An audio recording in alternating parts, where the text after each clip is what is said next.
Well, here we are once again. Floating somewhere between Earth and space, just trying to figure it all out. We've got a hell of a lot to talk about here tonight, Space Fam, so I guess we'd better get right to it. As always, do not forget to buckle up those seatbelts, otherwise you might go floating off into that deep dark void.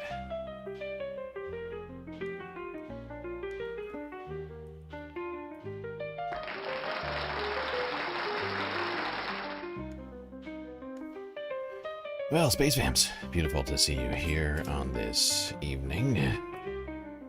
Oh shit, hold on. I'll be right. I'll start. Hold on, 1 second. God damn it. No.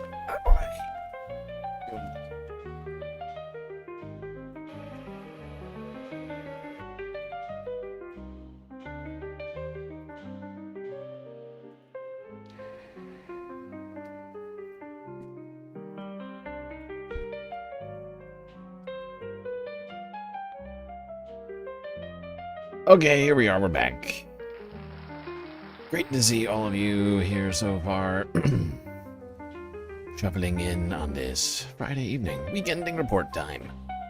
Oh, and it's been a very busy week. Lots to talk about. But first, some shout-outs in the chat. Hermeteorologist Scouts and Randy Terpstra. 1, 2, 3 in the YouTube chat. Young Chris, a close fourth. Skinny Stock, also here. Sweet Chewy, Atticus Among Us. Catharticus. Big Cherry. The Green New Deal. And Manda the Pivot. Over on Twitch. Well, like I mentioned, so much to talk about here tonight. Very busy week. We won't get it all, but we'll do it what we can. Sam Cedar, alive? People continuing to demand justice when it comes to ICE activities across the country. Hold on.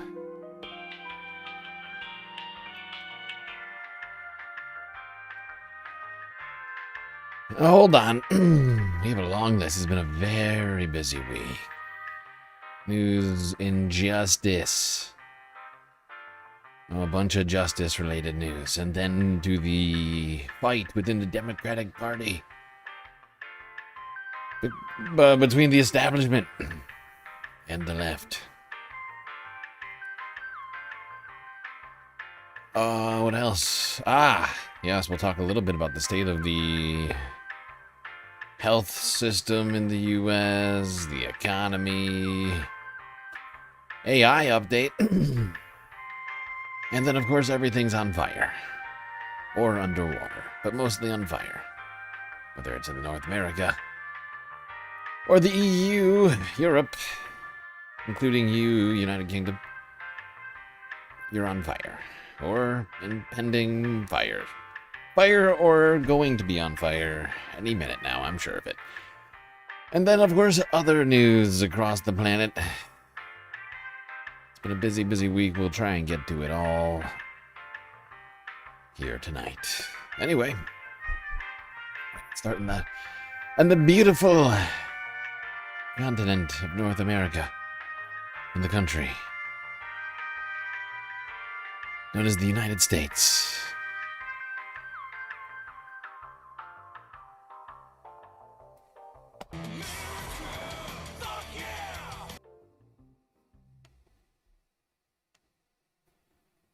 Wait, I forgot. But before we get to this story, this is something that led me to do an entire 3-hour segment investigating the whereabouts of Majority Report host, founder Sam Cedar.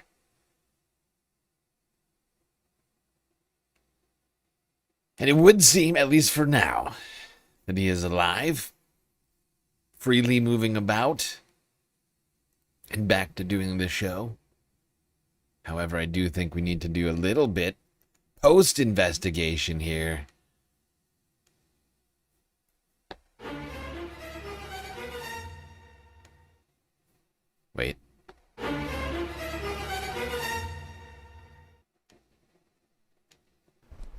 not sure how to use this. Hey, folks! Remember me? Well, I just got back in time for the dog days of summer, but they're not just about sweltering heat anymore. Now they're about chilling out, calming down, and keeping your four-legged friends feeling their best. Ah! The first words of Sam Cedar. How does this mic work? Are we sure this is the real? Wait, actually, I take it back. That's just, I think that's actually confirmation that that is, in fact, the real Sam Cedar. Seeing as he, right back to not knowing how to operate the equipment that he's been operating for the last 20 years. Seems like we're right back on track here.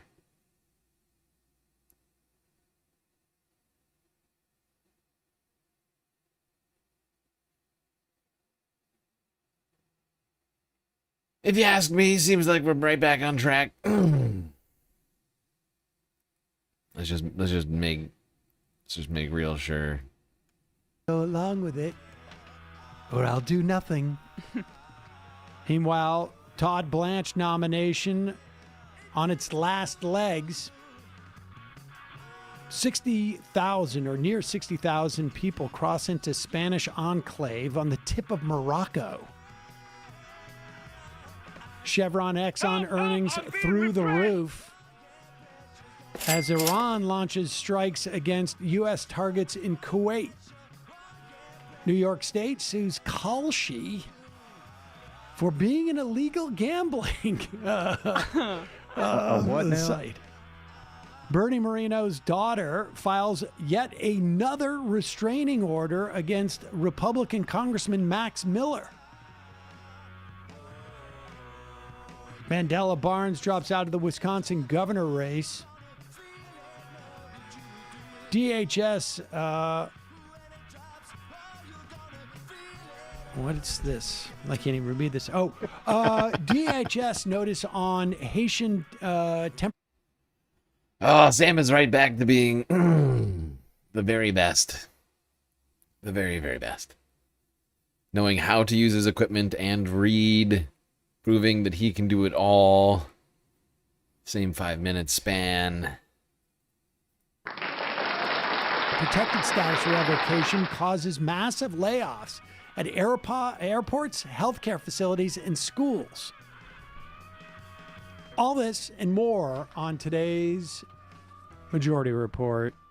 Welcome back. Welcome back to myself. To yourself, yes. Yes, well, welcome, folks. Very smooth. Sam Cedar here with Emma Vigland. Yes. I am back. I am alive. Yes.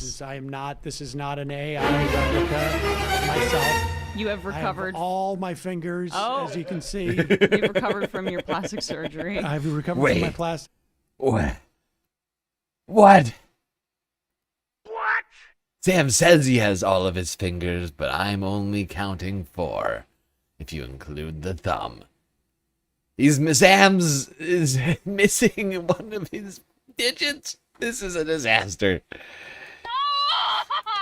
No! I think he's just being... He's like a magician. I think his finger's still there, actually. It's just an optical illusion. It's trickery. Fingers, as you can see. You've recovered from your plastic surgery. I've recovered from my plastic surgery. So many different six-pack procedures. installed. Yep. Oh. That is grandma. Looks maxing.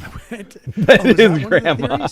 No, you're going to have to be reintroduced to There's a lot of new lore. might be the greatest sound drop that or be introduced for the first time. That might be the greatest sound drop that Matt has come up with. Mom at this Donnie was point. trying to erase Little Italy while you were gone. Yes. Of course. And The Free Press interviewed some people in Little Italy. the people that might live in Jersey but still like to go to Little Italy are not going to stand for it. Exactly. Not gonna do it. But there wasn't Not gonna any. do I it. mean, there was Wouldn't be rumors prudent that that maybe I much was voucher. going to get a full hair replacement in Turkey, and that's what it took me a month for the scars to heal. Well, I mean, you've been very convincing with that wig for so long. Yep. It's some time for a more permanent solution. Yep. Folks are asking if I had a calf reduction surgery. No, suddenly you're 6'5", though. Yeah. I had my spine elongated. Wow. Just briefly, I was some time ago. I was requested to audition for a show and a TV show, and I figured, on a lark, I would do it occasionally. I maybe go on one audition every 18 months or something like that. Right. Sure. As some of you know, I used to do a little acting, and I got it. I thought the part was going to be. I thought the shoot was going to be a little shorter than it was. I can't say what the show is because I actually had to sign an NDA. So I guess they have the timing in which, but it comes out. I think it comes out in next April. And just one episode. God. But I got a chance to work with some really great actors. This is unacceptable. This is ridiculous!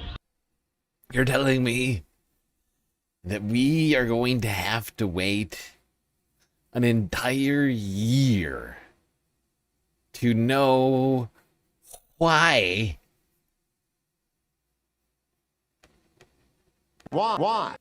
Why we have been lacking Sam for a whole month, 4 weeks, 30 days. We gotta wait a whole year to find out whether it was worth it? A whole year? How long is it gonna take to edit this thing? This is unacceptable. Oh, disgusting. It is disgusting. Columbiarican_9505 just cheered 100 bits. Has Sam been cloned by a plant? Like in Invasion of the Body Snatchers?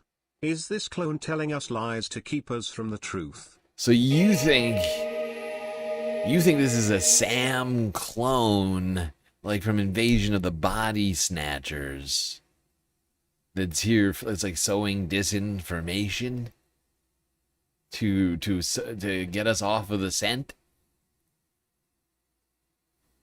And the real Sam was like, he's like locked up somewhere and is still locked up in a basement, like we've been saying this whole time. Oh God. Oh no, that's not good.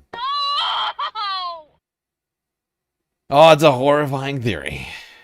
In a beautiful location. It's a show that I had seen.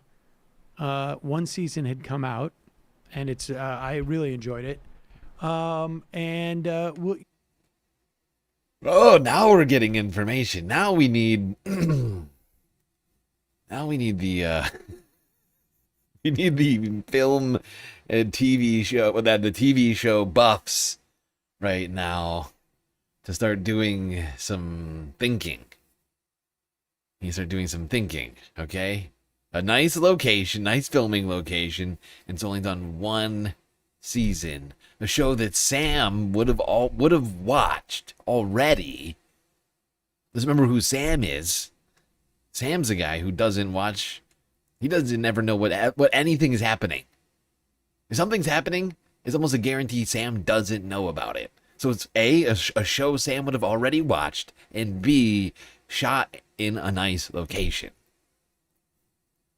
One season. These are 3 details that I think we can piece together some kind of a thesis on the situation. I'm not saying I have time for this, but I know somebody out there, one of you perhaps, has it.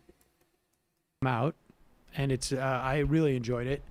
We'll talk more about it. I had said with the cat. Why you look like you're about to like? No, I'm just smiling. Why are you so uncomfortable with me showing joy? Just not this whole thing with the Yeah, microphone. why are you smiling, Emma? This is this is unacceptable. It's the reverse. Sam is the reverse of Donald Trump. He's like, you're smiling too much. Okay? It's weird. Stop smiling so much. I need you to look more forlorn. More forlorn and angry. Okay, Emma? Why are you smiling? This is not what the Majority Report is about. No smiling. Stop it. Illegal. Illegal. Why are you so uncomfortable with me showing joy? Just not this whole thing with the microphone. It's all very confusing. Look, as an actor, like. Oh God! I just like I'm more sensitive to my surroundings now, and so everyone has to coddle you. When I entered in, no, it's not White Lotus. It's not White. It's not White Lotus. That's Okay, wow. Oh, well, wow. When I came in today. Okay, so that's 4 pieces of information now. Okay, we have 4 juicy pieces of information. People, we can put this together. It's a show that Sam both watched and enjoyed. That is shot in a nice location, only has 1 season, and it's not White Lotus. Doesn't White Lotus have more than 1 season now? I'm fairly certain it does, but whatever. I'm not sure that actually helps now that I'm thinking about it. I'm pretty sure it has at least 2, so I don't think that actually does anything for us. God damn it.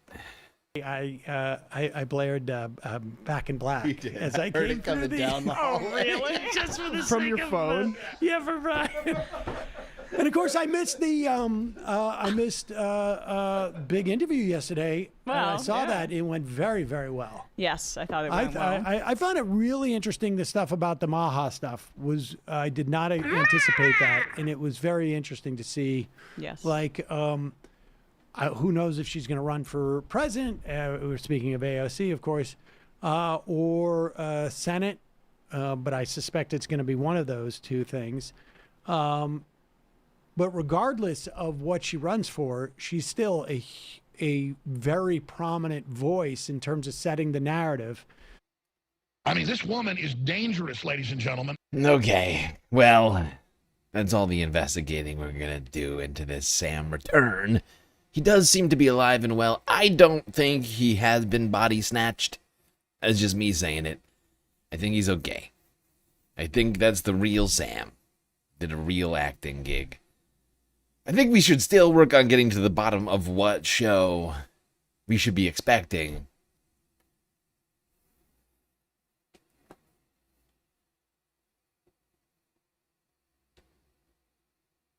Because it doesn't sound like it was Bob's Burgers, right? If I recall, I did the joke investigation into the situation.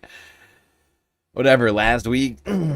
And now here he is, he's back. But I was saying that, that he was probably doing like a Bob's Burgers movie, maybe some sort of health inspector, because of course Bob's Burgers fans have been clamoring for more health inspector. Thought that was possible.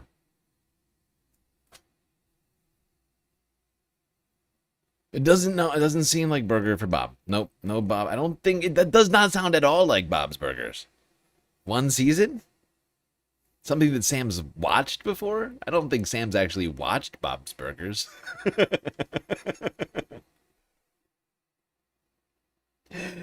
Yeah,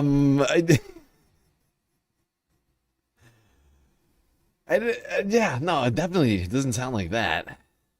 I am struggling. I need somebody to come up with some theories, some theories for me at some point. Hugo, exactly. People have been clamoring for Hugo. I thought it was possible. Get some sort of a Hugo-based film. More lore into the life of the health inspector.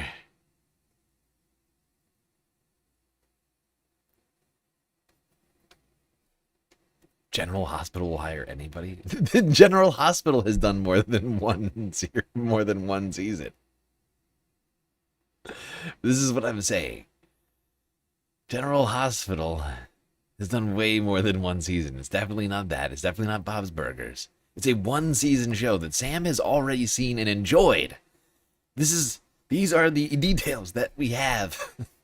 Sam, a guy who doesn't watch TV, is never caught up on what the fuck is happening with anything media-wise, music, movies, TV. Count Sam out on almost all of it. Sam watched it, enjoyed it, and now starred on it. And spent a month at that shoot in a nice location. That is very specific, and I'm sure somebody somewhere is gonna know exactly. I just say that enough times. Somebody will be like, actually, that's this show. It's the new Roseanne show. Is Roseanne doing a new show? You figure?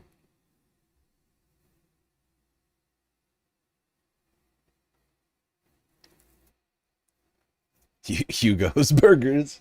Was it like, yeah, a Hugo movie where it turns out actually Hugo's health inspector arc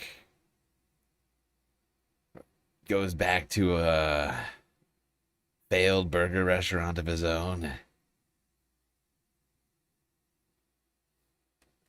Could be anything, I suppose, but really, once again, not that. Anything but that. All right, now,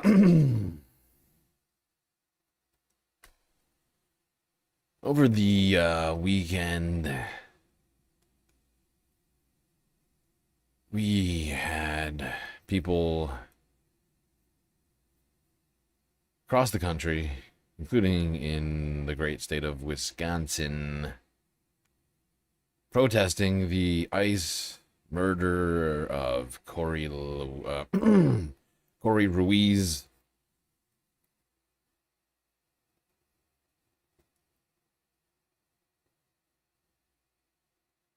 Status Quo made a little montage here.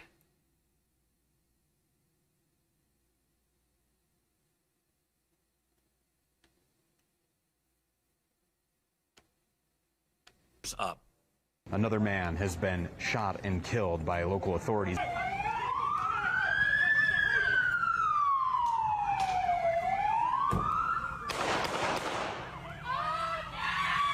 In just a minute here. In fact, actually right now, there is a vigil that is getting underway here behind me. What do you want? Justice! When do you want it? Now! What do you want? Justice! When do you want it? Now! It says corrupt cops deserve to die too. And it says, fuck you, kill Peterson. Now, that's a play on the cop's name there. Yeah. It's like a strong sentiment. Why was it important to you to deliver that strong message here today? Because I think he deserves to die. We don't want justice, we want revenge, and he deserves to die. How do you ensure that something like this never happens again? We start fighting back.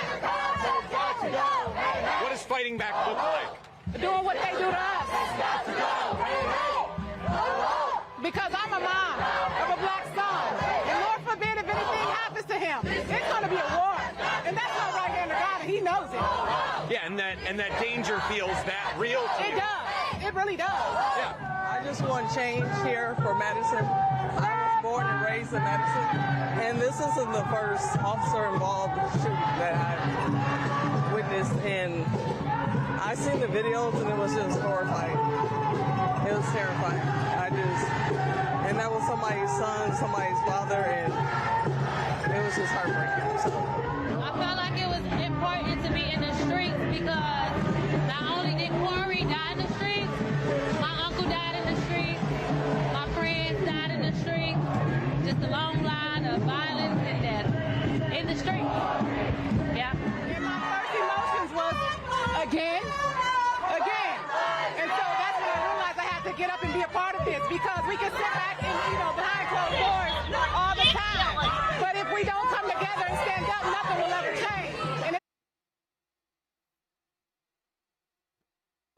change. Okay, I'm not gonna watch this whole clip here. But there was a what do you call it? Vigil site at the spot where Corey was murdered by ICE.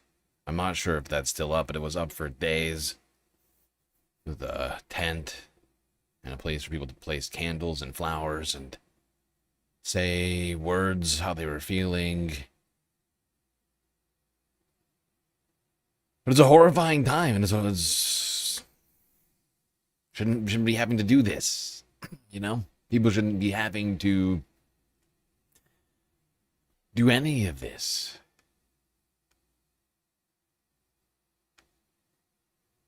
I'm going to watch a little bit more of this clip. With the community, yeah. I was at work and I saw people at the Capitol as well as here at the Crystal Corner on my way back from work.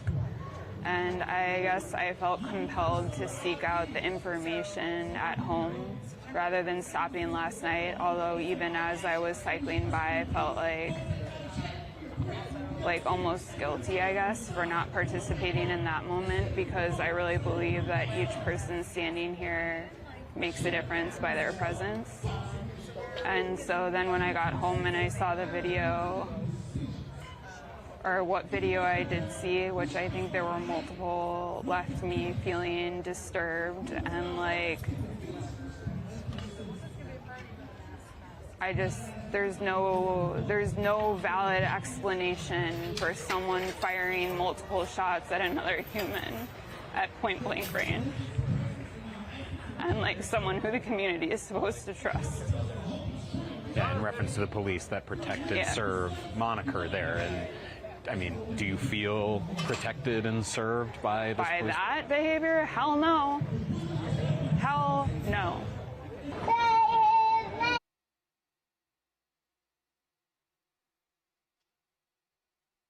Yeah.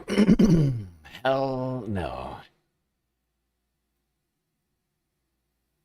I don't see how you possibly could feel protected by that kind of behavior. Nobody was made safe.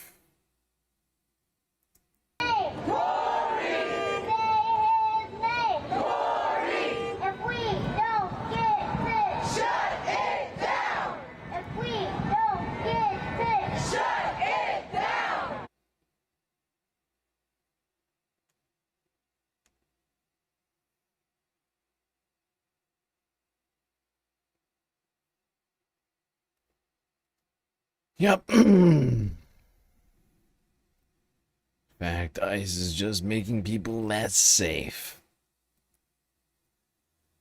Less safe across the country.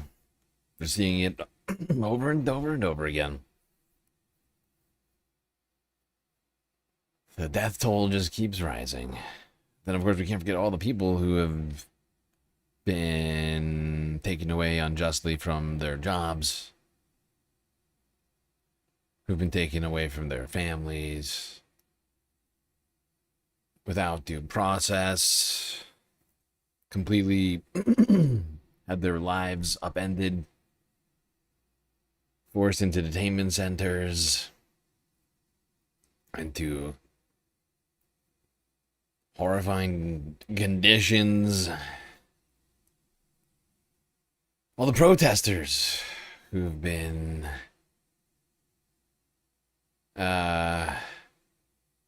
beaten and shot at and gassed, and it's like America is being traumatized by ICE. And apparently one man who was completely here in the country illegally, after an encounter with ICE for being too brown, apparently needed surgery on his knee. I think it was his knee. I mean, this is sort of devastating injury that's going to lead to this guy not being able to work. The guy who's here with a work permit legally now was not going to be able to work because ICE decided to attack him. In Kansas City, Kansas, apparently. KMBC 9 2 days ago on the story. Kansas City, Kansas family is full of fear and unanswered questions after their loved one is injured in an ICE operation. Thank you for joining us tonight. I am Bria Berry. The family of Elmer Martinez says he was hurt badly enough that he is at the KU Medical Center tonight. KMBC 9's Jackson Kurtz is live there from now. And Jackson, the family told you he has no criminal record and was not asked to leave the country. Yeah, Bria, that's right. No criminal record, been here for 7 years and is employed. They're confused on why this happened. They actually told us that he had surgery at the hospital here and is unable to walk. He's really in pain right now in the hospital. It was Sunday in KCK, near 8th and Minnesota Avenue. Elmer Omar Gueva Martinez was running errands. When witnesses say ICE vehicles pulled up to him, officers got out and started to chase him. And I see this man running and then two officers running after him. They break the window and he's hurt. They tackle him on the floor. Elmer's family says he ran from the officers in fear. Elmer's wife Gracie tells us she was devastated when she found out what happened after trying to reach him for hours. The family says the encounter with ICE caused injuries to his feet, under his knee, and tendons. It was very awful to witness. I've heard of it, seen it on the news, but never had to witness it in person. His family says Elmer has been in the U.S. for 7 years from Honduras and works as a painter. They tell us he's in the process to becoming a legal citizen.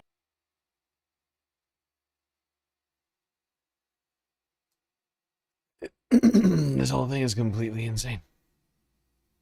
Guy is here completely legally. ICE didn't even ask him to leave. Once they figured out he was here legally, they just left him there, bleeding out.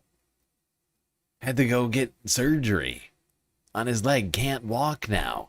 Can't work, I assume. The family should be suing the federal government, in my opinion. For like millions. This guy can't walk now. Because they just decided to tackle him. He looked brown. They had no right. They had no right to do this. They had no fucking right to do any of this. They should sue for fucking millions. I swear to God. They deserve to be treated like humans, not like animals or how they call it, illegal aliens. Gracie says she's not sure what she's going to do now to help provide for the couple's 5-year-old daughter. Jesus Christ. Okay, there you have it. They haven't, I think they've retained counsel. I don't think they've actually sued the city, or not the city. In this case, it's ICE. They have, I think they've done that. They should be. They got a 5-year-old daughter, and now the dad can't work. Because I saw a brown guy and decided to tackle him. Brutalize him in broad daylight. Without, I don't know, checking to see if he should be here in the first place. But that shouldn't even be their job. That's not their job. Or at least it seems to be their job. But it shouldn't be their job to go around and checking the status of every brown person they see. You know? Oh, this guy's looking suspiciously brown. Let's go tackle him.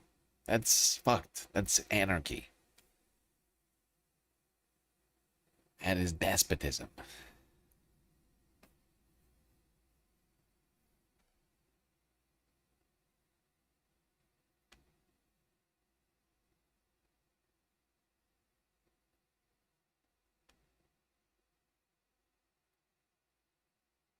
And unfortunately, at airports across the country, TSA is helping ICE with its despotic efforts. This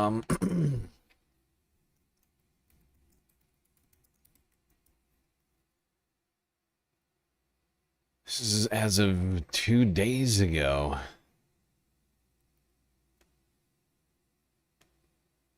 Forbes.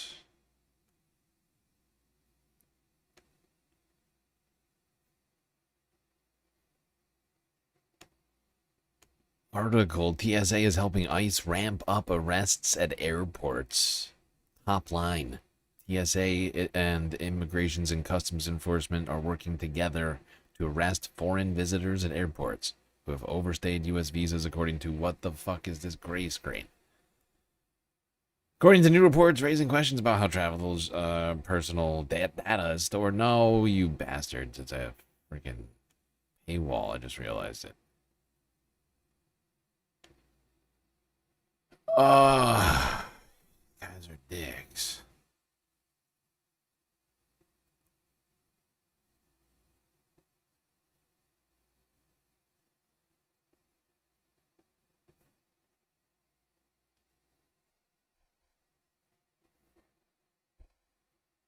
Maybe this will solve it. I don't know. Hopefully. Trump administration is arresting foreign citizens with expired U.S. visas, including spouses of Americans, as they travel through airports. The New York Times reported Tuesday, noting enforcement actions in at least 15 airports in recent weeks. A memo of agreement signed in May 2025 between the TSA and ICE, obtained through the Freedom of Information Act by American Oversight, a nonpartisan, nonprofit watchdog organization, outlines the terms, conditions, and safeguards under which ICE and TSA will share information.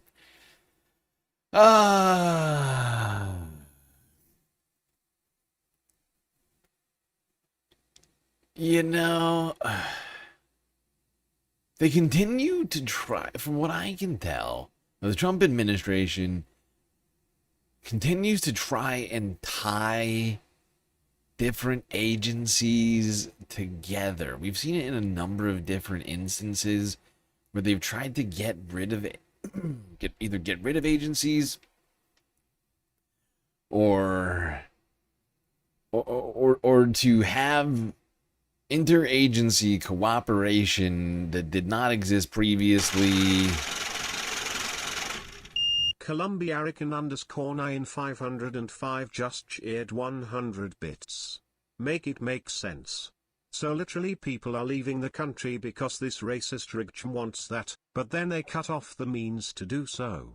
It's like deportation is not the reason for this enforcement. The detention centers are making money. Yeah, no, I mean, this whole thing is just insane. It's just intended to... I think it's just intended to cause terror.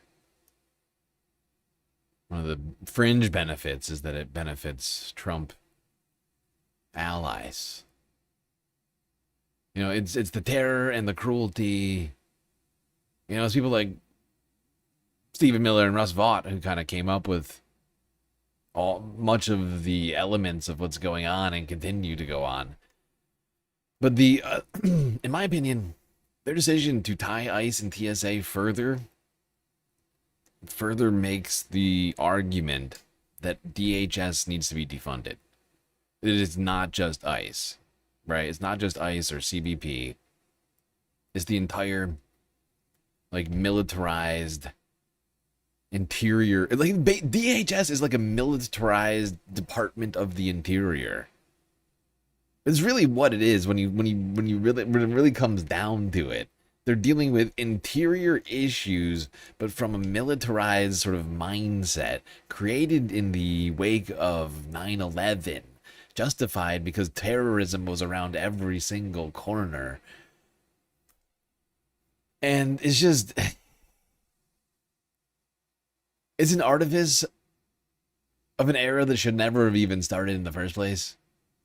And it's stuff like this, like ICE, and we you know, the government refunds TSA, and now they're helping ICE get their jobs done. Of course, ICE has the money to do it now too, but they're just working in tandem on all of this. ICE is going to be sharing information with TSA to identify individuals of interest. Not individuals who have committed a crime, not individuals who are here illegally, not individuals who've done anything wrong. They're just interesting to ICE. Individuals of interest to ICE in furtherance of its law enforcement mission, quote unquote, the agreement states, noting that, quote, TSA intends to share the data element specified, quote, in appendices A, B, and C. However, appendices A, B, and C were redacted in the document furnished American Oversight.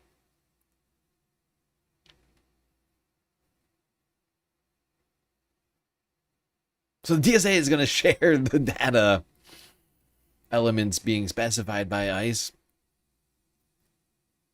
but then they're going to Epstein files that shit, redact over it, say, here's your data, Wow. How transparent.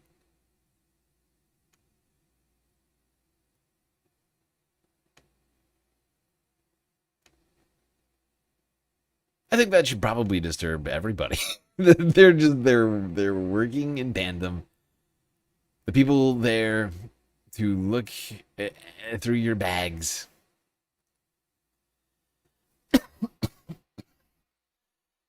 Make sure you're not going to do something to the plane.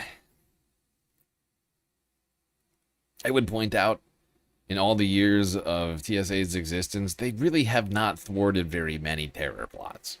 We spend billions of dollars on this agency. All they really serve to do is slow down airports. In my opinion, they're really not doing much for security. They are doing a lot in the way of groping people. They're doing a lot in the way of, feeling people up, stealing shit out of their bags, and now apparently working with ICE to help them enact their regime of terror in our airports.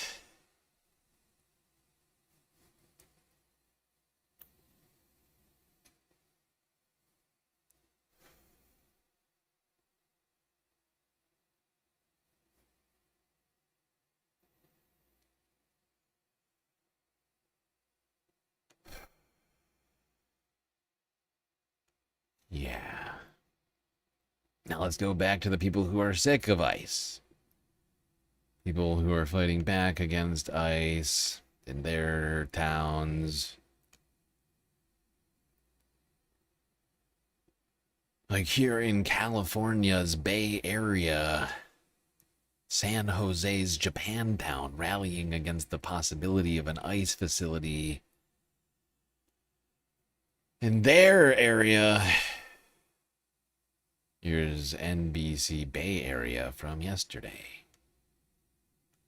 They don't want it. Opposition again growing against the possibility of an ICE detention facility in Gilroy. Today, protesters in San Jose pointed to history as an important reason for fighting against that idea.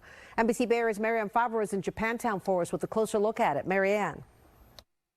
Many in the Japanese American community have relatives who were forced into internment camps during World War II, and they believe that an ICE detention center could once again allow the government to unlawfully detain immigrants. The people united will never be defeated. A community fight in Japantown as more than 100 people gathered to oppose a proposed ICE detention center in Gilroy.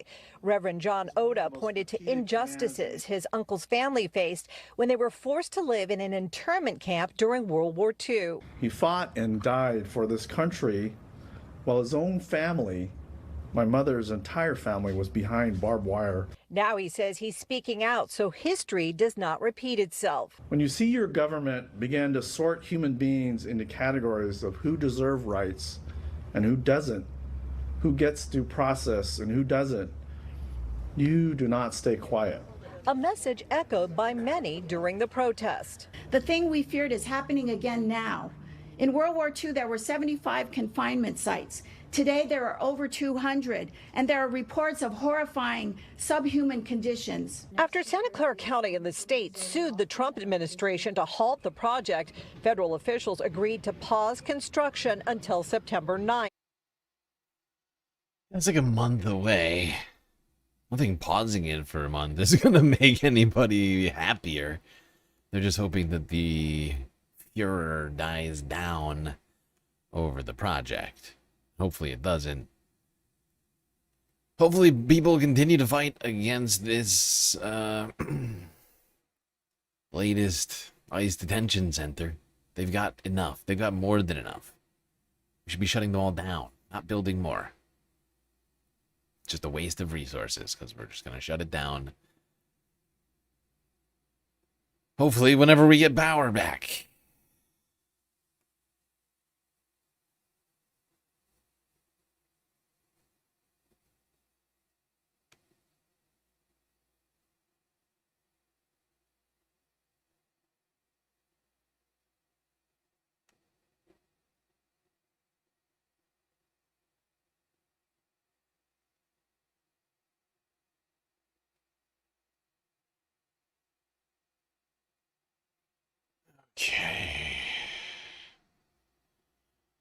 Japantown was burned down 100 years ago.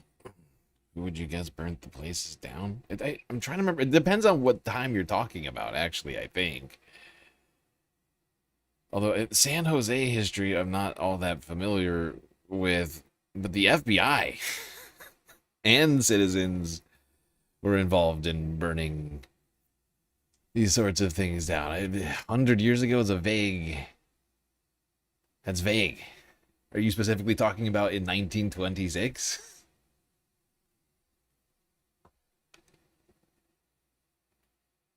Are you talking about in 42? 41? Yes, what is exactly 100 years, Mantha? That's what my question is.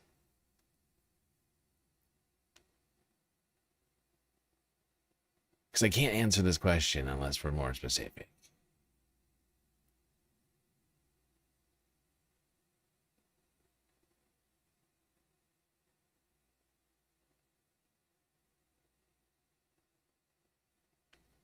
And you'll be shocked to hear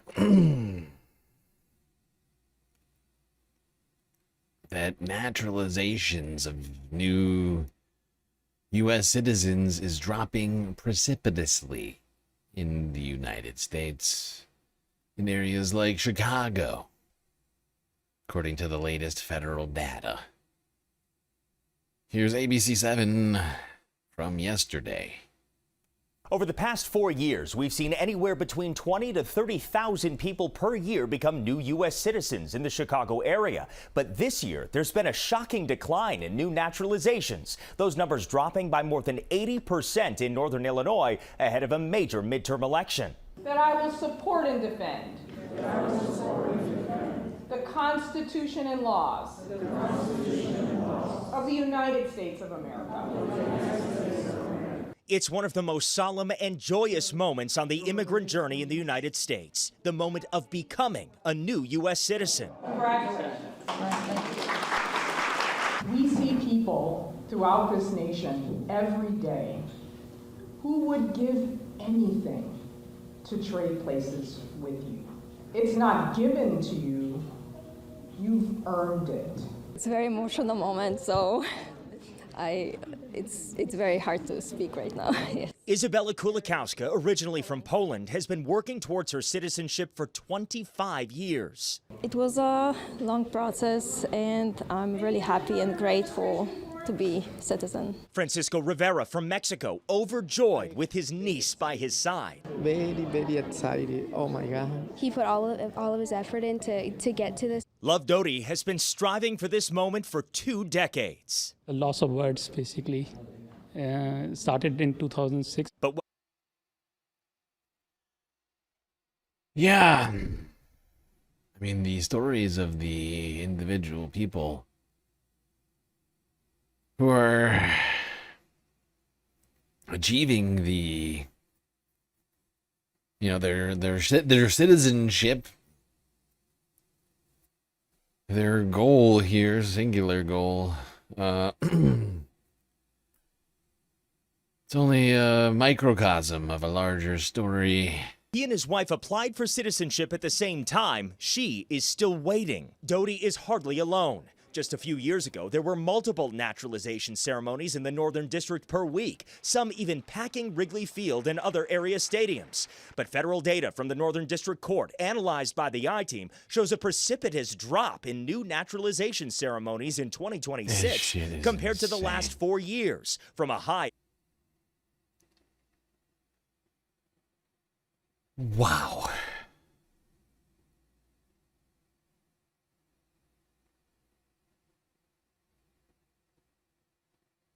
Now, this is only the first, half of the year. But still, even if you double it, it's like less than 10%. It's like less than 10% of the number of people that are normally naturalized.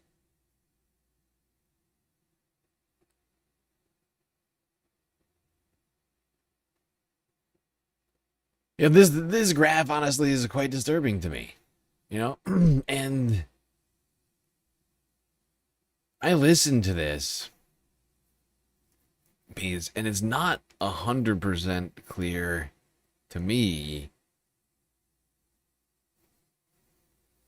that this is not a multi-factor issue, right? That there's a significant drop in the number of immigration judges because the Trump administration has fired them all. So they have a larger caseload when it comes to ICE and all these other sorts of things going on technically. But then less people to deal with it. So that's part of the factors here. But I wonder to myself while listening to this if there was any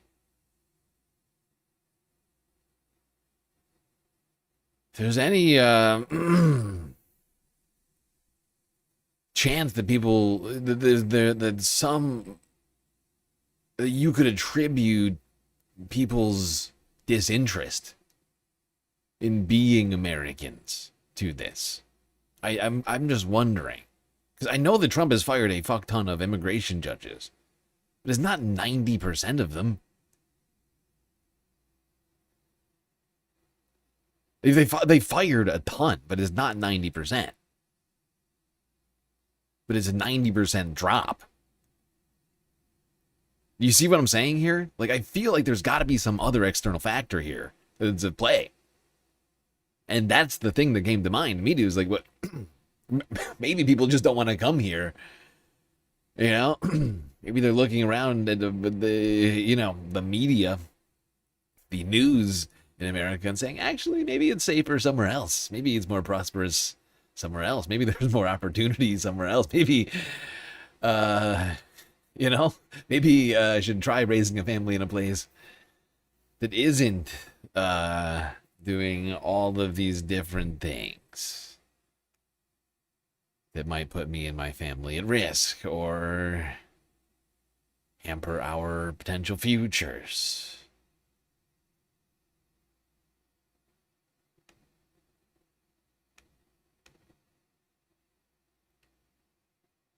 But a near 90% drop is just utterly massive.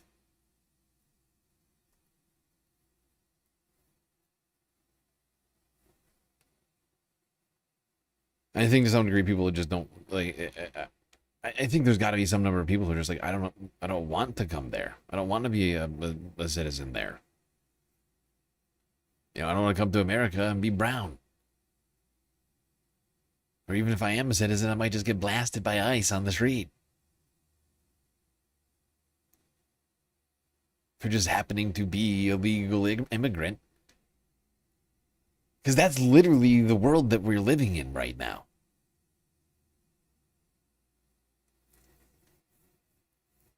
Having the vague appearances of being an immigrant to an unaccountable, unidentified, armed militarized force, sort of like running through the streets, armed to the teeth in unmarked vehicles.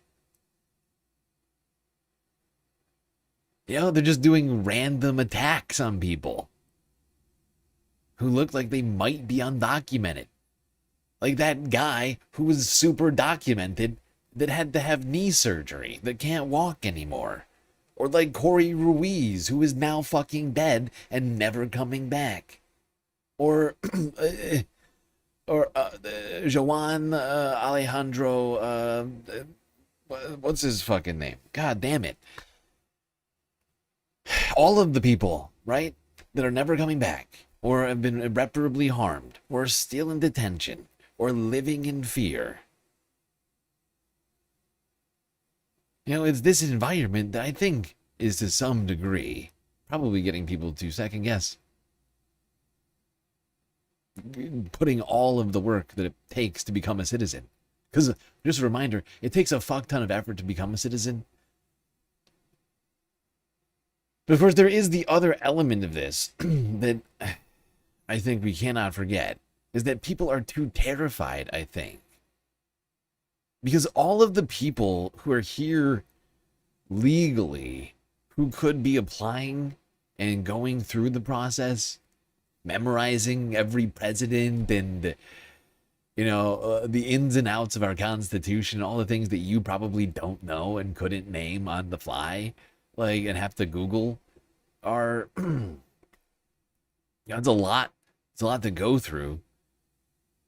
And then literally have to be going to places that ICE is stalking people at. So it's like, it's a confluence of factors, I'm fairly certain, right? It's like at least 3 different things. It's like a lack of immigration judges.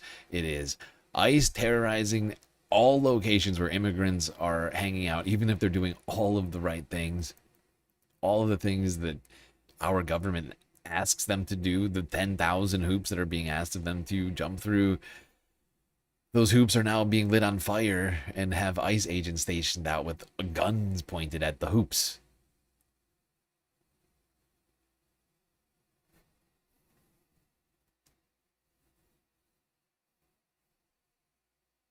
Araujo. Thank you. Yes, Araujo. Oh, thank you. Oh, okay, stretch. Now here's a tiny bit of good news showing that activism can make a difference.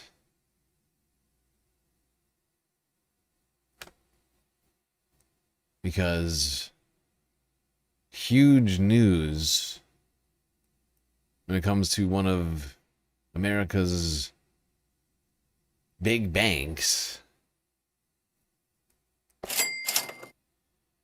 But activists and organizers' efforts have resulted in Citizens Bank cutting ties to both Geo Group and Core Civic.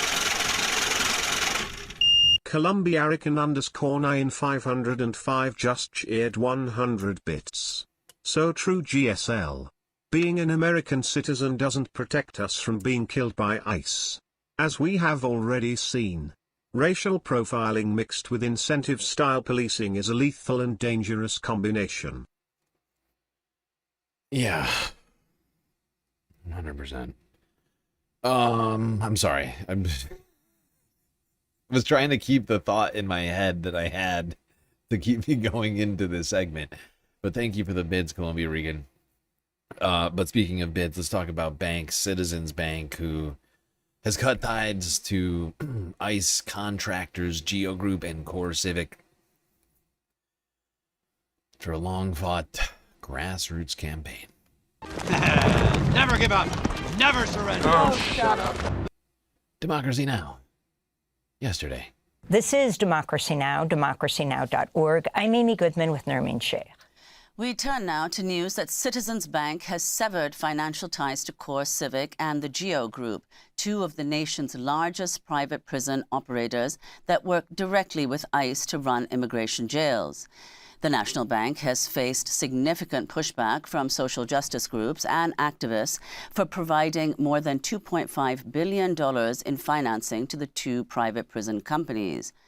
Earlier this month, Citizens Bank said it was ending its lending relationships with the Geo Group and Core Civic, insisting that the move was a, quote, business decision based on changed commercial circumstances and unrelated to protest actions and the growing boycott of Citizens unrelated. Bank. Yeah. 3 days before Citizens decided to end its financial relationship with the Geo Group and Core Civic, the township of Montclair, New Jersey, voted to pull its $91 million account from Citizens Bank.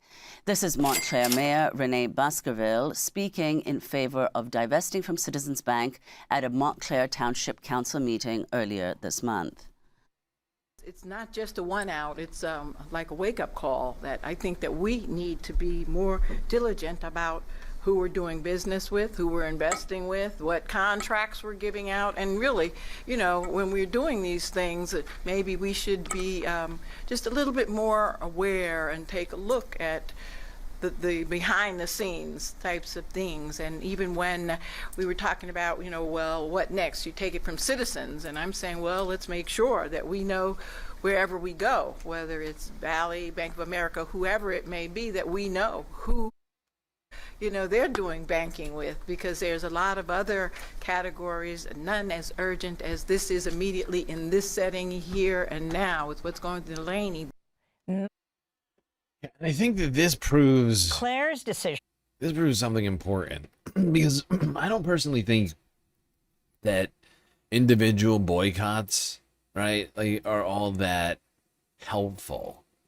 But if you can identify where the money is coming from on things like this, and then, activate enough people to pressure local governments to take these sorts of actions, all of a sudden you get real results, because you're immediately targeting a serious source of revenue, right? It's immediately identifiable to the bank. It's not some sort of vague concept of maybe losing revenue from maybe people not buying stuff. It's a threat of some sort of vague loss of revenue. That doesn't scare banks, right? That doesn't scare, it doesn't scare companies so much.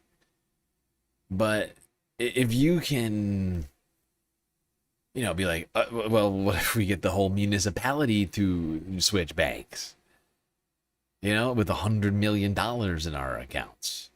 Well, that changes things real fast, real quick. Because let's also not forget when it comes to banks specifically, let's not forget the concept of fractional reserve banking. Okay? If you got $100 million at the bank, Citizens probably has at least $1 billion in loans out on that money on deposit, because they tend to put out 10 or more times the value of loans on deposit, right, to the bank, right, back out to businesses like Geo Group, CoreCivic, and, in theory, hopefully local businesses and stuff like that, not just criminal organizations terrorizing local businesses. And, that's money. That's a lot of money.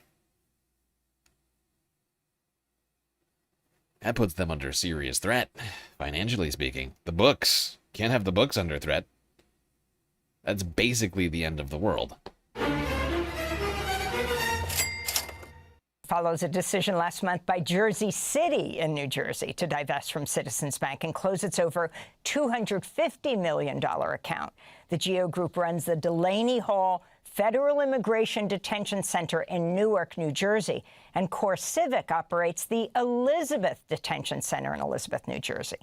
For more, we're joined by two guests. Reverend John Edgerton is the senior minister of Old South Church in Boston and board member of the Greater Boston Interfaith Organization, which has withdrawn $3 million from Citizens Bank over its concerns with the bank's relationship with CoreCivic and Geo. And joining us here in New York is Jake Efros, Jersey City. Okay, I'm going to skip ahead in this discussion, but one thing I do want to remind people, though, we have to follow the money. I can almost guarantee you right now that the what do you call it? I can almost guarantee you this loan has been transferred to some other institution. You got to follow the money. You got to follow the money. Although it may be private. My guess is it probably went private. But, like a credit card, I'll bet this loan was basically, transferred to another bank. It's totally doable.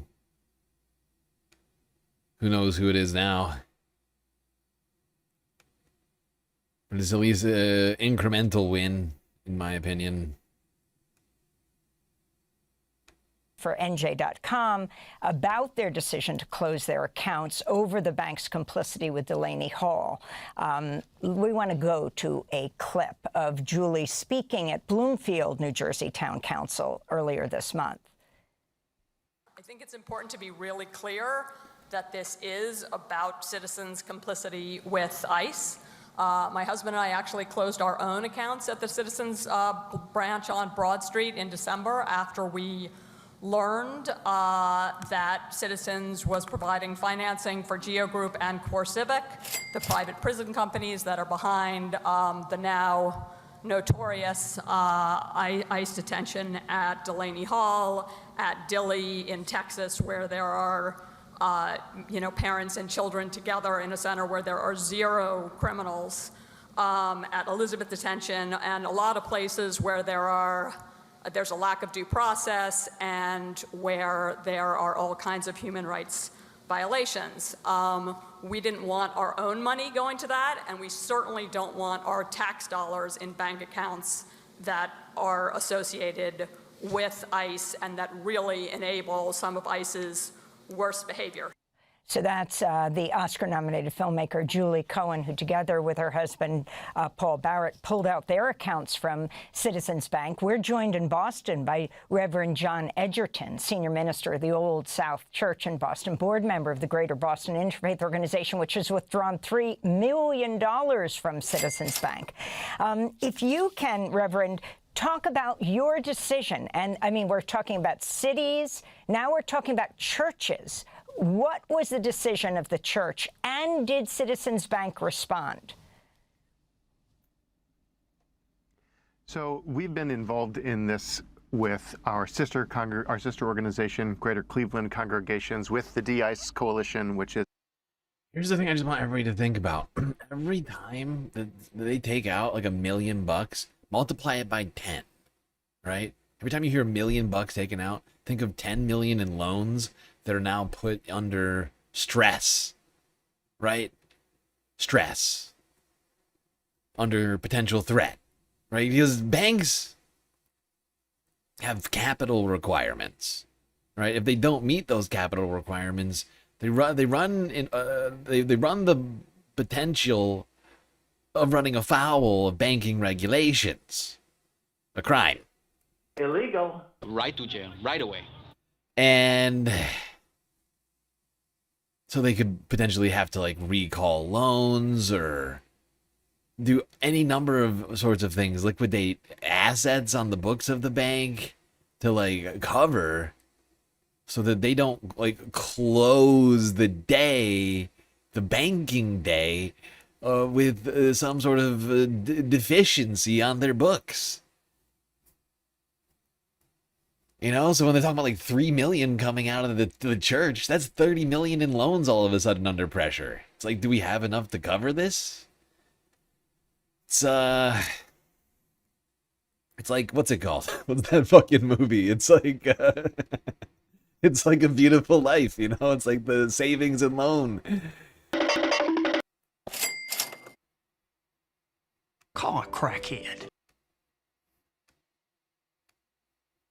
All volunteer, grassroots-led organization for many months.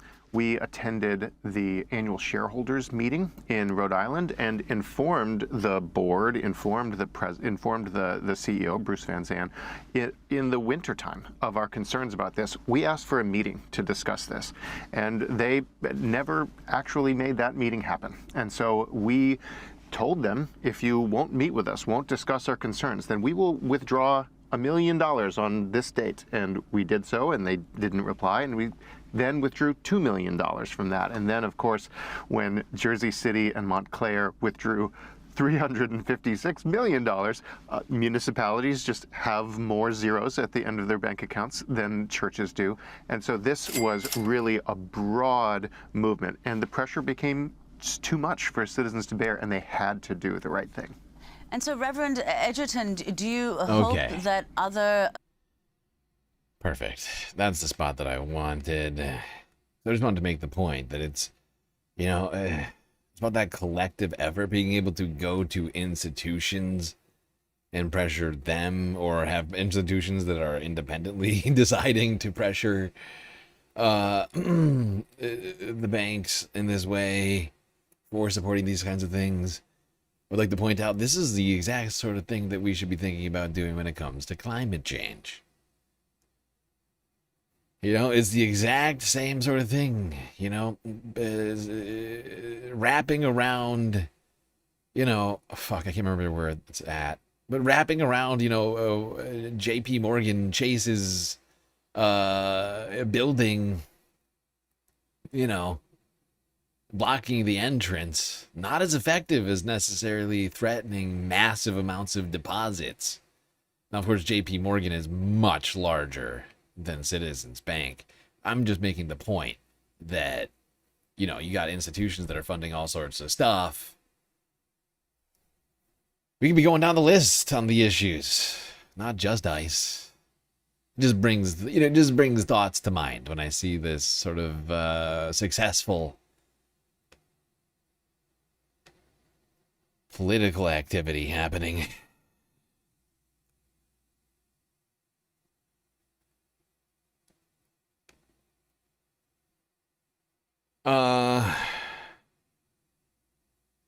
Let's quickly talk about this in Minnesota.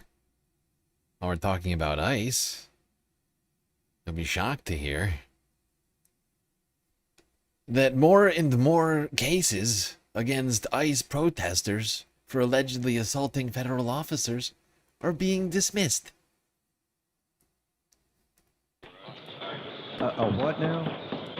Put your drum up. Yeah. Yeah, it's great. It's crazy. That's crazy. Cases dismissed. Federal judges have now dismissed at least 19 cases against Minnesotans accused of assaulting federal agents during Operation Metro Surge. And that includes one woman who is only speaking to WCCO. We have video from the morning of January 12th. This, of course, is during Operation Metro Surge. Christina Rank says she followed ICE agents onto the road. You can see those cars coming from the Concord Education Center in Inver Grove Heights, where she works. This is from the school's security camera. Now, Rank is in the white sedan there, and you see that she tries to turn left into the parking lot. The ICE SUV next to her, left from the right lane.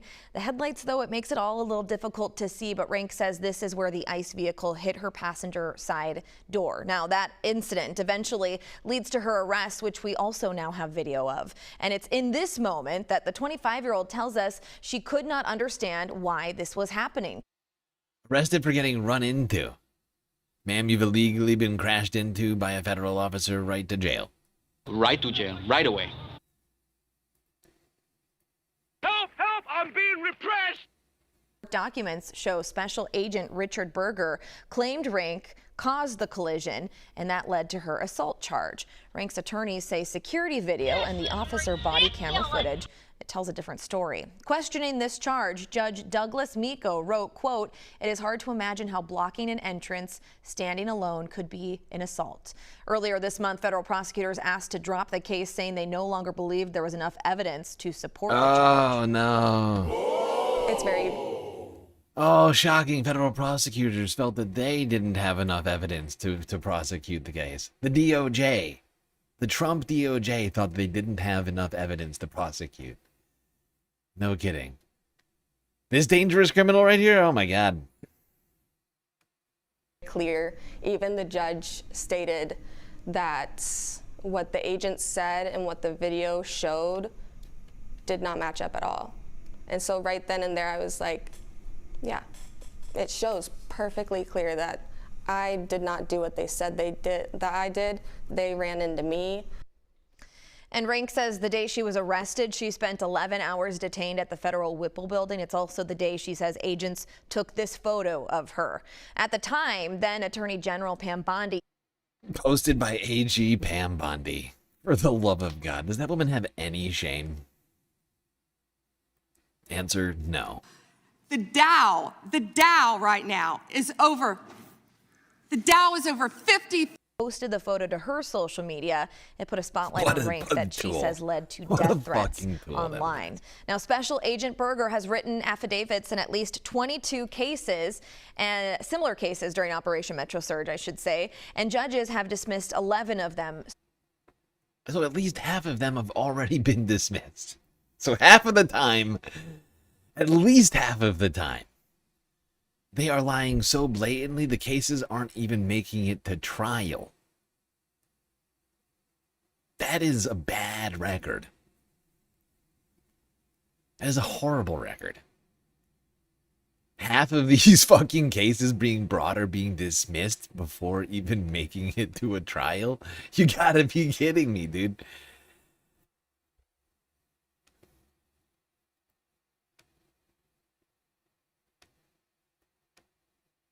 Right, like they gotta like take these things to like grand juries if you're gonna do a federal case and all these other things, and judges are like, we're not spending the tax dollars for this.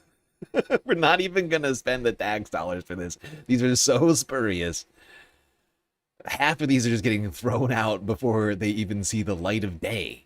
It's insane. It is insane.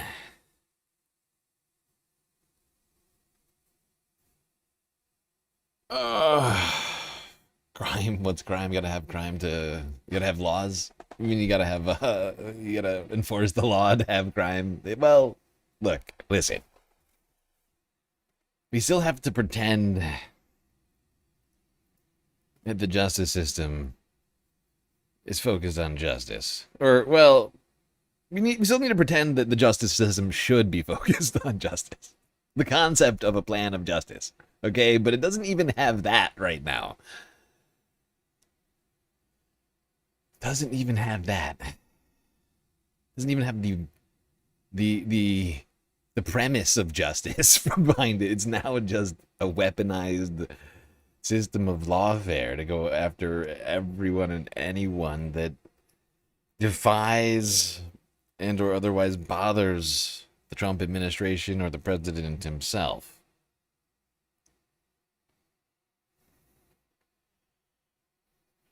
Early lurk?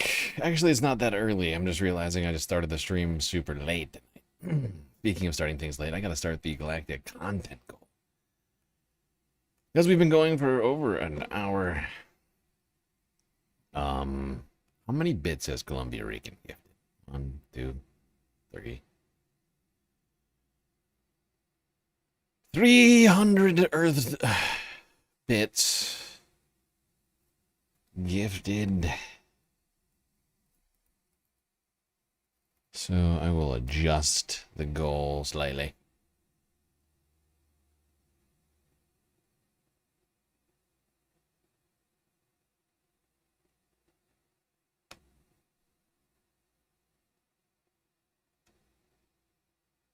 $42? No, it was more than 42. It was more than 42. Boku. 'Twas 300. What is today? Ah, yes. By the way, sorry everybody for starting the stream late tonight. It couldn't be helped.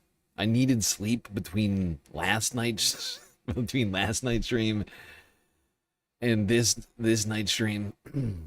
That election stream went for 11 hours.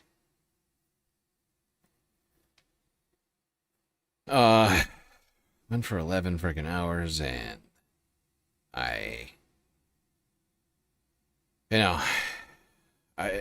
was falling asleep at like in the afternoon, but I really did need the rest. Otherwise, I never would have been able to do night stream at all.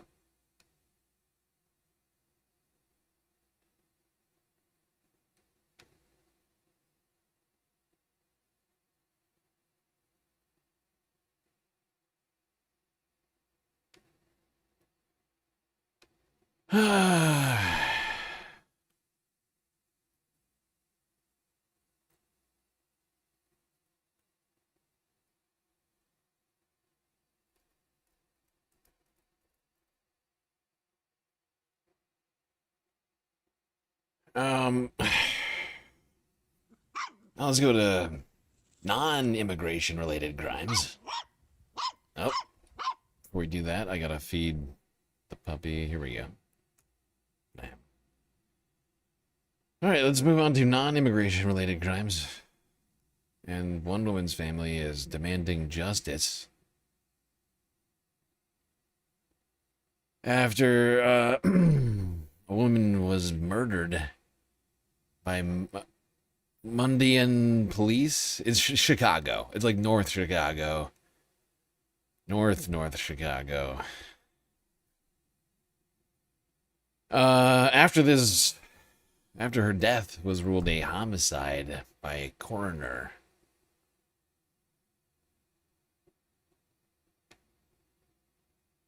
Or, what's it called? It's actually, I think it's a jury process involved. I don't know how it's complicated, but suffice to say, it's been ruled a homicide, and they are pretty mad. The Lake County Coroner's Inquest determined that Mary Alice Love died by homicide. And while that finding does not necessarily place any blame, Love's family is encouraged by the finding. The Love family, along with community supporters, leave a meeting with Lake County State's Attorney Eric Reinhardt this morning. They say the findings of the coroner's inquest provide some closure, but also opens a new chapter in their fight for justice. I never would have thought that picking up the phone to call and ask for help and support, then we would be in this position. Yeah, I guess what happens, Space Fams? A concerned family member called the police for a wellness check on a family member, and it led to an officer gunning her down in what's been determined to be a homicide. Illegal.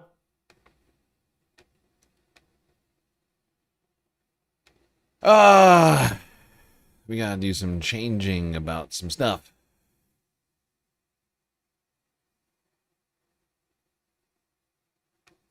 Specifically, why wasn't a taser used?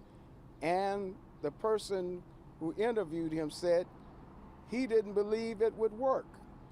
How are you a trainer? How are you a supervisor? And you don't believe in de-escalation. The family says the officer never issued a warning before opening fire. They say a taser would have been more appropriate than a gun. They're asking the police department to fire the officer immediately. Immediately, if not sooner. Okay, let's hit on that fucking story. Speaking of injustice, let's go to Donald Trump's weaponization of the Justice Department. Of course, the DOJ has been used in all sorts of things, like we've been talking about, regarding ICE. But it's also been used to wage wars against his own perceived enemies, and to help him with his election crimes and all sorts of other stuff. Dodd and Pam have been up to covering up the Epstein crimes, of course. Can't forget that. But it's also being used to go after anybody who's touched the reflecting pool, the glorious reflecting pool. And now Trump's DOJ, U.S. Attorney Weinbach's, sorry, what's her name? Janine Pirro, is attempting to charge the Olympic canoeist with a federal felony for having improperly touched the fucking memorial reflecting pool. Here's NBC News from 3 days ago. Okay, some late developing news today. Attorneys for the Olympic canoeists facing a felony charge over an incident at the reflecting pool are now accusing the Justice Department of misleading a grand jury to get an indictment of their client. Did GSL talk about letter hack yet? No, I haven't talked about letter hack yet, and I wasn't really planning on it. Like, I'm not gonna do like a clip. Like, I didn't watch it. It's a little sad, but I actually kind of thought this was coming. He hasn't done a stream for months. It felt like he had given up. And so I was like, I think it was probably best that he did a video to let people know that he was done. But I don't think it's worth getting into. It's his own choice. Remember, former Olympian David Hearn was indicted for destruction of property after he was accused of causing more than $1,000 in damages to the reflecting pool. Hearn has pleaded not guilty. But the Trump Justice Department's only witness on damages, who has not been named, testified that the pool already had damage. He mentioned me. Page Larson _12_1989 just subscribed for 10 months. Happy 10-month anniversary to me. Of course, go after people for your badly hiring of someone to fix something that didn't need to be fixed. Yeah. No, absolutely, Paige. And thank you for the resubscription. 10 months. 10 beautiful months. Why would he mention me, though? That's weird. Hopefully it wasn't negative. But, yeah, I don't hold any grudges against him. I don't know why I would, or why he would. No, it's a personal decision, I assume, for him to wrap it up. Would have cost up to $15,000 before Hearn ever approached the pool. We reached out to the Justice Department for comment. We've not heard back. NBC's Ryan Riley joins us now for more on this story. Okay, so this is kind of interesting, right? So what are you hearing from Hearn's attorneys if the key witness for the Justice Department is already suggesting that there was pre-existing damage? And the $1,000 figure is a significant one, right? Yeah, Tom, that $1,000 figure is so essential. It's basically the make or break of the case. And it's really why, when Jeanine Pirro first rolled out at a press conference these charges, I really zeroed in on this questioning her. Take a listen. Why $1,000? Why is that important? It's the threshold between felony and misdemeanor. So that's what. Yeah, so they're trying to prove that the touching of the reflecting pool coating was at least $1,000 in damages.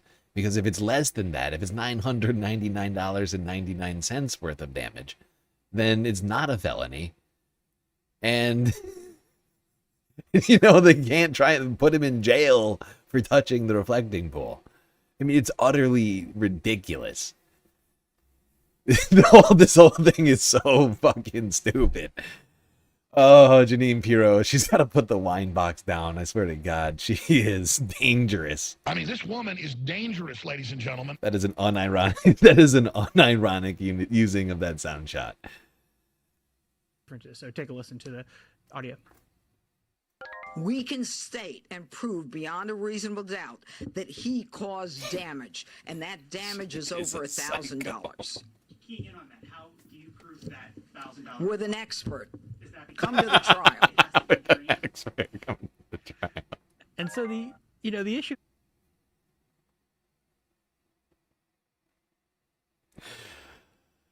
Oh my God.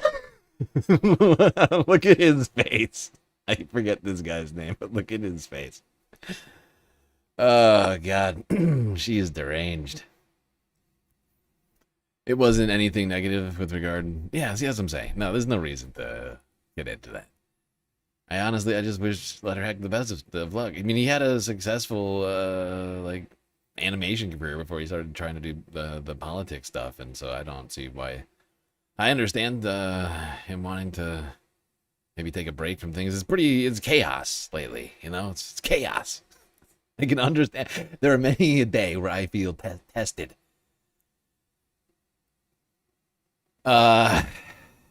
Believe me. But I live, I live by a code. Never give up. never surrender. Oh, shut up. There's like, if something's already damaged, right, and you're already going to have to do some repairs to it, how much of the differential can you actually attribute to any additional damage that was caused? And that's really, I think, where the Justice Department's going to struggle. And the key thing here with this witness is that when he originally testified, he was not able to put a figure on it. And then, lo and behold, we found out, and this was not something that was disclosed to the defense, he later came back about 21 minutes later and said, oh, no, it would have been over $1,000. So this is going to be a really big issue, I think, for this case moving forward. And there are at least 3 other people facing charges, misdemeanor charges, related to this pool right after President Trump blamed it on vandals for the reflecting pool damage. Do all of these defendants now have to get counsel because the DOJ is coming after them? Yeah, I mean, even though these are misdemeanor cases, you're still going to need to hire a lawyer. Of course, if you can't afford one, there'll be one appointed for you. But I also think there's going to be a major hit they're going to take on their Google results, right? This is going to be associated with them, for the rest of their lives over this kind of really minor incident. In those misdemeanor cases, they're talking about people who maybe took a little scrap of the material, but nothing really serious. But to be clear, the witness now says that the damage existed before the canoeist ever showed up. Correct. All right. Ryan Riley will watch the space. Thank you very much. We thank you for watching, and remember, stay updated. This whole thing is just incredible. I mean, it really is. At this point, they have provided absolutely zero evidence. I got a little distracted during that clip with the conversation regarding letter hack. I wasn't expecting, bring that up. It had sort of already slipped my mind. Just because there's so much else going on right now. It is unfortunate. It's an unfortunate loss to the community. I was wondering at the time when I saw that stream happening, what was going to happen with this space. Whether or not he would still be dealing with that. But this whole fucking situation is insane regarding the Olympic canoeist and the reflecting pool. I mean, at no point have they provided any evidence that he's damaged the pool at all, let alone that it's $1,000. And yet they're trying to tell us, oh, you'll see in court. It's like, what are you talking about? You're going to convene a grand jury on that? You're going to convene a grand jury on that and say, yeah, don't worry, we've got evidence. Oh, it's damning. We will prove beyond a reasonable doubt that he committed grand damage of $1,000 to the reflecting pool's American flag blue colored liner. In fact, they've proven no. I don't think they've proven that anybody's done any damage to the pool. What has been proven is they got some Trump acolyte, some random contractor who's worked on former Trump properties to do this thing. He used what I think a lot of people agree is probably the wrong stuff to line the pool, and now they're trying to blame everyone else for their failures. And they're taking it to just a ridiculous level. It really is. They're trying to charge this guy. This is really, I can't describe this as anything else but America Last behavior. Okay? This is peak America Last behavior. They are trying to charge an Olympian.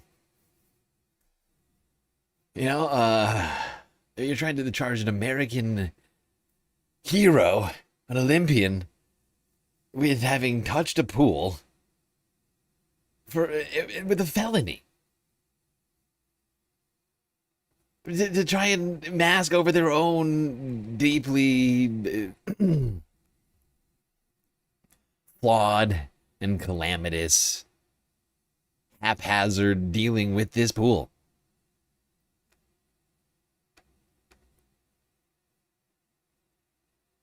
It's for truck beds, exactly.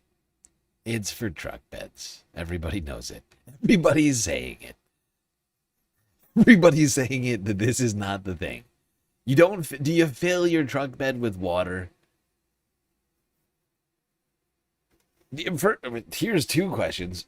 A, do you line your truck bed, then drive over it with a motorcade of presidential? Do you drive over your truck bed with a motorcade and then fill it with, thousands and thousands of gallons of water? Is that what you do? Or do you do normal things with it? In fact, I would argue most people don't even put anything on their truck bed. Like half of people who have truck bed liner on their trucks don't use their trucks for work. And they use it as like an extension for their manhood, right? Like they don't, like nothing ever goes in the back of that thing. You know?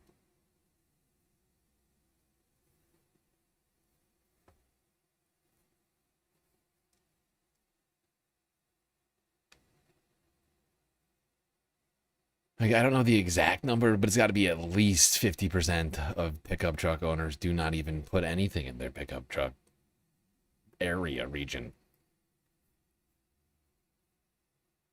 Shut up, we don't talk about that. Shut up, we don't talk about the very real scourge of pickup trucks that aren't used for any sort of work purposes. Their intended function. We're not going to talk about that. I am gonna talk about that. You don't tell me.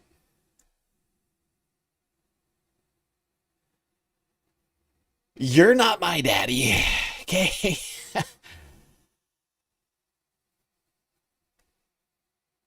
Dead. All right, let's go here next. To more of Trump's DOJ. Another episode in Trump's DOJ this week. A revelation regarding a situation from over a year ago, I think. I can't remember the exact timing of this, but I'm pretty sure this has got to be close to a year ago. Remember when James Comey, former FBI director, tweeted a nasty picture of shells on a beach? A very horrible picture of a grouping of shells that formed numbers, 4 specific numbers, which the entire right-wing ecosystem accused of being some sort of terroristic threat or call to violence of some kind. Well, as it turns out, Donald Trump, or at least somebody high up, directed the FBI to carry out a retribution plot against James Comey, which included illegal, what basically amounts to wiretapping and tracking of James Comey's movements. Oh, it's fascinating. For more, let's go here to MS Now from 2 days ago. We're back with Carol, Mark, Director Brennan, and Lisa. Let me read a little bit more from the filing on the irregularities of the investigation. Quote, federal officials acted irregularly across the course of this investigation. Immediately after Mr. Comey's post, the Secret Service changed its policy to newly treat 8647 as a threat. Secret Service agents were also ordered to conduct unlawful surveillance of Mr. Comey and share their interview notes with the president. When the Secret Service declined to open a full investigation, the DOJ instructed the FBI to pick up the baton, which Director Patel eagerly did. The FBI acted irregularly too. When the FBI applied for search warrants in March and May of 2026, long after the social media posts, those applications distorted the facts of the case. The newly installed political officials in the DOJ strove to accomplish what their predecessors could not, namely effectuating the president's desire to punish Mr. Comey. There is a long list of people, Carol Lennick, who touched this case and left. The prosecutor who secured the indictment has since removed himself from the case. The people who have signed on to this have also left the department, to say nothing of Eric Siebert, who was the first person who brought a different case to a grand jury, or refused to do that because he said there was not enough evidence. Just talk about the blast radius of every. Yeah, the Trump administration threw like a freaking nuke into the justice system, just trying to get this, get something. It's not even this. This is too specific. Get something, anything on James Comey. Right? They were just investigating James Comey, not for a crime, but for crimes. Just looking for crimes, searching for whatever they can find. Which is not how the Justice Department is supposed to work.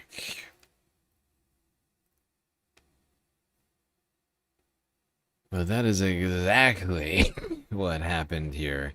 It's quite disturbing, really, when you think about it. That they would, do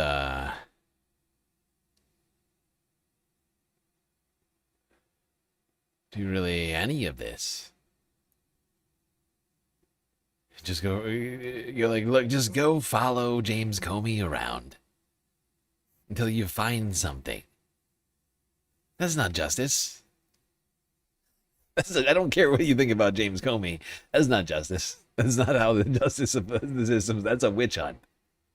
This is a literal witch hunt. Just go watch him until he does something suspicious. And throw him in jail. Right to jail, right away.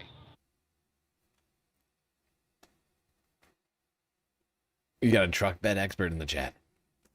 Wow.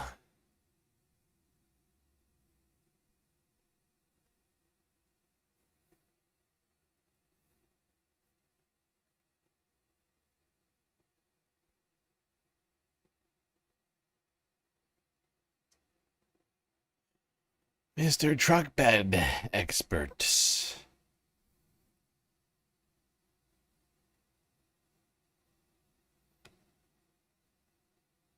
Now,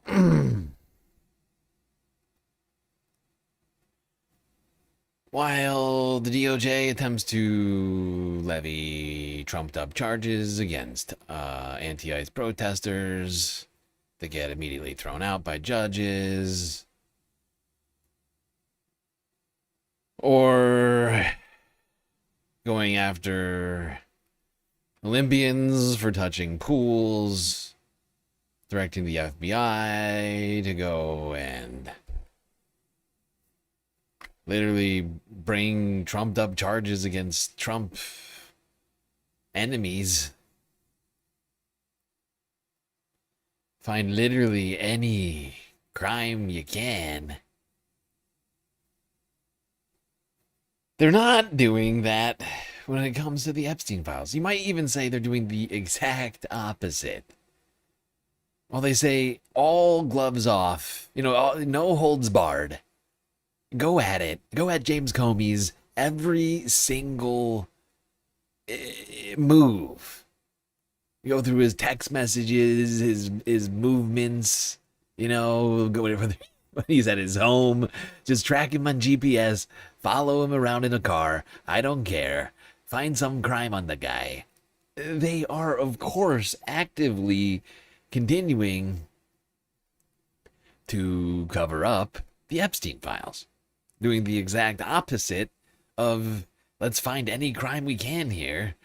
Instead, it's let's cover up any crime that we possibly think could be tied to President Trump or his allies. Be it all detrimental to anybody like that. And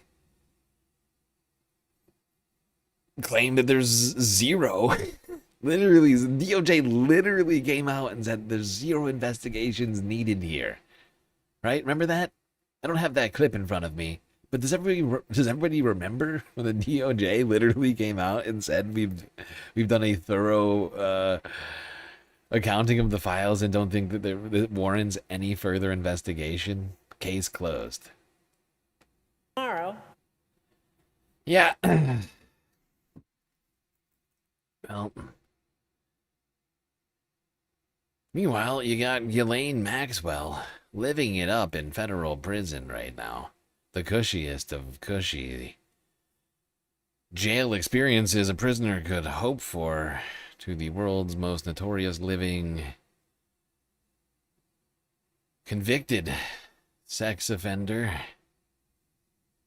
excluding the president. Let's go here to the Senate.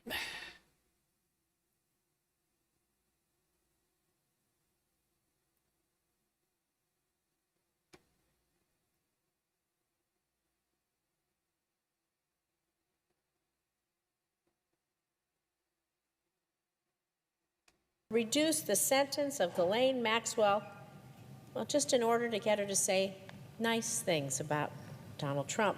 Oh, sorry. I forgot to say, this was... Jackie Rosen here is speaking... This is right before the proposed timing of the hearing, which didn't happen, for the nomination hearing for AG Todd Blanche. Unquote. According to the Times, a convicted sex trafficker wishes something in return from the President of the United States. The White House counsel then laid out the possibility that Ghislaine Maxwell might be pardoned or have her sentence reduced. So you heard that right. There literally was a serious discussion at the White House to pardon or reduce the sentence of Ghislaine Maxwell, well, just in order to get her to say nice things about Donald Trump. And mind you, this is the same woman who facilitated Jeffrey Epstein's horrific abuse of underage girls over many years, year after year, hundreds of young women. Our justice system worked as it was supposed to. Maxwell was found guilty by a jury of her peers. She was sentenced to 20 years in prison for her crimes. And that's why it was odd when Todd Blanche, in a highly unusual step, personally interviewed Maxwell. And days later, she was magically transferred to a minimum security prison. Imagine that. That's not the only thing that's odd. Ghislaine Maxwell's attorney, who Todd Blanche calls a friend, said that Maxwell wanted a pardon from Trump in exchange for her public testimony that she would help Donald Trump. What now? At the same time, Trump has refused to rule out pardoning her.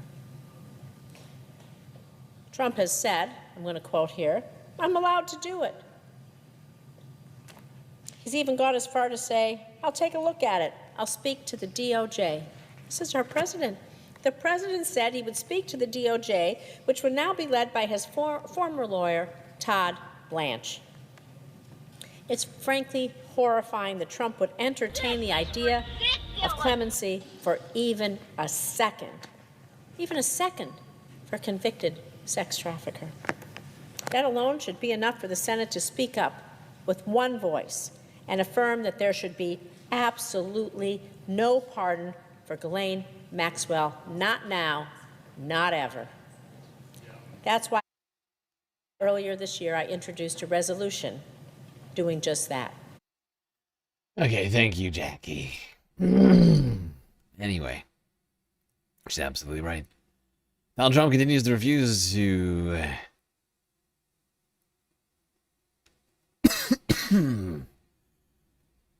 rule out pardoning the world's most notorious living sex offender, if you don't count him. And I think we all know why. think we all know why.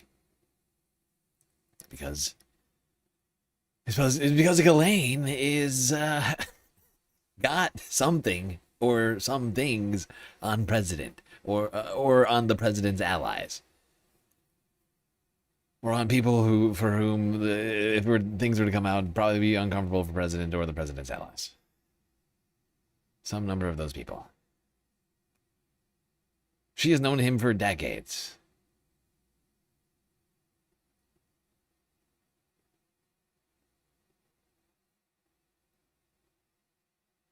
That's why she continues to get extra special treatment. However, Todd Blanche, the man in question, the dude hoping to get confirmed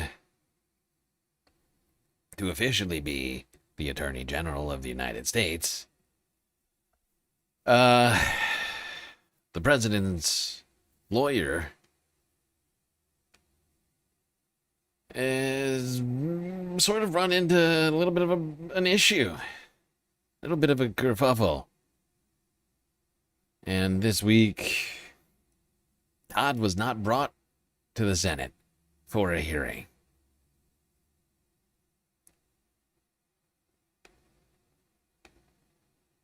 A major Republican stand-up to Trump.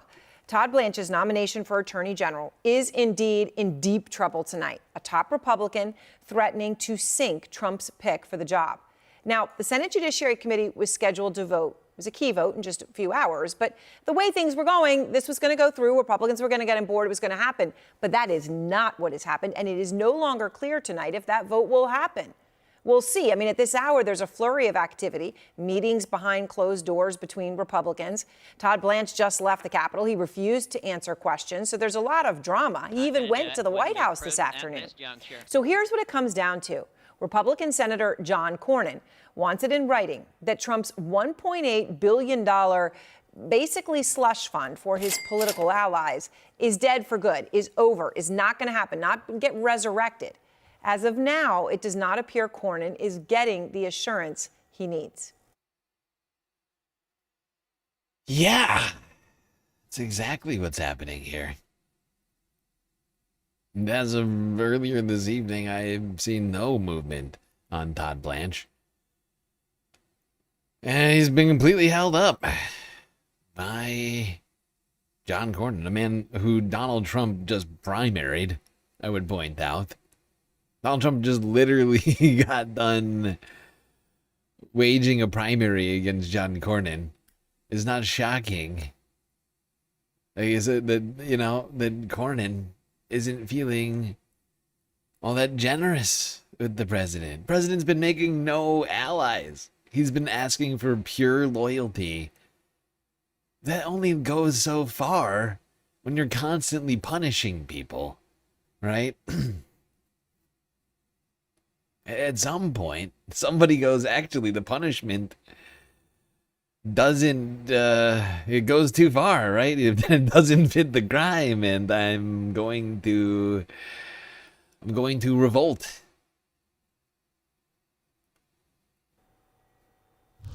You haven't heard from the DOJ at all? They haven't responded to you after you sent that back to them? As I told you earlier, it was not responsive to my concerns. I mean, we've heard from them. It's just that they refuse to commit to writing what he testified to under oath. And it's not a big ask. Why don't you think Todd Blanche has met your demands at around the 11th hour before this vote? Well, I assume he's getting some pushback from the president's lawyers. Here's the thing. We know that this slush fund matters a lot to Trump, and that may be what this is all about. But Cornyn is correct that it is not a big ask if you actually believe what people tell you under oath, and if you believe that people are people of honor, and when they say they're going to do something, they're going to do it. I mean, Blanche, in his confirmation hearing, testified that the fund was dead. But then he admitted it could be brought back by Trump's lawyers. Just to be clear, the President of the United States, who is the plaintiff in this lawsuit, has not agreed in writing to delete the weaponization fund, and there's no guarantee that he or one of the other plaintiffs might raise that issue by way of a lawsuit and a breach of contract lawsuit in the future. I suppose they could bring a lawsuit, and then we would litigate it. I suppose they could. I suppose they could, says Todd Blanche. I will say thank you very much. I love you, sir. Yeah.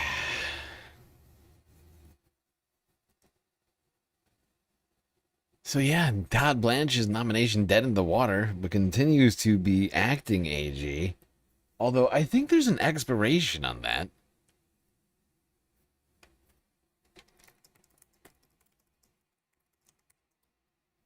How long is it? 210 days.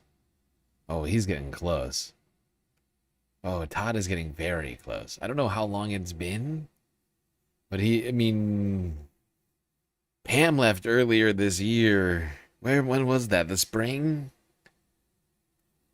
Oh, God. I wonder how many days it's been, Todd. This has got to be like a couple of months left, maybe? Oh, Todd, cutting it close here, pal. The United States could suddenly have no attorney general. Do we even have an assistant? Who's Todd's assistant now? The ghost of what's his name? Ray Cohn? Another Trump attorney?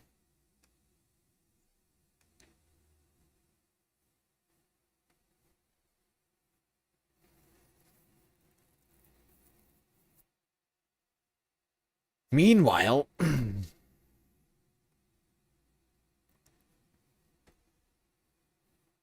we should talk about this situation in... Wait, where is it? Is this Wisconsin? I think this is... No, Michigan? It's Michigan or Wisconsin. I cannot remember which one it is now. One of the northern states.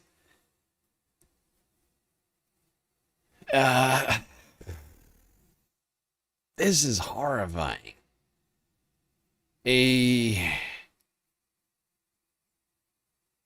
camp that has been around for decades, like 100 years or something like that, is being accused of systemic abuse of campers amidst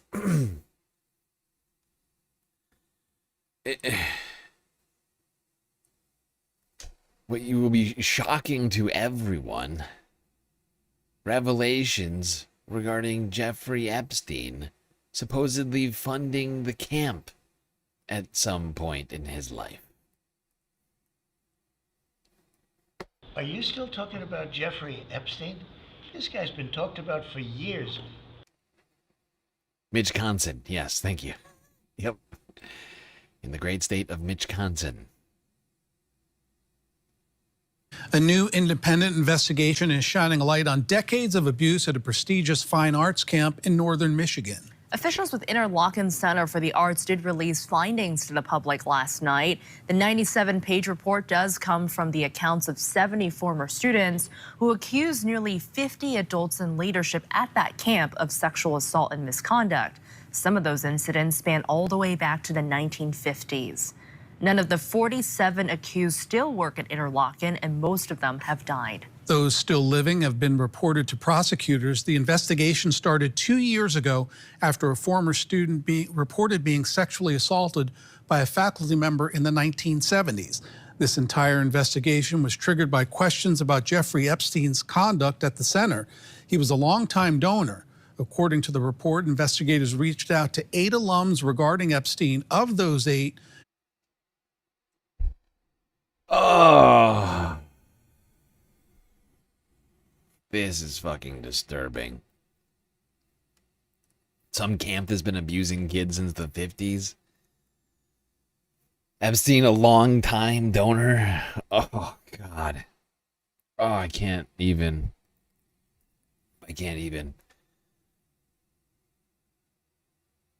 Just horrifying.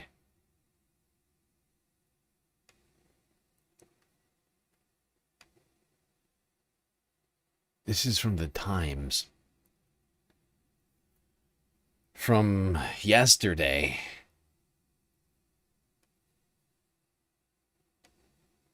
Hold on. This is lagging out. Why is this happening?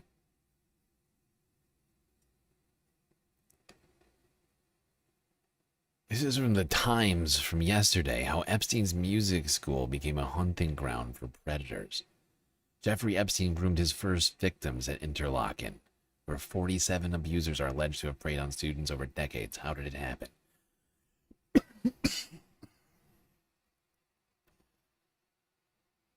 It was the summer of '97, and Amber, a student at Interlochen, an elite art school in Michigan, was on a lunch break from school as she walked down a winding path linking the school's cabins. The 14-year-old was approached at Wishing Well by a couple and their Yorkshire Terrier. Amber remembers them asking if she was enjoying her studies and whether she planned to return the next year. She wasn't sure, she told them. It would depend on whether she was able to secure a scholarship. That couple were Jeffrey Epstein and Ghislaine Maxwell. In hindsight, Amber, who had previously requested anonymity, realized that they were seeking a perfect candidate, quote-unquote, for abuse. I guess what they were sensing at that moment was that I was financially vulnerable, she told the Times. Quote, I was from another country. I couldn't afford to come back, unquote. She would spend years in Epstein's orbit, locked in a cycle of abuse and control. Epstein was a student of Interlochen in the 60s. He would return 3 decades later to scout and recruit young girls like Amber, paying for their educations to ensure that they were indebted to him.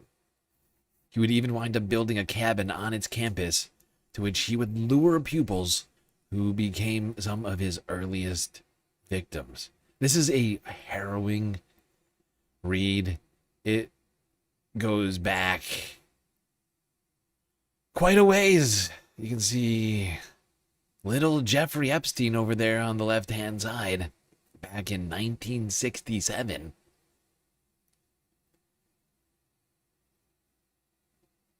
We are not going to go through this whole thing, but it is horrifying, to say the least.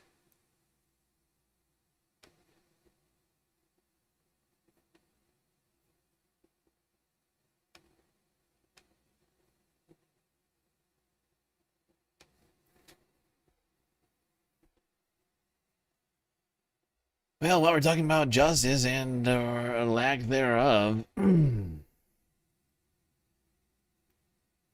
some people are accusing Mayor Zohran Mamdani of a lack of Jewish representation on a judicial panel.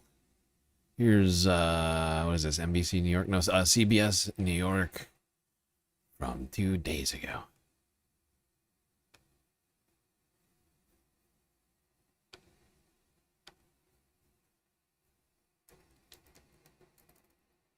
Mayor Mamdani is responding to criticism by some New York attorneys over the lack of Jewish representation on his judicial panel.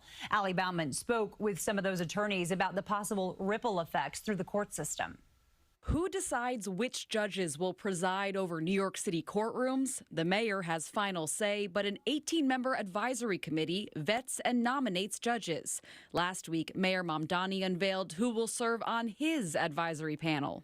In a city with such a high population of not just Jews, but Jewish lawyers, I find it hard to believe that there was not one Jewish former lawyer or law professor or law school dean, former judge who was qualified for this position. Attorney Elizabeth Forspan, along with other Jewish legal professionals, have now sent a joint letter to Mayor Mamdani expressing their disappointment over the lack of Jewish representation on the committee.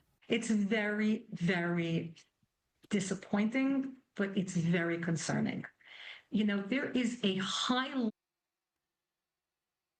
Yeah, now, to some degree, I was surprised by the lack of Jewish representation on this panel. I'm not entirely sure how it was decided. I've been trying to look through it. The how it was gone, like with the process of determining who was going to be on the panel, who wasn't. But it's a very diverse panel. I'm not sure if people had. I could have sworn that he put out like a before, but I can't find it. I could have sworn that he put out like a call to different legal people, like legal professionals, to apply for this thing. I just can't remember, and I can't find a story on it. But if you just look through the people being added to this judicial panel, it's a very diverse group of people. Black, Hispanic, Asian, Muslim, Middle Eastern, right? But the lack of Jewish representation, I mean, to me, it is strange in a city with so many Jewish lawyers, as was pointed out here on CBS New York. But apparently at least one Jewish legal professional was considered. But I think everyone's still just trying to get a grasp on exactly how the process happened. But supposedly at least one Jewish legal professional was considered in this process.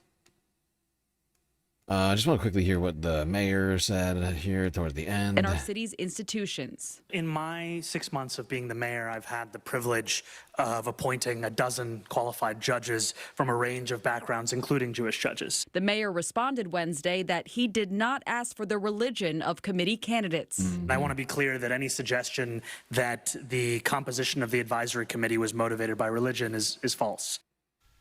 Okay, so we just heard the mayor, but do we have any idea how many Jewish candidates were vetted for these positions? So, Jess, we don't have an official.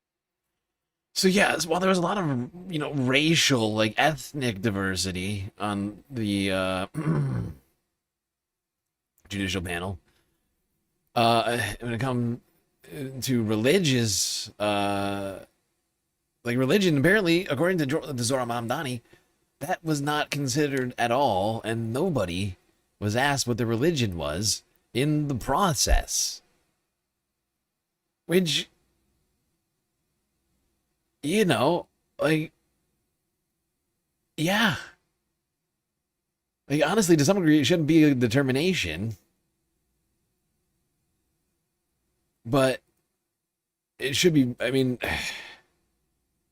the job should be, all the jobs should be as, made as available to everyone as possible, right? But since there was, in fact, a Jewish person, at least one, who was considered, it doesn't seem to me that this was at all intentional. And I think it's right here. We got to listen to the very end of this. Any idea how many Jewish candidates were vetted for these positions? So, Jess, we don't have an official count. The attorneys group did name one candidate in particular, a former judge who was rejected. And the mayor today said that candidate in particular was rejected because he previously served on Ghislaine Maxwell's legal defense team. So, yeah, that individual in particular did not, consideration was dropped for very, very reasonable motives, right? Used to work for Ghislaine fucking Maxwell? Yeah, no, thank you. Actually, next, please. I don't care what your religious or ethnic identity is, please, next. Please, get away from the judicial panel immediately, if not sooner, ma'am and or sir. Immediately, if not sooner.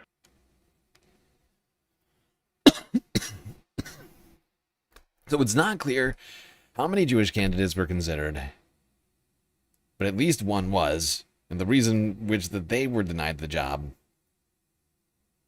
is completely valid in my estimation. And unless Zoran's just making shit up all of a sudden, which I don't think he's doing, this thing is being blown out of proportion, in my opinion.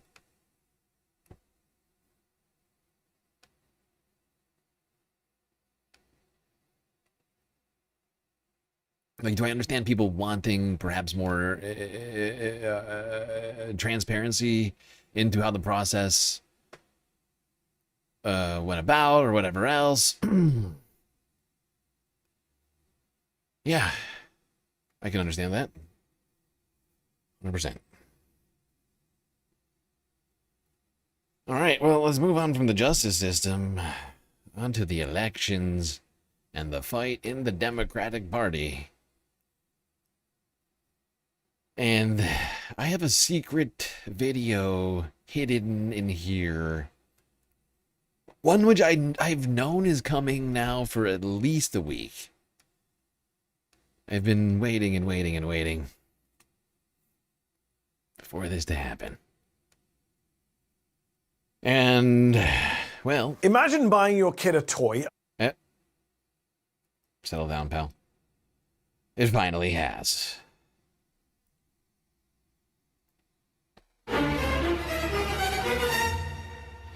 It finally has happened. Perhaps you didn't know this, but the new political kingmaker in leftist internet politics went on to the biggest, newest independent news organization to talk to one of our favorite guys, Mehdi Hassan, Twitch's golden boy, or most hated pundit, Hassan Parker. Hassan Parker? A communist! China! Yes, indeed. Zadeo finally dropped this gem. And we're going to talk about it. I think that this race will shock the world. You are a lightning rod. Is it weird for you to be hearing all these prominent Democrats just using you as the punch bag? I was on the PBD podcast. Yeah, Patrick cooked you. Yeah, Patrick cooked me. Okay. There is power in shamelessness. Donald Trump has proven that. We've got to talk about a big topic, and that is a man named Tucker Carlson. He's a phenomenal communicator, and that's what makes him so dangerous. I don't believe J.D. Vance believes anything sincerely. J.D. Vance is on janitorial duty right now. The Bill Maher, Joe Rogans, they do this free speech champion stuff. They don't have people who come on and disagree with them or call them out. Zoran has done a pretty good job, but in ways that annoy me sometimes. I'm like, shut the fuck up, dude. Are we really going to end the show on you saying, shut the fuck up, Zoran, I'm done? I mean, come on. What a twist. They're going to arrest me as soon as I get out of this podcast if you keep talking about this. Right to jail, right away.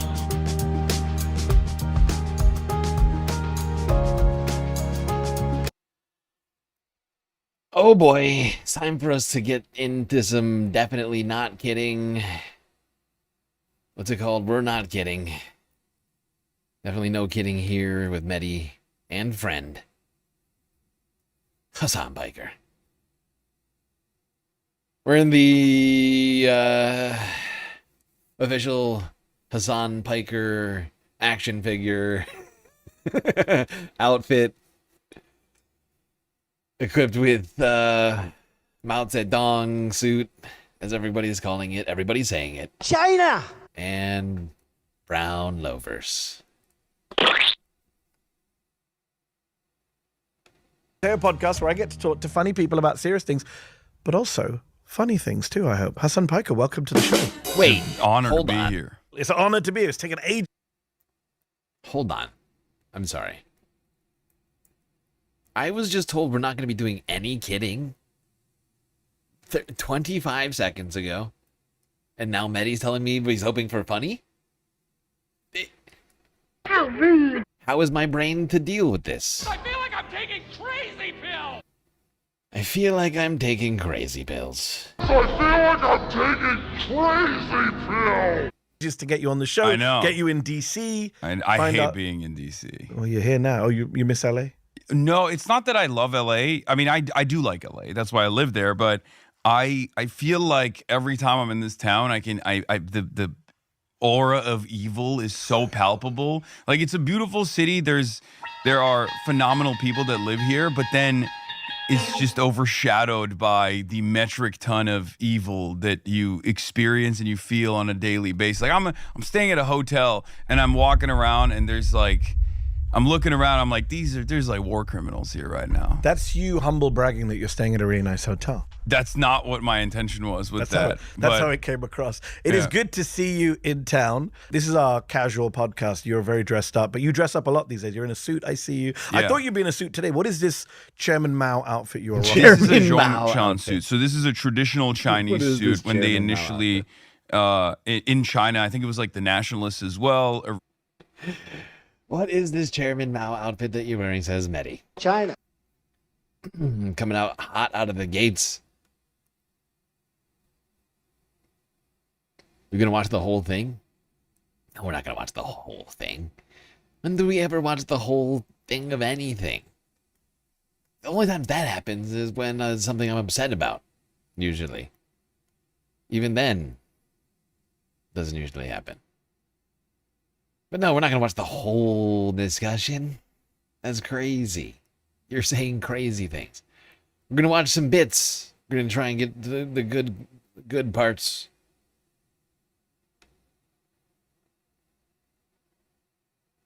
Stuff that's relevant to the segueing from the one topic we were just talking about to when we're about to start talking about. We're doing it in chronological order because we're going to be talking about election stuff throughout the week. Other sorts of narrative things within the Democratic Party. This has been a busy ass week, and I think this was at least last weekend, if not older. I don't know how long it's been. I've heard Hassan talk about it on his stream. I've seen a clip posted to YouTube on Zateo's channel, but I'm not a subscriber, so I have not had access to the... I mean, it's brilliant. I mean, really. If you want to get subs up, paywall some Hassan content. That'll do it. That'll do it. That'll get it done. Immediately, if not sooner. I always say that. I also say, socialism only works in theory until you run out of other people's money. You know, people can't see off camera. We've got Ayn Rand books piled up. You to read on your flight. No, I'm such a small C conservative. I'm illiterate now. I leaned in fully. I forgot how to read and write because of the elite literature industry. Yeah, because I hate. Yeah, reading is woke and gay. Why were you in New York on the night of the Democratic primaries? I was enjoying yourself with all these wins that we saw in New York. You were there. We saw you there. With I don't know Claire what you're talking Valdez, about. I don't know what you're talking about. Elisa, Must have been Avila somebody Chevalier, else. Brad Lander, Melat Kiros, who was just on your stream, who won in Colorado. All these lefties, or almost all of these lefties who are winning, there is a link to you. You've backed them. You've public talked. Some of them you've campaigned with. How is it that a 34-year-old Turkish-American socialist Twitch streamer is now a kingmaker in the Democratic Party of the United States? Liking this video? Then don't just hit like, share, and subscribe. And tap the bell so you never miss a video or live show. Damn it. But if you want early access to exclusive content... God damn it, Mehdi. Stop tricking me. This is a much larger movement. I don't think anyone is a kingmaker. I don't think Zoran is a kingmaker. An appropriately modest stance. No. I'm not even I'm not even demonstrating humility. I'll take ownership over some of those victories, where I feel like I've made the most impact, right? Where I feel like maybe even some of these races are overlooked. But ultimately, this is a real movement that we've been working to build. For the last decade or so, I think, from failure after failure, every single time people have gone back to the drawing board and figured out new ways of reaching as many people as possible. I'm a firm believer that there is no such thing as a spontaneous revolution. Yep. And I think that we have to be organized, we have to be disciplined, and we have to be ready for when the moment comes when people start recognizing that this system is fundamentally Agreed. flawed. And I'll come back to system just on you before we move on. Yeah. Clearly you've played a role, even if you're not a kingmaker. Yeah. Is that a role you saw yourself when you were making videos for TYT, when you were in college, you moved? Before this gets further down the road here, I think I may have clipped out part of that, but Hassan's basically saying that he doesn't take credit for, who is it? Chris Robb winning in the primary, or if he loses in the general. And that's fair, I think. I think that's totally fair for him to not take credit one way or the other. I think he should take credit for the efforts that he's putting in. The efforts that he's putting in aren't winning races singly, right? The candidates themselves are doing the work. People like Hassan, or me, but, you know, really we're talking about Hassan here, are, you know, just talking about those candidates and what they're doing, right? Like, and especially in the case of people like Hassan probably wouldn't have ever been talking about people like Chris Robb or Melodic Heroes if they weren't coming out with the policy sets that they had. So, like, really, is the candidates themselves that got the Hassan endorsements in the first place. And that, you know, that have been mobilizing on the ground. Not that Hassan hasn't been doing any of that, but, you know, he'll show up to, you know, wherever it is, Colorado or St. Louis or wherever else he's gone. He'll be there for like a day or two, maybe as much as like a few days, and then he's gone. But those candidates, they're running a race for over a year in some cases, right? And maybe Hassan's getting them over the hump. Maybe he's getting more enthusiasm from a different group, whatever it might be. But he's just a factor in an equation. And if these candidates were, if Hassan was getting behind DNC candidates, like lackluster, milquetoast, you know, like pro-Israel candidates that wanted to cut taxes for billionaires and corporations, I don't think that, you know, like, first off, he wouldn't even be having this conversation, right? But they certainly wouldn't be getting the same sort of support from the groups that people like Malat and Chris and whoever else have been getting, I don't think. Or I know. I think we can say with certainty it'd be a very different conversation. In Turkey, do you see yourself as the Twitch gaming streamer guy who's also dabbling in national and international politics? Yes and no. Like I always had a lot of hubris. I think I always Some thought, of us noticed. No, kidding. yeah, I always thought that I was destined for something, right? I don't know what it was, and I just kind of go along with the wind. But I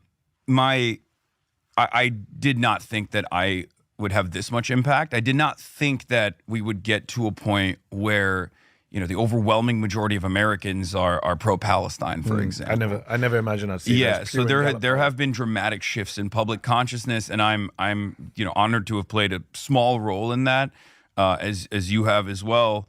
But I just did not think that the broader shifts would happen in general.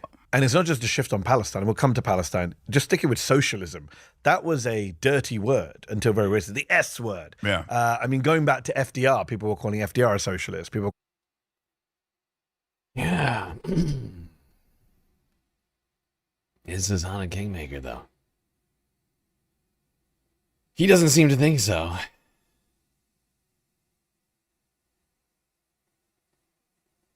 And like I said, these candidates are making their own arguments. They're going to these debates. They are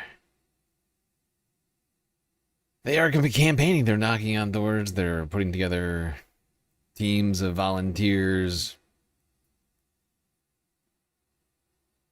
getting donations, whatever else, right? Like, they are out there. Is this the... Wait, hold on, let me think. What parts do I actually want? I'm just trying to think about what parts I want in here that I think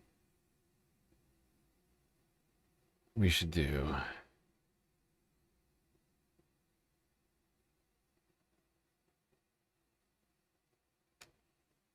Yeah. While we're on the subject of lefty candidates, the rise of socialism, actually, a candidate who is not a socialist but is running a very lefty campaign is Abdul El-Sayed in Michigan, running a very progressive, insurgent campaign in the Senate Democratic primary there in a key swing state. You've been stumping hard for him. You've campaigned for him. You look at the polls this week, Hassan. The polls are interesting. They're kind of all over the place. You have a Detroit News poll that shows Haley Stevens, the centrist establishment pro-Israel candidate, the sitting congresswoman, at 48%, and Abdul El-Sayed at... I think this thing's got to be at least 2 weeks old. Holy shit, this thing is old. This has been sitting in the Zadeo vaults for weeks. Those polls are so much different right now. I gotta skip part of this. I forgot about this part of it.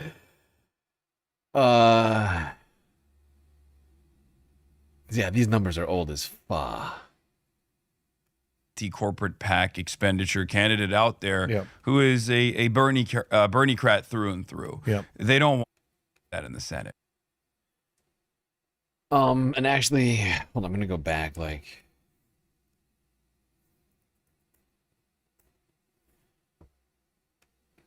a few clips there, but I just want to show you all what I mean by that.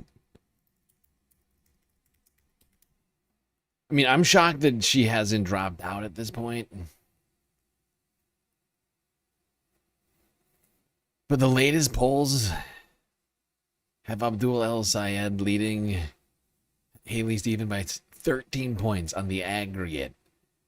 19 points here, 18 points here, 17 points here, 14 points here. Every single poll coming out in the last few days all have Abdul in double-digit leads, approaching 20 points.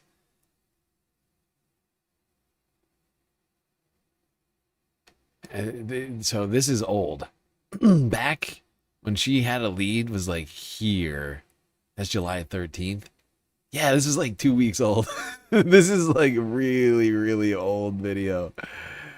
Oh my God. Zadeo's been hiding it from us. It's very rude. How rude. Very, very rude of you, you shrewd businessman. Mehdi Hassan. Far more consequential. There's less senators, more powerful. It's the upper chamber. And I think it's terrifying that there is an avowed anti-Zionist, pro-Medicare for all, anti-corporate PAC expenditure candidate out there who is a Bernie-crat through and through. They don't want that in the Senate. And when I say they, I don't mean just AIPAC. I mean all of these other big corporations definitely are terrified. And that's precisely the reason why the total expenditure, outside expenditure so far has been around $54 million. Insane Haley numbers. Stevens is a non-entity on the ground. She every now and then she pops up and does a couple safe events. And even at the safe events, she says some weird stuff. And There's- if you well, say now- it's weird, now you're being misogynistic. You're being yes, you're being a classic woman-hating Muslim. Exactly. Which is what I think because I'm a small C conservative. Well, they've said it about Abdul. They've said it about Yeah. you. They'll say it about me.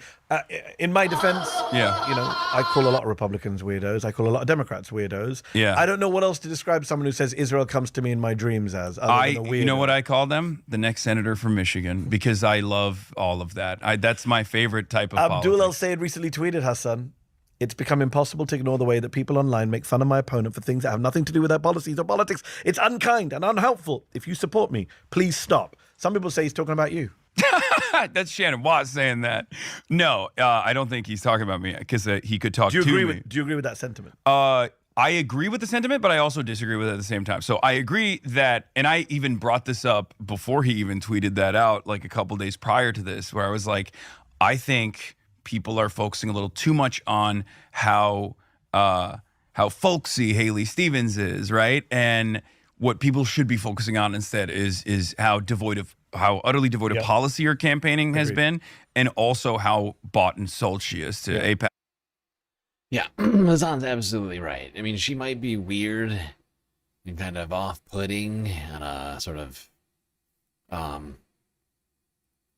what do you call it? On a surface level, but her policies are in fact worse. She just is. I think it's really easy, and I fall into this sometimes myself. It's just really easy to make fun of her because of those things. Because she is so quirky, if you will. You know? That she feels like she's trying to be hokey. It feels like she's trying to like do this sort of aw shucks like act. Like there's like almost, it feels like there's no way that that's actually how she is. Numerous other corporations, like those are the real problems here. That's why Abdul And that's should unique win. to Haley Stevens, because whatever you think of Mallory McMorrow, she didn't have as bad a record or as much outside spending. Like there's a difference between Mallory McMorrow and Haley Stevens. Mallory McMorrow called Haley Stevens out a lot during her campaign. So I agree with him on that front. What I disagree with him in principle is leaning in any way, shape, or form, or conceding in any way, shape, or form to bad faith attacks. Because they never accept those. That's not. They just want more. It actually backfires because what ends up happening, and I gave this. I gave this advice to Democrats. It's free advice on my stream all the time during the 2024 election as well, where I was like, never apologize for something you don't have to apologize for. Never accept your opposition's framing. Yep, agreed. And if you ever do apologize for something, your opposition is going to take that in bad faith and then say, see, they're taking ownership over it. Absolutely. It's a narrative war out there. This Fed sure knows how to yap. Are you calling Hassan a Fed? Are you really in here calling Hassan a Fed? Or are you calling me a Fed? Who is a Fed in this situation?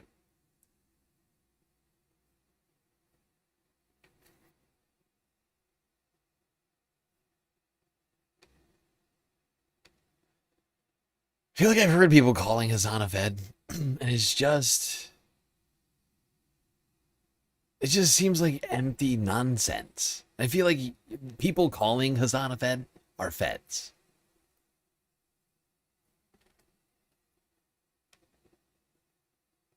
Like, thine dost protest Fed a bit too much, I do think.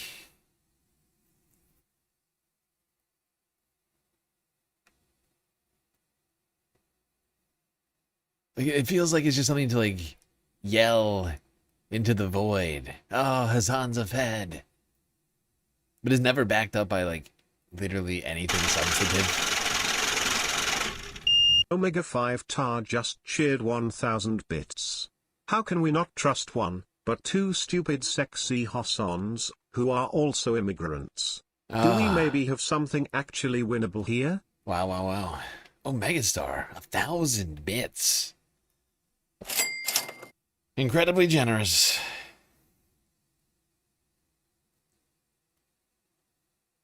Although now I think it's officially August. So I gotta wait. I gotta wait 2 months to see that. Well, a month and a half. But thank you so very much, Omega. How can we not trust one but two sexy Hassans? It's too many sexy Hassans. How is anyone get anything done?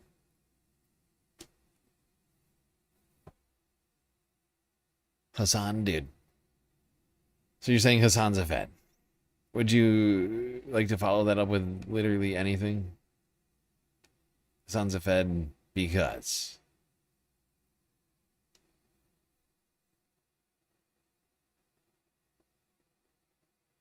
A, B, and C, therefore Hassan Fed.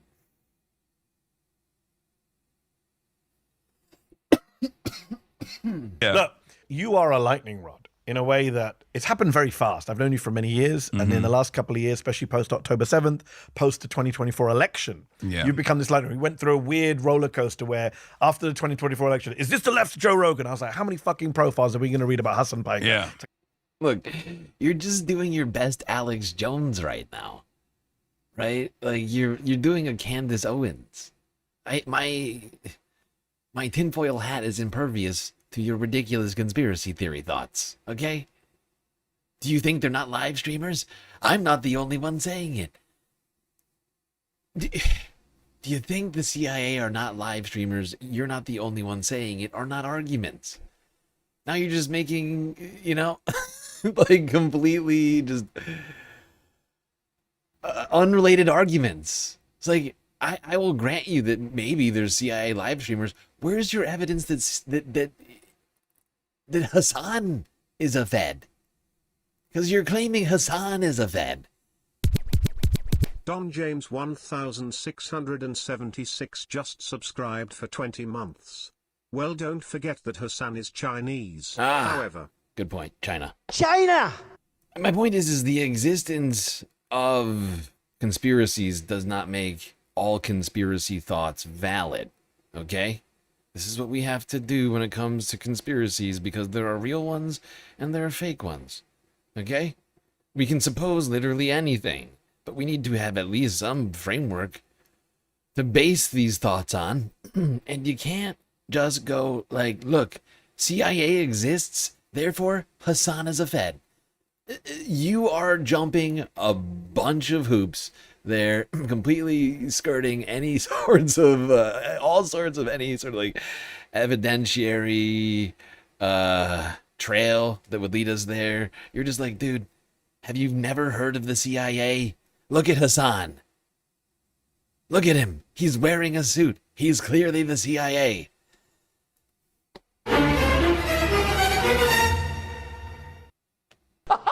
Hassan Parker. Every time I open the New York Times or New York Magazine or whatever it is, there's a glossy profile of you working out somewhere, not in a Chinese suit. Yeah. And then it changed quite quickly into you are evil personified. You are this anti-Semite. Since earlier this year, just this year, Mallory McMorrow, who we mentioned a moment ago, compared you to Nick Fuentes, the Nazi, called you misogynistic and anti-Semitic. Josh Gottheimer, congressman from New Jersey, said all elected officials should condemn your rhetoric. Andrew Cuomo, remember him? He said that Zoran Mamdani, he said on the debate stage. Yeah. I don't know if you're watching that live debate. I wonder what you thought when you heard your name. I knew it was going to happen. Mamdani should condemn Hassan Piker, he said. Neera Tanden, former Obama and Clinton official, now head of the Center for American Progress, said AIPAC would spend $50 million to defeat any candidate campaigning with Hassan Piker. I'm definitely against super PAC money, but let's get real. Is it weird for you to be hearing all these prominent Democrats just using you as... It's weird for me to hear prominent Democrats talking about wanting to spend tens of millions of dollars to defeat Hassan Piker, the Twitch streamer. It's odd.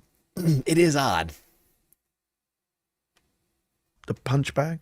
No, it's expected. I think I'm the perfect guy to draw all of their enmity. I'll draw all the aggro. I can tank it. I've been in a very contentious. But it's not weird. This is happening suddenly in your life. Like for 33 years, you were just like a streamer, and that 34th year, you're the enemy of the Democratic Party establishment, and they hate you. Yeah, but the hatred is coming from the success of this movement. So who cares? Let them hate. I don't care about what they think of me. I just want to win. Yeah. I want to win for the working class, and I want to make sure that we have real fighters that get elected. So a lot of the attacks on you are clearly bad faith and bullshit. A lot of the attacks on you are because you're anti-Israel and anti-Zionism. If you weren't, they wouldn't care what you said on your streams. Let's just be real about that. At the same time, there is no denying that you've said some stuff that has pissed a lot of people off. Yes, Hassan, always saying mean, naughty things. Bad Hassan. Such a bad boy. Why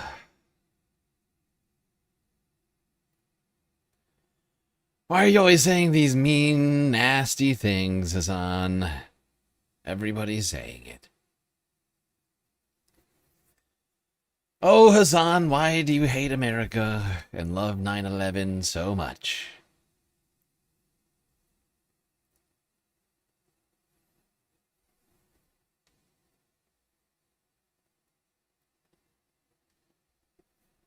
All right. We're going to the very end of this thing. We can't spend all of the time of this stream talking about Hassan Piker. However, speaking of using all of our time, somehow we're already 2 hours and 45 minutes into the stream. But we've only made a rather incremental amount of progress. Maybe like 35%, I want to say. 35% of the way through the galactic content goal. Leaving us exposed. Only like an hour and a half left to complete said goal. Just pointing out, I think, the obvious. All right, let's talk about Zohran Mamdani. Zohran Mamdani.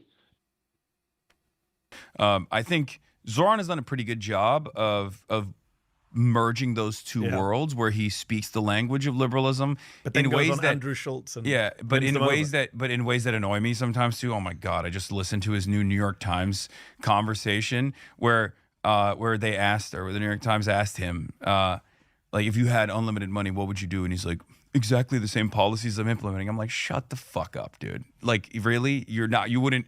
If you had unlimited money, if money was no object, you would do fast and free buses. I was about to end the show, but are we really going to end the show on you saying "shut the fuck up, Zohran Mamdani"? I mean, come on!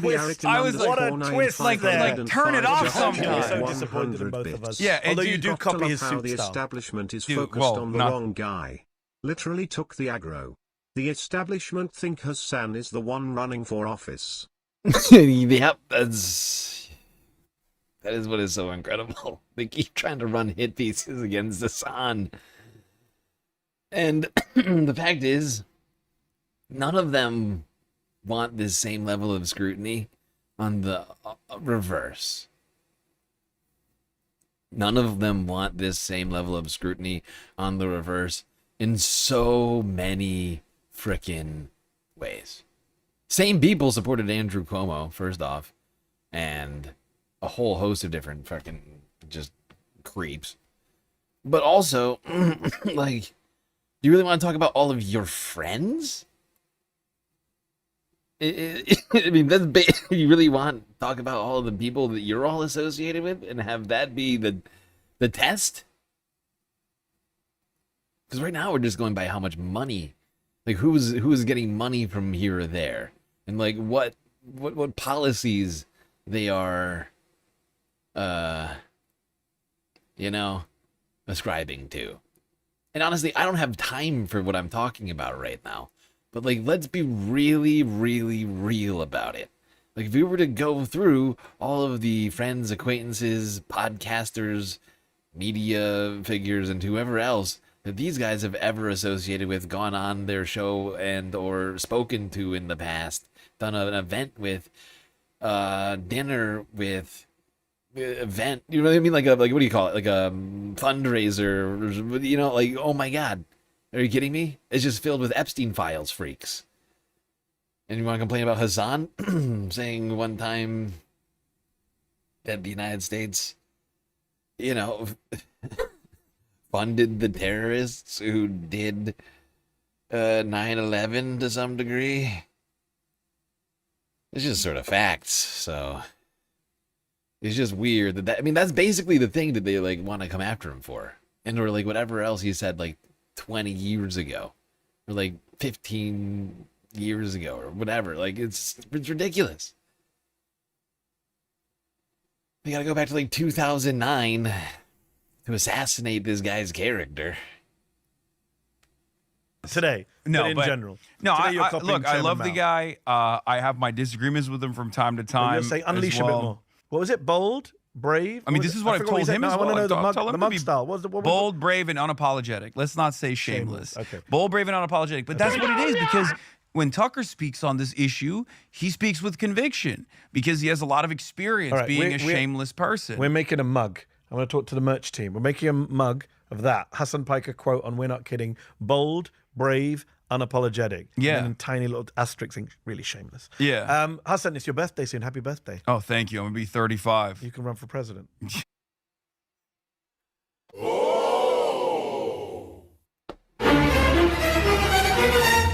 Hassan Piker could run for president. Revelation. First seen here on GNN. Nobody knew. Nobody knew Hassan is 35 now.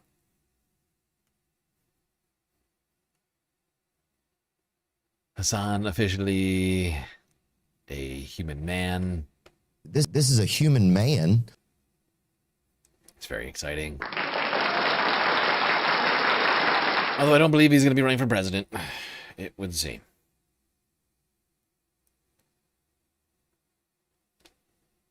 All right, well, let's move on to things actually happening this week, because that was like 2 weeks ago. Finally posted.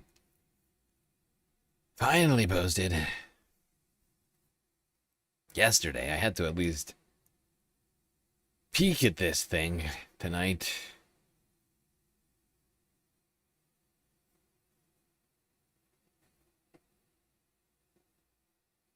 All right, let's talk about those midterms.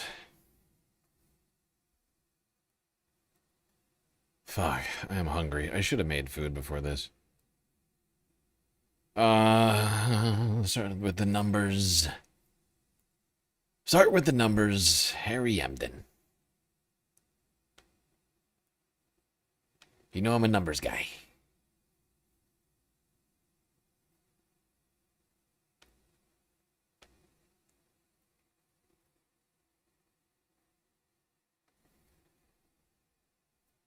Hey there, if Democrats lose to Trump yet again, these are all the red flags. Democrats, you have only about 100 days until the midterm elections, and you don't have control of either chamber anywhere close to being locked up. What are we talking about here? Well, we're talking, first off, we're talking about cash on hand. You know, Democrats, they're much more like this. They're your $1 bills. While Republicans, you're much more like this, your 50s, and dare I say, even your $100 bills. Because just take a look here. Cash on hand from the main outside groups, ergo your congressional committees, right, your NRSC. Take a look here. Republicans at this point, $657 million.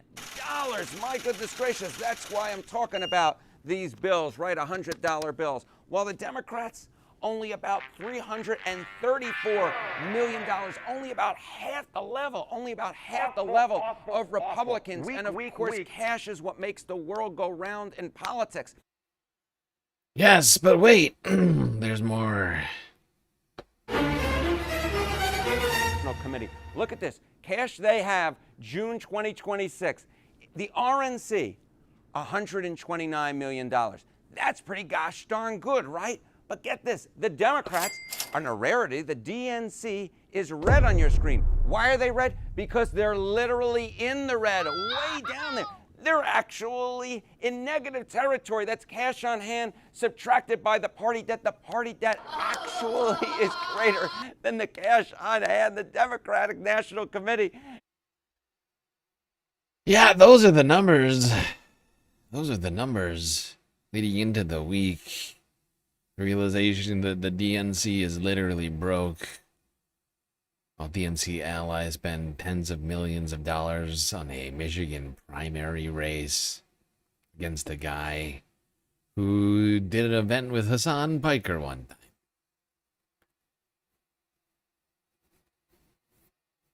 Seems irresponsible when you think about it. I like that.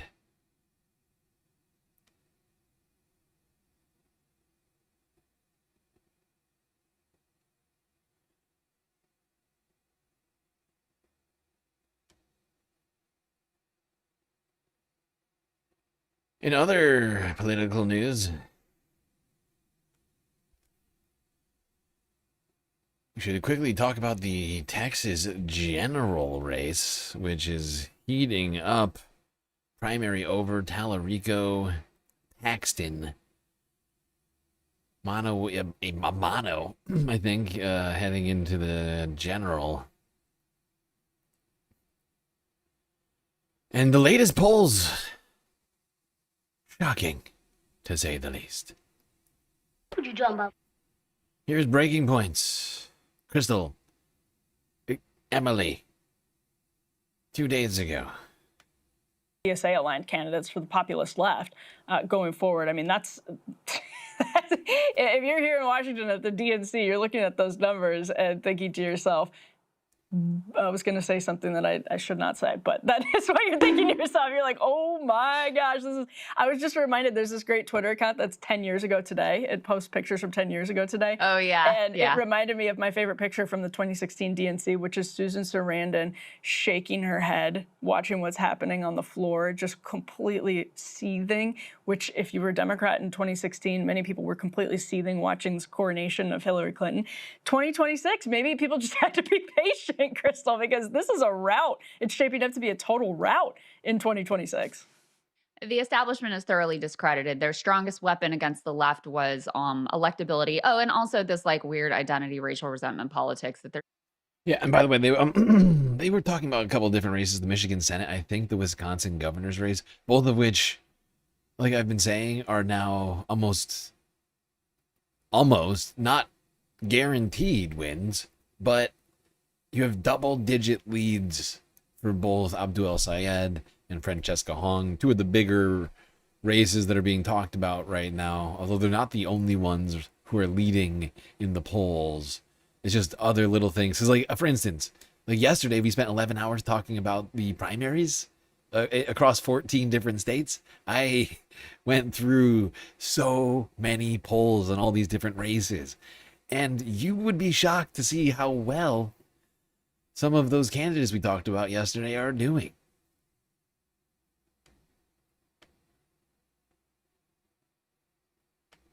Trying to use, and I think it's just been the electability piece has just been so thoroughly discredited. I think the identity, racial resentment piece has been fairly discredited as well. It doesn't seem to be landing in the same way it did when Hillary Clinton was using this against Bernie Sanders back in 2016.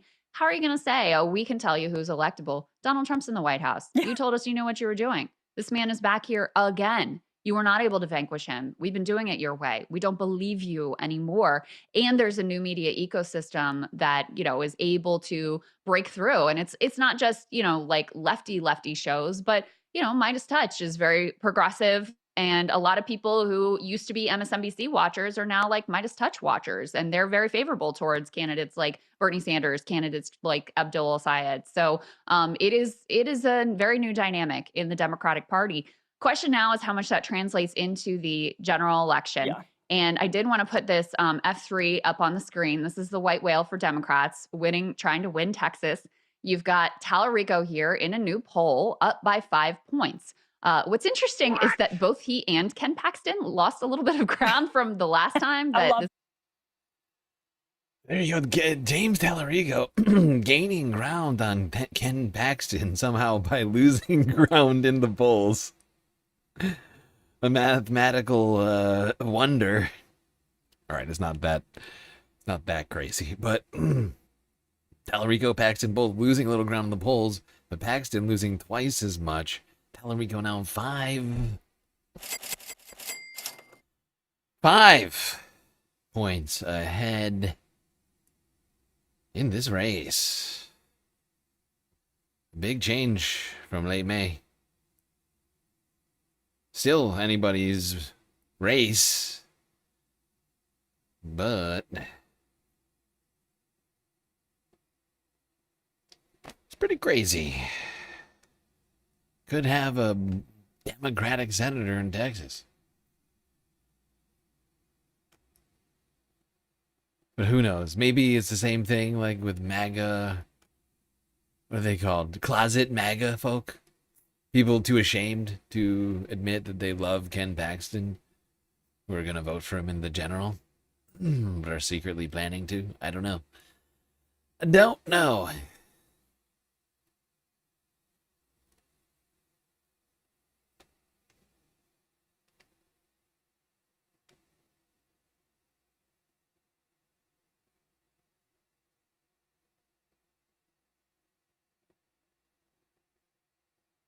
All right, let's listen to Moron.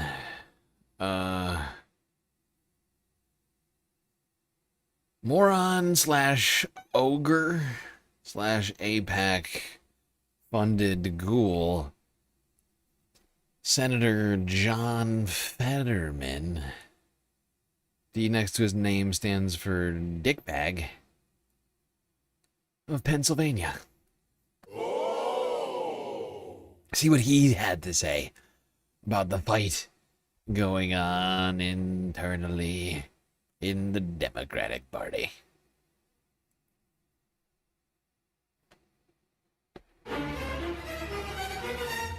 He got the legal advice to just plead the fifth, and that's why he decided to do that. So you're saying he should have testified and provided the public with some answers? What I'm saying that, you know, when I think Dr. Fauci knew. Sorry, I don't need all of it. We're gonna into like a loaded room. All right, shut up, idiot.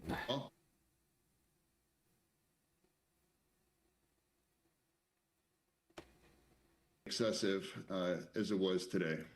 And Senator, you have been outspoken, especially recently, about the direction of the Democratic Party. You said you would leave the party if it adopted an anti-Israel stance.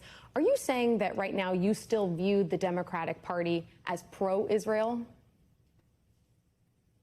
No, I don't. I see the Democratic Party as some people are trying to have it both ways, where they won't really be willing to go the full side the way with the left, but I think overall, without a doubt, there's very few that I'm aware of that are proud to stand with Israel through every. What in the hell is he saying?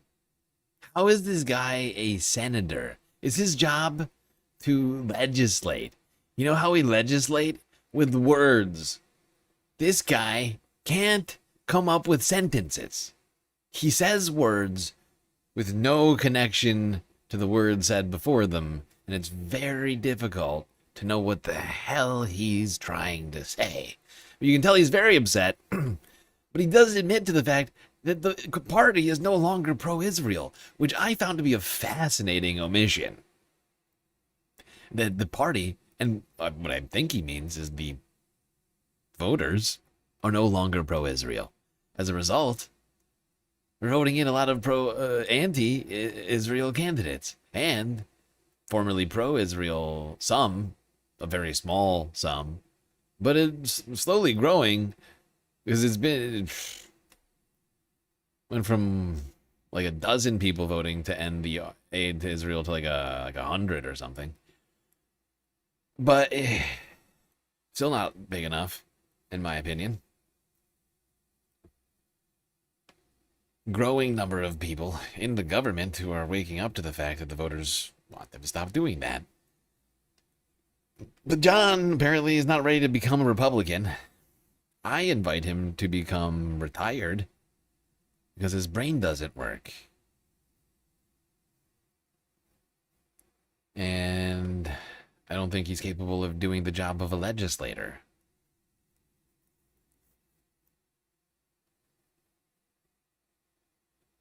Let alone, I don't know, I wouldn't trust him to do, like, accounting.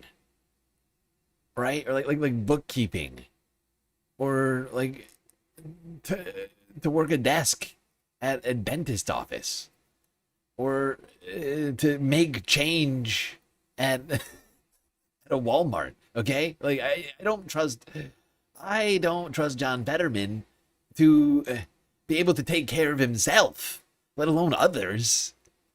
Like, no level of responsibility is like, any level of responsibility is too much responsibility for John Fetterman. I don't think he can handle it. He is too fucking stupid. I don't know if it's a result of the stroke or if it's something he's just predisposed to pre-stroke or some combination of the two. But when he talks, it hurts my brain.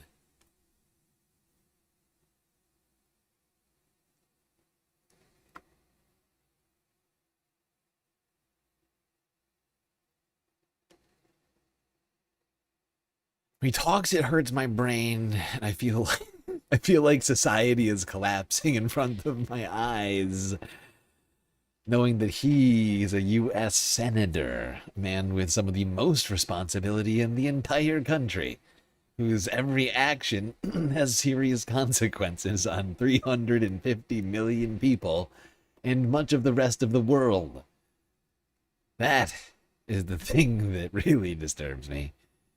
Because in any of those other scenarios, it's really, you know, he's making bad change, he's doing people's taxes wrong, any of these other sorts of things. The outcome, you know, it could be bad, like on an individual level, but when it comes to the Senate, this is affecting all of everyone. This is as high stakes as it gets, and the dude can't do, like, he can't say words. He can't come up with sentences. He goes on TV and he just says mush. He goes, people, Democrats, liberals, Israel, pro-Israel, people, they're on one side of it, and there's another side, and there's people that are over there, and I'm here, I think. Where's here? I don't know. Exactly. He is a rock. He is a human rock. In no ways should that guy be a senator. What he needs to be legislating is like how to recover from his brain injury, I think, or something. I don't know what it is. But not how we're allocating taxes. Not U.S. foreign policy. Not, or domestic policy, for that matter.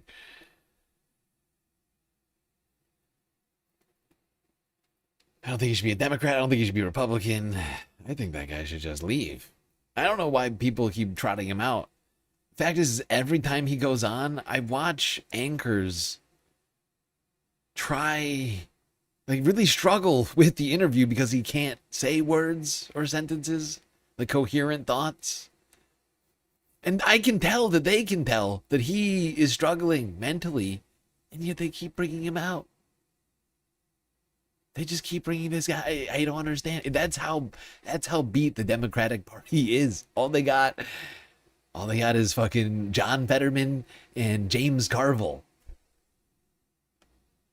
Oh, good God.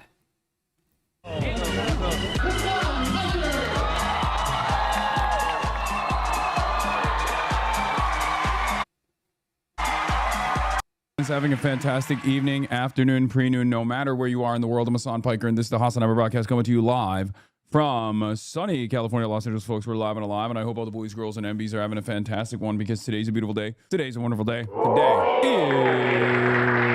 is Thursday, also known as Norm Day. Norman Finkelstein. Whoa. Hassan Parker. Yeah, my interview with Donny O'Sullivan, pieces of it are also out. He's just teasing us at this. Okay, we don't need this whole Hassan clip. I figured I'd just let him introduce it. Let's move to the point, the purpose of this clip. Where's James Carville? Oh, actually, I forgot. We have to watch the first part. We have to watch the first part, and then... Right. Actually, yeah, this is... And then this is... Right, this is... I'm remembering this... Why am I remembering this in reverse order? I could have sworn this part was... Yeah, okay, never mind. I take it back. This is relevant. At this point, little tickles, little teases. Look at that. It's coming out on Sunday, baby. You guys have failed so publicly and so spectacularly that it is caused... Columbia Arican _ 9505 just cheered 100 bits. I honestly think that Fetterman has always been a Republican. I doubt it was the stroke. And did the Israeli handler give Fetterman some sort of honeypot? Just saying. Yeah, I honestly don't know. I have no idea. I didn't pay enough attention to Fetterman back before he became a complete ghoul. And... like, I vaguely thought of him, like, as an ally, but, like, I didn't really follow his race before he got elected. Like, what he said before he got elected type of thing, right? Like, what he promised to do. So I don't have as much, like, but, like, but, like, I know, I know that he promised enough stuff to know that he's a piece of shit. I don't know well enough. Like, I didn't to know like his to be able to make a serious, what do you want to call it? Claim, I guess, one way or the other, on what led him to change his ideology, right? Or if he ever changed at all. And if that was in fact how he always perceived things. I do know that he did, I remember, didn't he like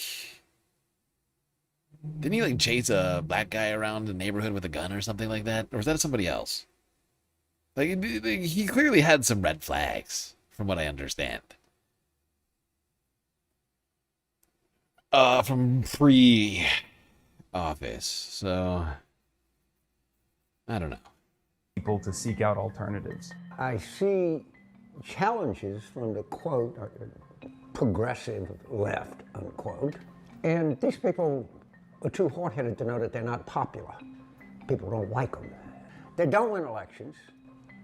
They never run against Republicans. They just run against other Democrats. It's so funny. This is literally the same meta always. You wearing the same jacket? I am. There's nothing different about what James Carville is saying than what Neera Tanden is saying, than what the dumbest like liberal on Twitter is saying.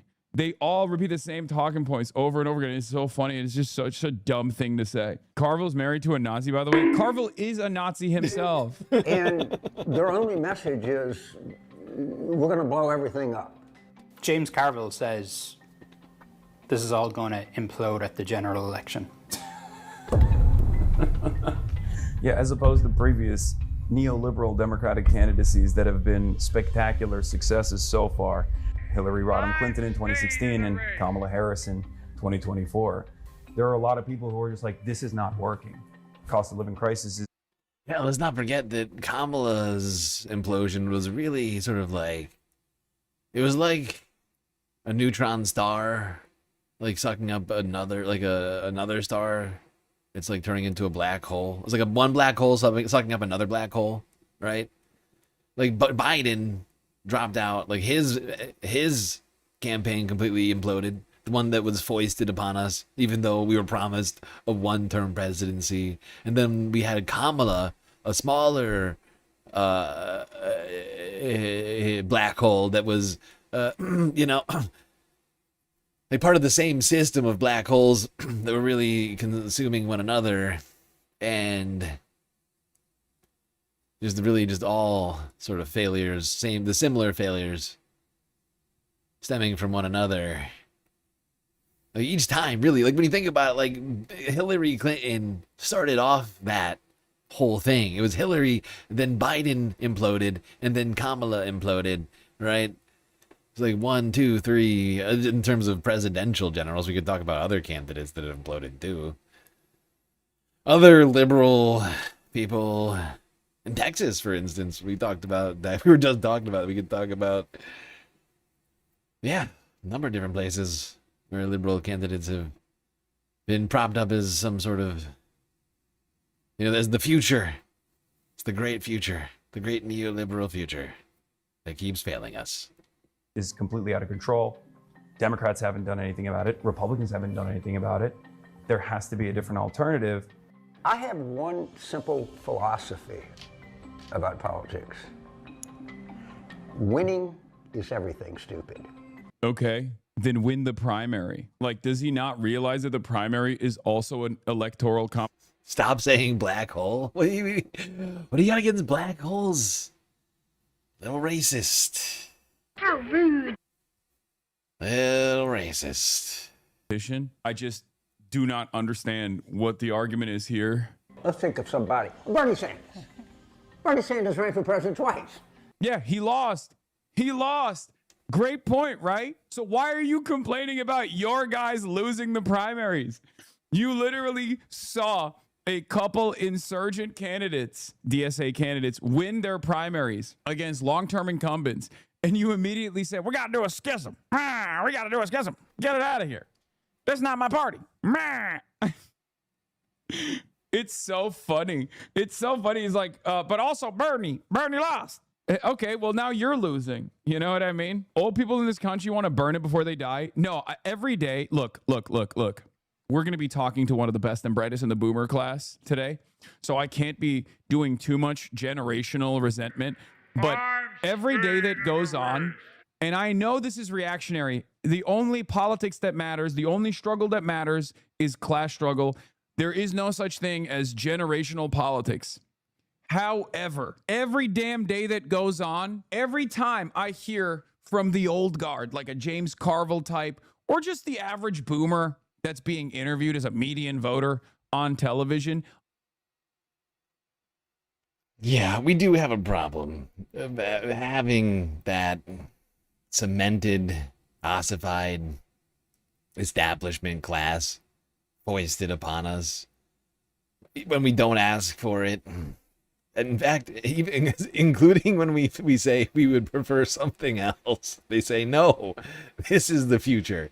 The 80-year-old, the octogenarian centrist is your future. Anything that represents change or a passing of the torch power-wise, or of a paradigm that would benefit you, the non-octogenarian congressperson and or person in power. Well, we're not interested in that narrative. Do you have bootstraps? Huh?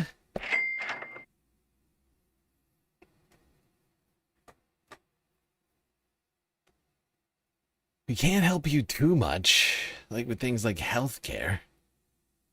You know, like that's the thing, right? Is like we're promised, like promise all these things by the neoliberals, then they fail, and then they promise if we put them back in power, that not only will they'll it's like one term, but they'll also get a bunch of stuff done that will totally solve that stuff, and then they don't go far enough. Like, on some things, I've said before, I approve on Biden's job.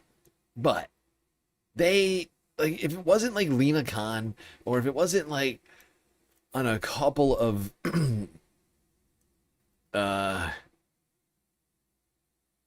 attempts that wound up getting watered down anyways, like, you have what is effectively a feckless party that refuses to push at all for the policies that are being asked for by the base. And guys like James Carville are getting replaced. And they see it as an affront to them personally. And honestly, they should. James Carville has not been relevant. Nothing he has said has been relevant to the moment for like 30 years. But he continues to be traipsed around as if he has something important for us to say. I couldn't be more sick of the fucking Ragin' Cajun. Crossfire, that shit is dead, right? Like that, the time from which, you know, like old James Carville comes from, that shit is dead. Like nobody wants the like, because I feel like Carville comes from like the enlightened centrist time, like of debates, you know, like of like reasonable debates, not Jubilee debates where people are coming out as outright fascists, right? Who are like, actually authoritarianism is better than democracy. Like he's living in a time and yearning for a time and operating from a mindset from a time that no longer exists, but they are demanding, they are insisting is coming back. It's the same thing as Obama claiming that the fever is going to break. And like, if I recall correctly, at the Obama Museum unveiling in Chicago, he literally said it. He literally said that the fever is going to break any second. These guys are still hanging on to this concept of like some sort of sickness in Republican politics and conservatism, and they are deluded.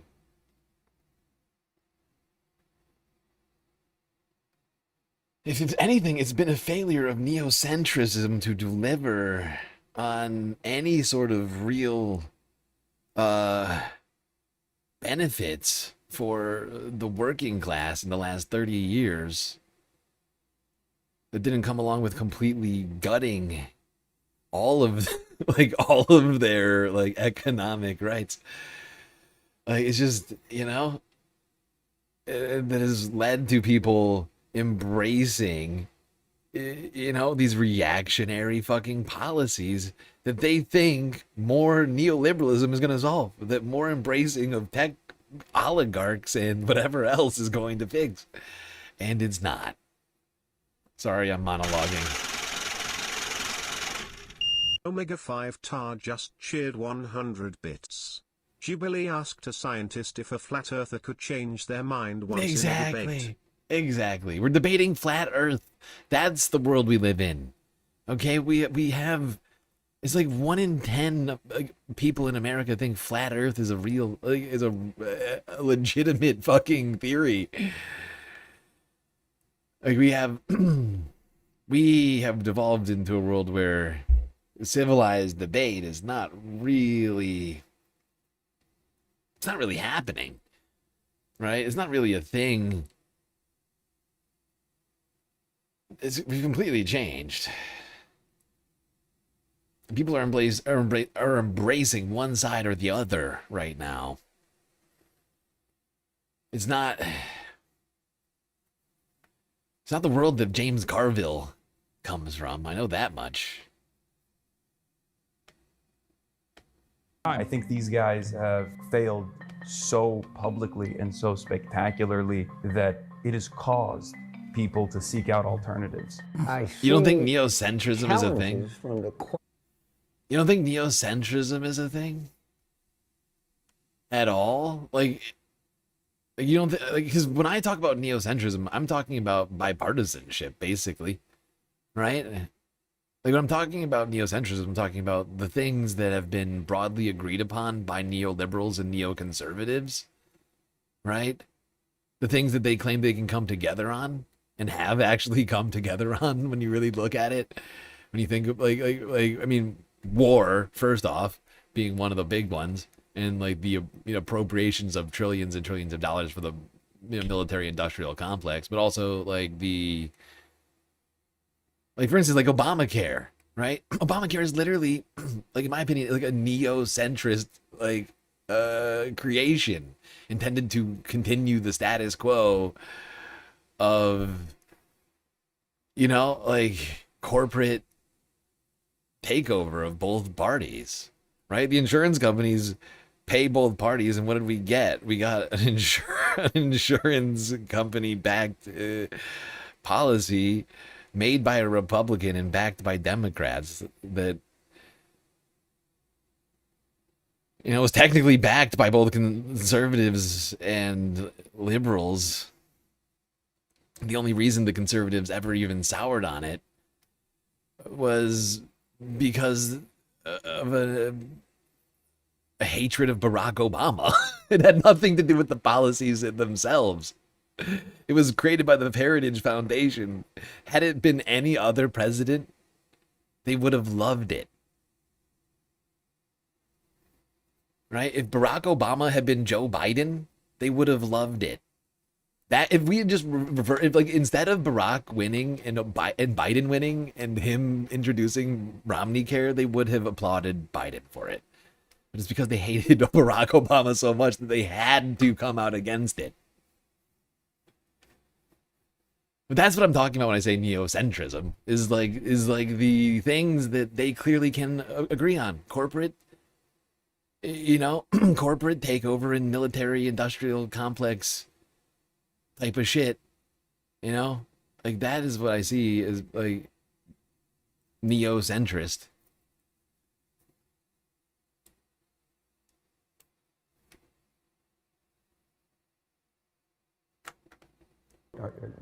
Progressive left, unquote. And these people are too hard-headed to know that they're not popular. People don't like them. They don't win elections. They never run against Republicans. They just run against other Democrats. And their only message is, we're going to blow everything up. James Carville says this is all going to implode at the general election. Yeah, as opposed to previous neoliberal Democratic candidacies that have been spectacular successes so far. Hillary Rodham Clinton in 2016 and Kamala Harris in 2024. There are a lot of people who are just like, this is not working. Cost of living crisis is completely out of control. Democrats haven't done anything about it. Republicans haven't done anything about it. There has to be a different alternative. I have one simple philosophy about politics. Winning is everything, stupid. Let's think of somebody. Bernie Sanders. Bernie Sanders ran for president twice. You know what he did twice? He lost. By a lot.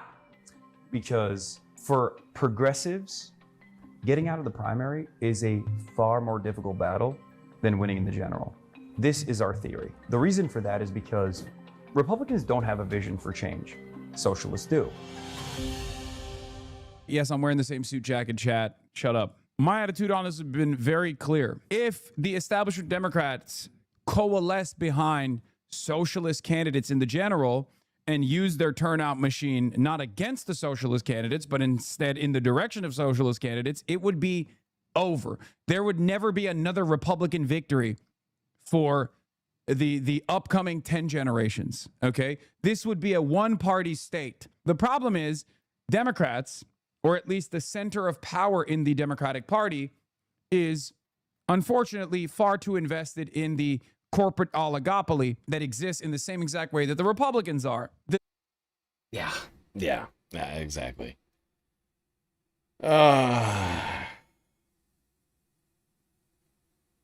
Man. But honestly, watching people like Carville have these sort of public breakdowns, like repeatedly, like he keeps doing it. He keeps coming out here and doing it. Columbia-9505 just cheered 100 bits. This is why Dems lose, cause look at what Carville said. Winning is everything. So politics is just a sporting even instead in enacting policies that will help the actual citizens that vote. Exactly, but this is what I've been saying for a while, right? Is like the power center in the Democratic Party, as Hassan just described it, operate in this way. It's not ideological. It's about power. It is about winning.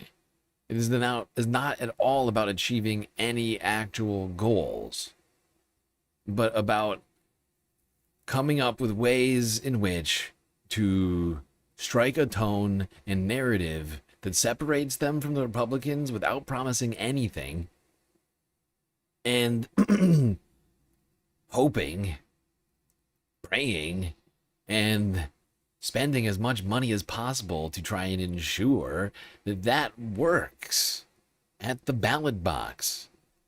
That's all it is. They're just, it is genuinely is just performative, right? Like they don't have ideologies. They will make nods. But like this is the thing, like as somebody who's been going through all of these campaign websites, I see the very clear differences in the ways in which the issues are being framed and discussed by leftist candidates and centrist candidates, right? Center-left candidates, DCCC backed candidates, they are not talking about the solutions. They are talking about how they're going to return us to the at the very best, they're talking about how they will return us to the status quo before Trump. You know, they'll undo the bad stuff that Trump did because everything before Trump was good. That is the very basis upon which they are framing everything. They are not a party of change. They're also essentially a regressive party. They want to take us back to another time. Right? They're essentially just like Republicans. They just want to regress us back to a different time, right? Don't get me wrong. I think that doing that in the case of Trump is beneficial. It's less, it's better than the time that the Trump administration wants to take us back to. But we're trying to take us forward, right? And there's a huge difference between those two things, right? They want to return us to the status quo. The Republicans want to return us back to 1850, and you know,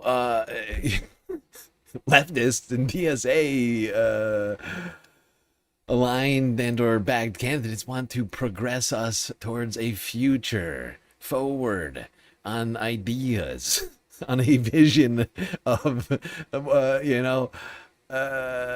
society that like includes everyone, right?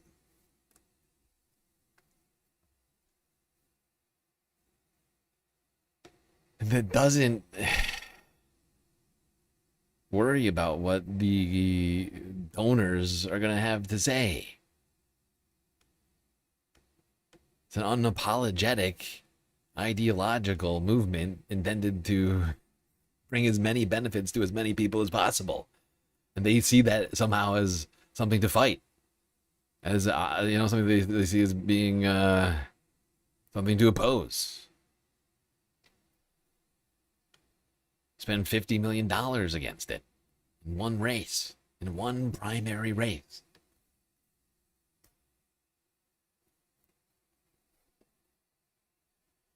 All right, moving on from the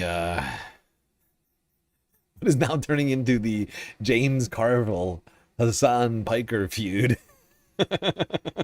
Those are words I never thought I would say. I feel like I'm taking crazy pills. I feel like I'm taking crazy pills! Am I wrong for that? Like, I feel like I'm taking crazy pills. I just said the sentence, Hassan Piker, James Carville feud. Could you jump up?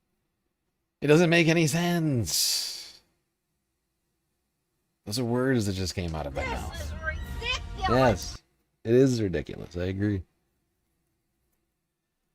It is ridiculous. It doesn't make any... It's 2026, people. Where's the future? We can't forget that we're living in the present.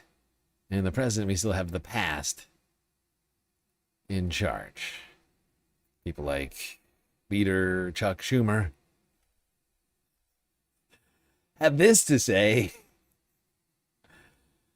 to an awkward question regarding one particular DSA policy platform.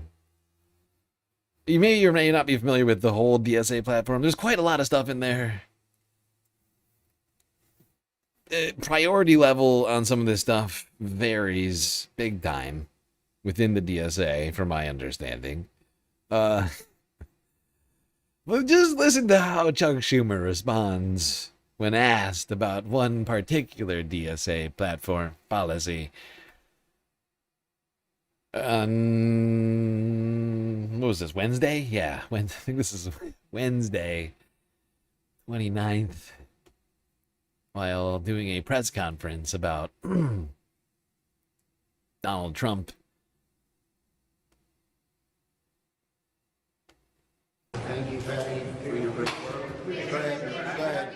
No, not you. Had the opportunity to speak with Troy Jackson after becoming the nominee in Maine. What have those conversations been like? We had a great meeting this morning.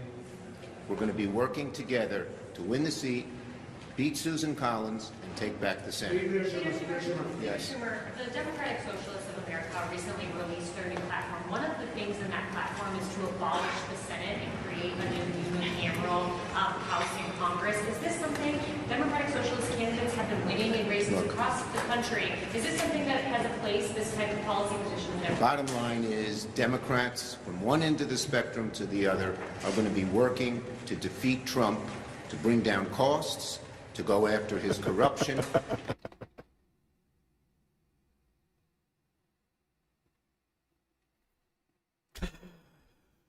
So, I don't know if you could hear a little bit of an echo here in the halls of Congress, but you got a reporter asking about the DSA policy of potentially getting rid of the Senate completely, just abolishing the Senate, and Chuck's response is to just start filibustering about affordability and beating like Susan Collins or something. I can't remember exactly. But he does not respond to that question at all. Shock of shock, Senate Leader Thune. I almost called him Senate Leader fucking Thune. Senate Leader Schumer. Not even entertaining the concept of the abolishing of the Senate. He's going to keep fighting. He's going to be fighting and fighting and fighting. And affordability and fighting. Cost of living and fighting. Donald Trump fighting. Fighting, fighting, and more fighting. Not resting, but fighting. Not resting, but also fighting while not resting. It's a lot to juggle. Chuck has got it. But what Chuck doesn't have is a response to the question about what he thinks about the abolishing of the Senate. That's fair. I didn't expect anything too impressive, but zero response. Not great, Chuck. I would have assumed something more snappy than that.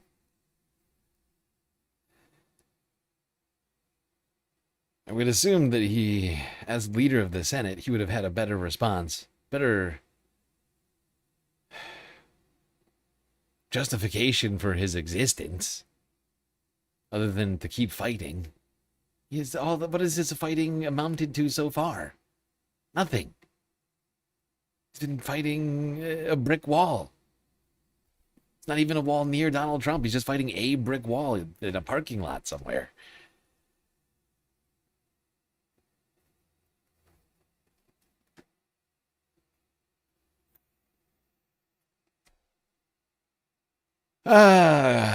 Speaking of fighting, let's talk about those midterms. New polls, new forecasts, new numbers being run. Suggests further shifting in House and Senate races. CBS News. Yesterday, Major Garrett. Honestly, I don't know if you've noticed, I have been... Major Garrett is on the good list over at CBS. He keeps doing these pieces that I could swear are going to get him fired any day now. They almost feel like journalism. Like they're approaching what feels like journalism, and I'm like, what's Major doing over here? Where is Barry? Is Barry going to fire him? This is like, but supposedly this is just for the interwebs, so I guess they're just hoping the president doesn't see it. I guess that's a good bet. But he's terminally online. I don't know.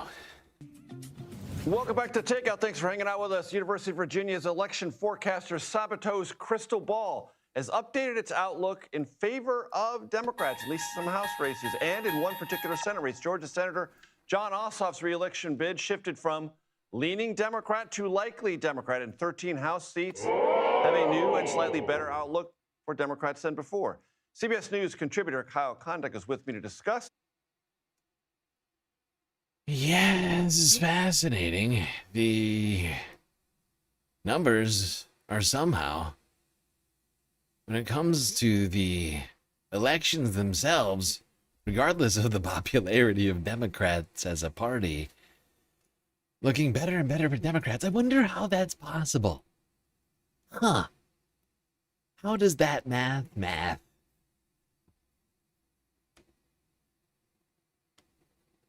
He's the managing editor of Sabato's Crystal Ball, and he wears a necktie, which I don't disparage because his mother prefers that. And I always defer to mothers with sartorial choices here on The Takeout. Kyle, great to have you here. Mom, hello, great to have you. So I want to talk about the upper Midwest. We have talked a lot about Michigan, understandably so, but Minnesota and Wisconsin also have some interesting statewide contests with progressive components to it. Yeah, it looks like Francesca Hong, who is a progressive member of the state assembly there, she's a big favorite to win the Democratic Socialists of America. She's a DSA'er. Yeah, a big favorite to win the Democratic gubernatorial nomination. In part because Mandela Barnes, trailing by a lot, dropped out today. Yeah, and the quote-unquote establishment, the sitting governor Tony Evers, Democrat, endorsed David Crowley from Milwaukee to try to save this thing and nominate a kind of a no more traction. Doesn't seem like it. No, I mean, doesn't seem like he has any real name ID outside of Milwaukee. In Wisconsin. Yeah. Now, we're not going to watch this whole clip, but this is exactly what I think is happening.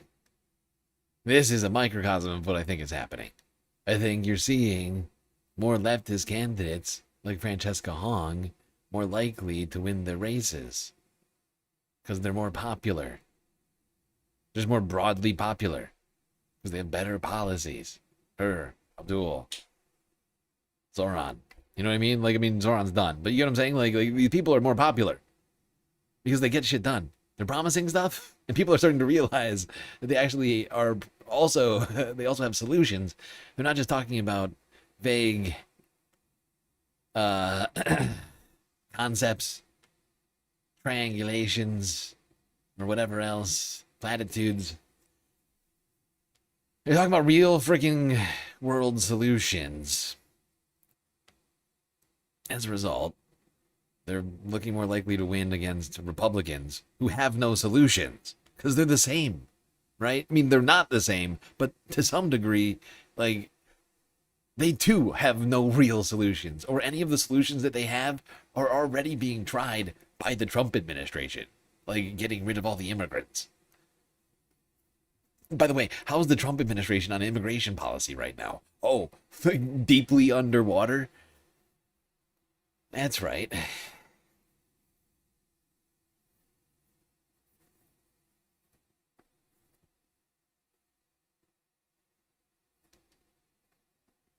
But like, Republicans never have any solutions either, right? Or if they do, they'll all be fucking worst possible solutions, like blame immigrants or trans people or whatever else. Muslims.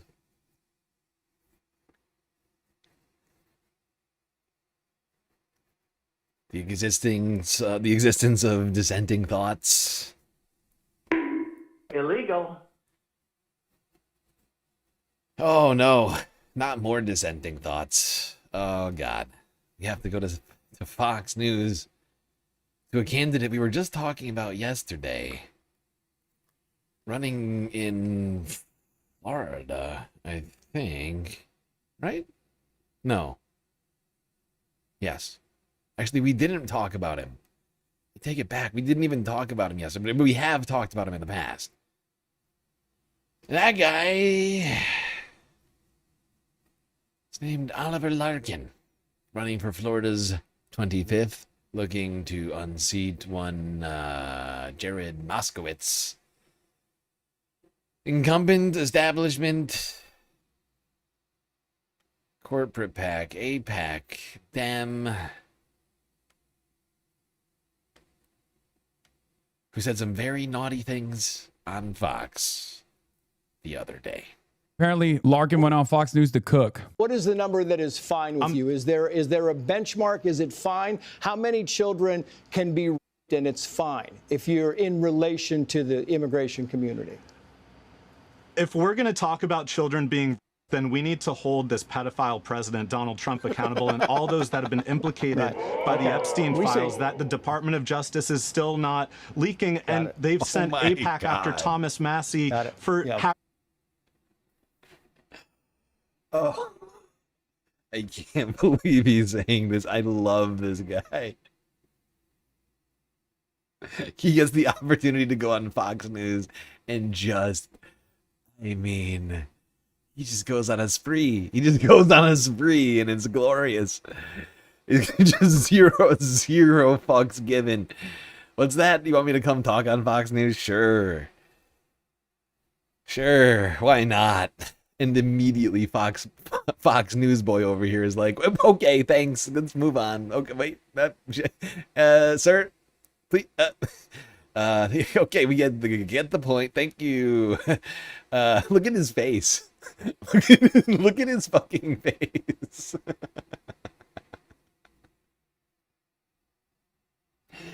Oh God. We're going to talk about children being, then we need to hold this pedophile president, Donald Trump, accountable and all those that have been implicated by the Epstein files that the Department of Justice is still not leaking. They've sent AIPAC after Thomas Massey for having the temerity to hold accountable the pedophiles that are in control of our government. Thank you. We appreciate your time very much. We got to get this in front of as many people as possible. For those of you who don't know, Oliver Larkin. Dude, Oliver, like, honestly, I already liked Oliver. He was already on my endorsement list. But this one was so glorious. This was so fucking glorious. And he knows where he's running, dude. That's the other thing about this that I found fascinating. That he was moving so fast that before getting cut off by Fox News, he was able to jump in there and get a Thomas Massey reference. A Republican out the door who is honestly quite popular among Republican voters.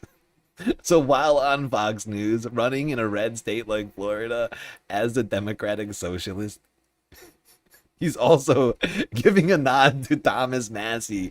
I think literally just as a political gambit, which is brilliant. It's brilliantly done. I just like it couldn't be more well done politically speaking. Like while simultaneously doing just utterly decimating this host on the president and the Epstein files. Oh my God!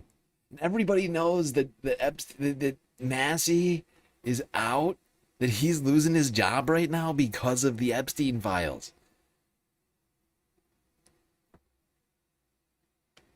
Is running against one of the most right-wing Democrats, Jared Moskowitz in Florida. Oliver Larkin is running for Congress in Florida 25 against Jared Moskowitz, one of the most right-wing Democrats, a person who's called himself a DeSantis Democrat. I'm a twice-appointed Ron DeSantis Democrat. A person who has openly said is more to the right than Marco Rubio. I'm to the right of this issue to the J.D. Vance Witkoff approach. And Hey, I don't agree, worry about quite it, frankly, little more Marco. with Gentlemen. Senator Lindsey Graham and probably Senator Tom Cotton. A person who was the first person to join the Doge Caucus as a Democrat. That is who Oliver Larkin will unseat. That is beast mode. We need real fighters like Oliver Larkin in Congress. Oh my God, what a cook.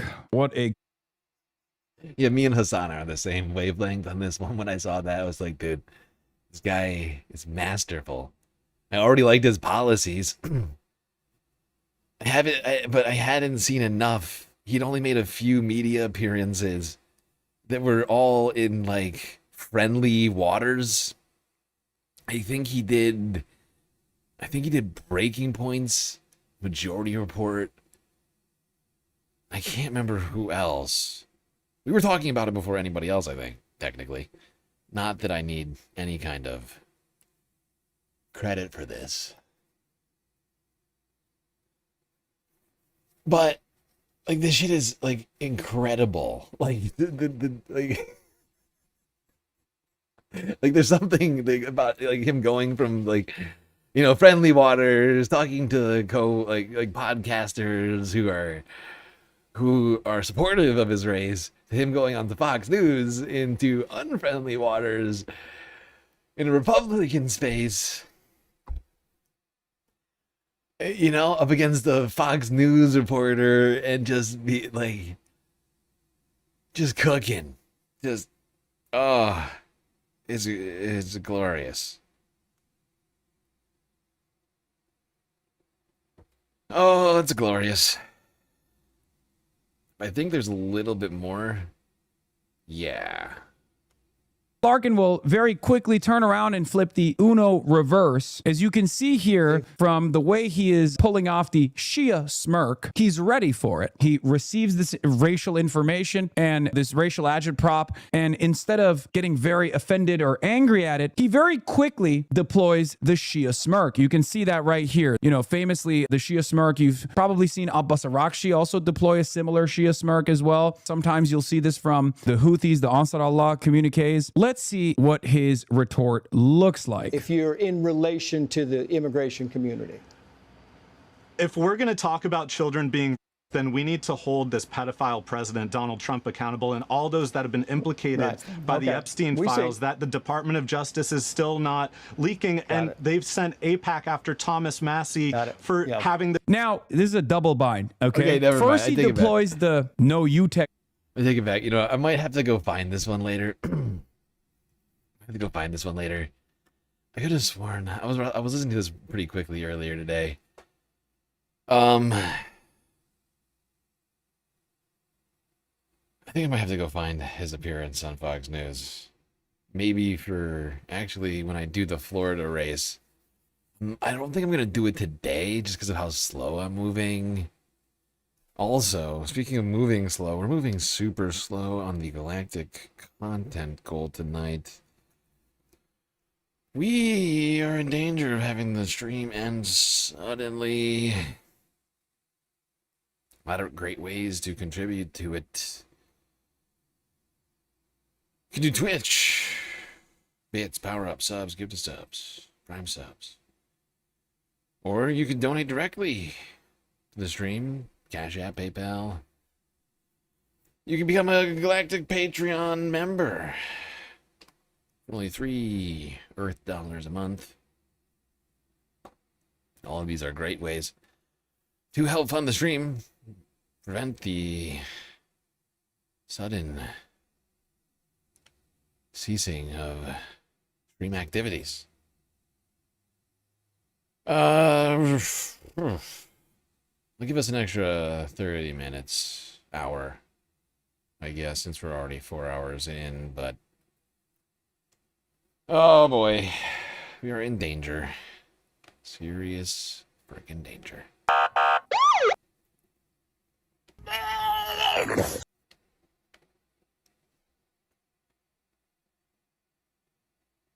Okay.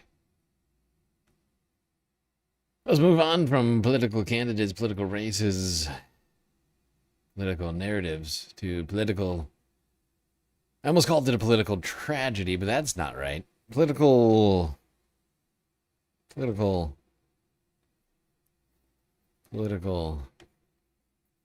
I'm struggling with the word right now. The loss of political. Here comes Monsters? No, not monster. I don't believe in monsters. Dickbag? Turd.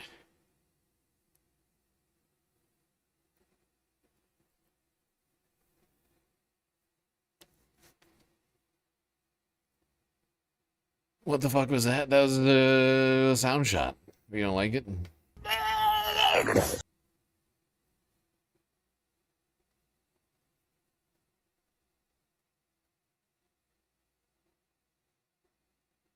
What? You don't like it? God, I can't do anything right.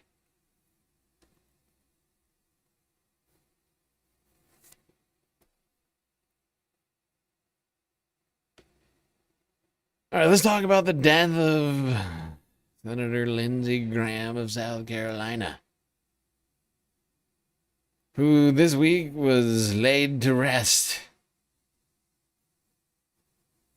Funeral held at the National Cathedral. In attendance, a lot of terrible people, really. Just in this one shot, you got like at least a dozen of the worst people on the planet. Maybe more, actually. I mean, J.D. Vance, Scott Bessent, Eric Trump, Lara Trump, Steve Witkoff. You got AG Todd Blanche. I will say thank you very much. I love you, sir. Mike Walls. Mike Signal Walls, the guy who leaked the Yemeni strike chat to an Atlantic reporter. I can just make out Pete Hegseth from behind Derek. You got little Marco Rubio over here. Wait, don't worry about it, little Marco. Gentlemen. Fucking DHS Secretary Mark Wayne Mullen. Give me a joke. Jameson Greer. And Doug Burgum. I mean, look at this group of trash people. JD Vance, don't think I missed you, pal. I'm just saving you for the end here. He's one of the worst human beings in this group. And then, of course, you have the President of the United States. I mean, look at this motley crew. Mourning the death of Lindsey Graham. President Trump and his alliance with President Trump in recent years made him be called the Trump Whisperer. And President Trump is now making his way up to address. Very solemn. Very solemn. I must adequately, very respectfully, say words about another human being. I got it.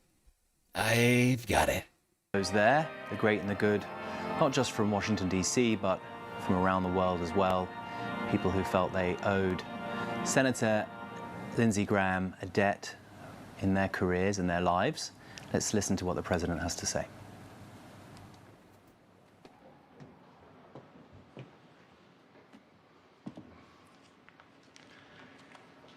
Thank you very much. Vice President Vance, members of the Cabinet, members of the House and Senate, distinguished guests, Darlene, and the entire Graham family. We love you all. Love you all very Today much. we gather in the deepest gratitude and profoundest sorrow to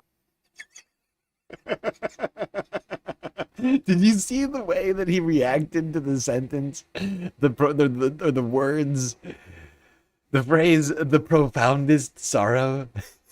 He was like, are we? Am I supposed to be feeling sorrow? Did you see the body language on that? in the deepest gratitude and profoundest. I don't think he read the speech ahead of time. He's like, oh, wait, am I supposed to be feeling sorrow right now? I'm very sad. I'm very sad. Oh, I'm the saddest. I'm very, very sad. Don't you see? Look at how sad I am. My body's doing sad people things. To honor a beloved friend, a devoted brother, a respected statesman. Now, he does manage to say at least a few kind words about Lindsey Graham, but they were not completely uninterrupted by Trump thoughts, I guess you might call them. I'm trying to remember where these start. I think maybe somewhere around here, I want to say. It's a long speech. I'm trying to remember. I think around here. And I remember the number 202-228. Oh, wait. I'm a little too far. Wait, please hold. I went slightly too far. Jesus, he is a real fucking piece of work. You know that? Jesus Christ. Maybe here? I think. He rose. He never forgot where he came from. There's probably not a single town in South Carolina where Lindsey did not help repair a bridge, expand a school, improve a hospital, or recover from a disaster. He was a force of nature, and I will miss him greatly. As you remember, Lindsey and I did not exactly get off to the best of starts. Running against each other. Back in 2016, Lindsey said something rather nasty on his flight to becoming the next president of the United States. So naturally, I did something that I shouldn't have done. I shared his personal cell phone number with the millions of people that happened to be watching that particular day as I made a speech, a very important speech. And I remember the number 202-228-0292 if anybody wants to give it a shot. His He redoxes Senator Graham.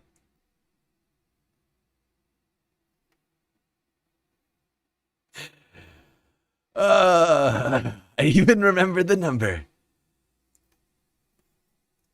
Phone exploded.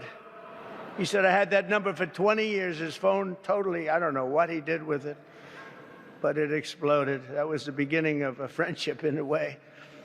But it was Lindsay who had the last laugh, because while I blew up his phone for one day, we became great friends, and Lindsay did not stop calling me for the next 10 years. It was not easy. I always share. Jesus Christ.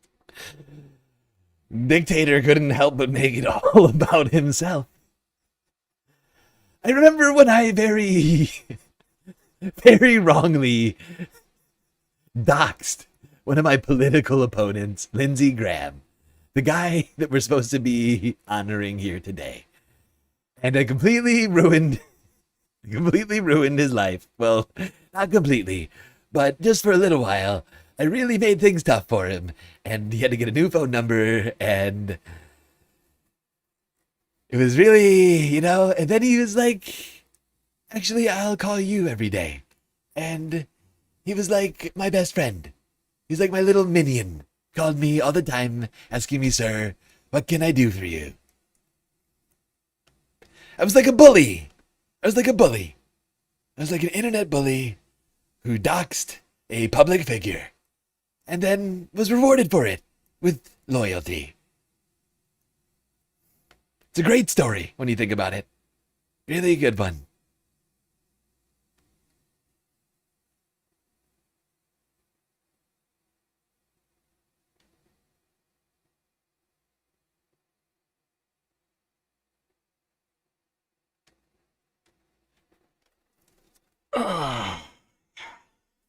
He's a real sociopath.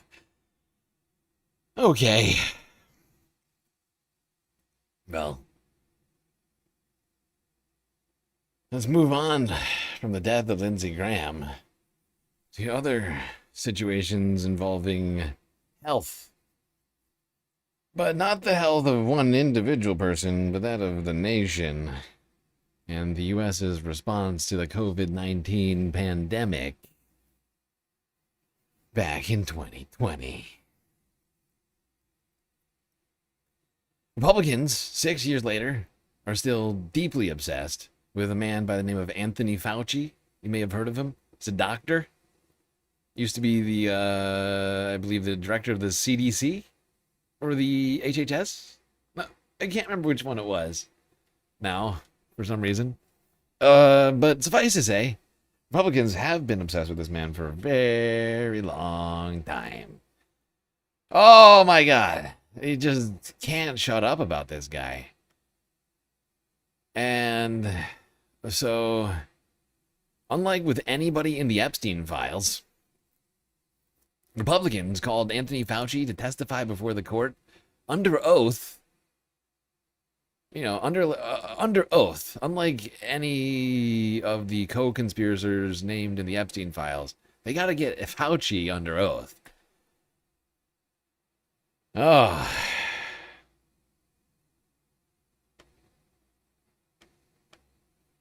I wonder why they would want to do something like that. I will invoke my right under the Fifth Amendment of the Constitution to refrain from answering your questions. Dr. Anthony Fauci pleaded the Fifth Amendment and declined to answer questions from senators in a Republican-led committee hearing about his handling of the COVID-19 pandemic. Kentucky Senator Rand Paul, who has long had a fraught relationship with the now-retired infectious disease expert, subpoenaed him to testify. Some Republicans in Congress, including Paul, have long called on Fauci to be arrested. Though Fauci has received a presidential pardon from Joe Biden, some of Fauci's critics have suggested he could still face charges if he perjures himself under oath. Fauci's decision to invoke the Fifth is not an admission of guilt and at least for now, averts the possibility of prosecution. His refusal to answer questions may also further inflame partisan divides that have festered for years about. Yeah, well, the reason that Republicans subpoenaed Fauci is because they wanted to get him on literally anything. They wanted to get him in here because right-wing Reddit 4chaners lovers of Massey and other sorts of Republican types, all these fucking people who are still obsessed about Anthony Fauci have been insisting that he be charged with any crime. Right? It is deranged. It's the same thing with it's the same thing with James Comey, right?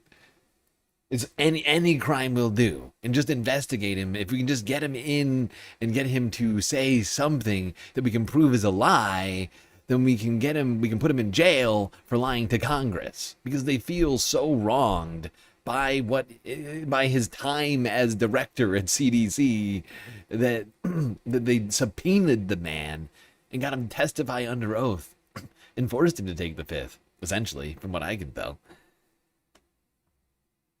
They want to make it a big bombshell thing. It's literally their own creation. It's a monster of their own creation. Like, oh my God, look how scary the monster is. He's the fifth. He pled the fifth. It's proof of guilt. It's actually not. You're just a lunatic who needs help. You have a mental health problem.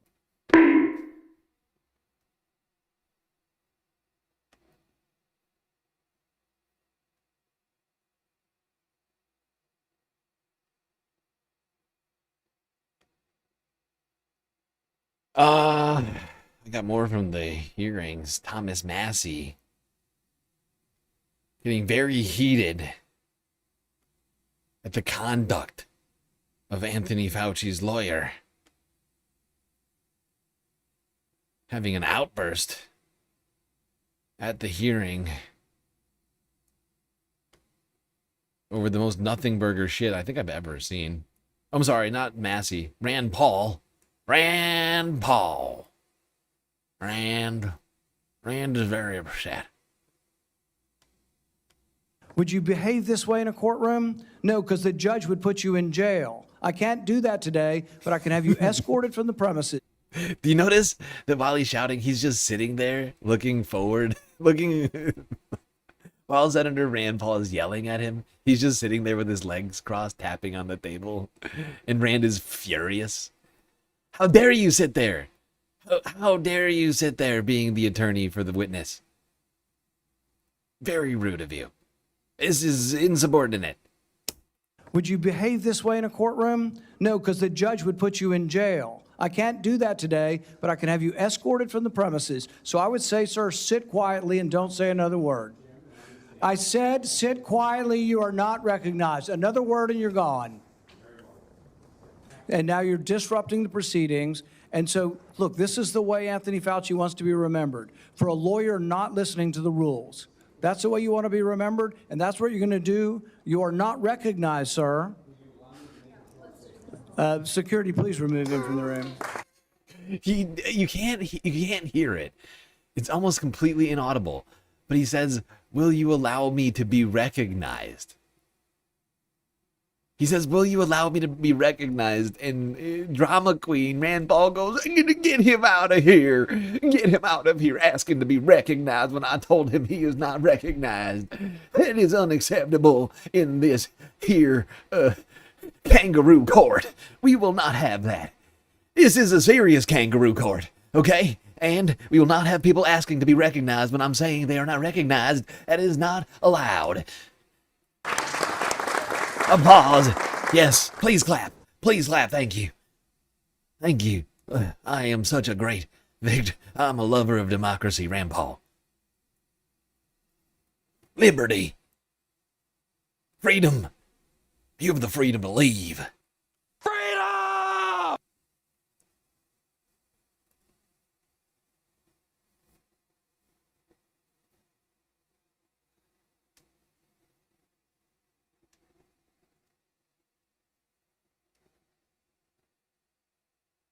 Meanwhile, Rand Paul and Republicans are continuing to allow the Trump administration to dismantle the health apparatus in this country intended to keep us safe. You know, we got now, I believe in the thousands of cyclosporiasis cases and a growing number of measles cases continuing to be seen this year. 2 more health care facilities identified as measles exposure sites in Oregon. Here's KGW News from 2 days ago. Making America healthy again by pretending modern medicine doesn't exist.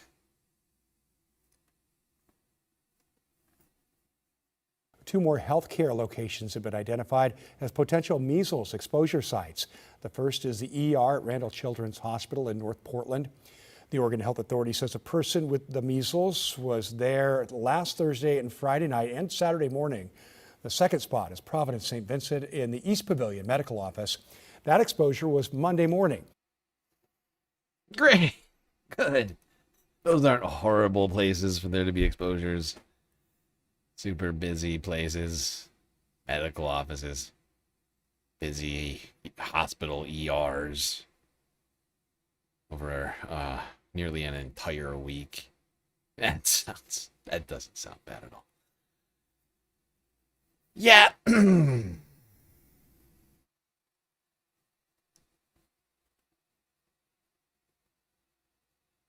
And, of course, slowly more and more big, beautiful bill cuts to the health apparatus are kicking in. Meanwhile, the Trump administration is ending even more programs intended to make things more affordable. Yeah, let's go here to We Are Local Iowa 5 News from Wednesday.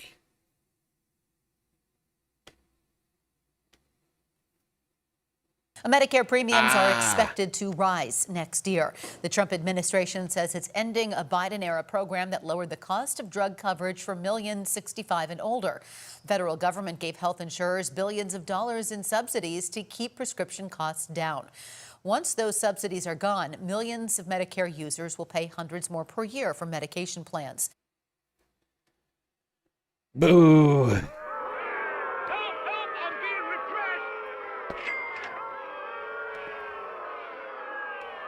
Yep. Very soon, everybody's going to have to start paying more for medicine. It's going to be a fucking disaster. More and more people going uninsured. Now those who are insured are going to be paying more for prescriptions anyway. So the Trump administration is doing everything they can to make people pay more for prescription medicine. I could have sworn he said they were going to be 2,000% less. Didn't he say 2,000% less? Or am I the crazy guy? Am I the weirdo?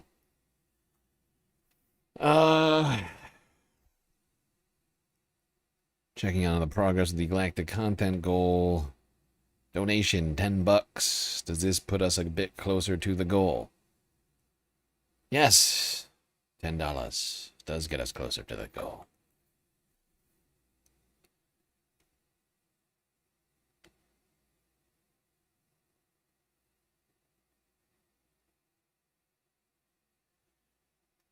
I don't know exactly how close we are now. But we're closer. Suffice to say.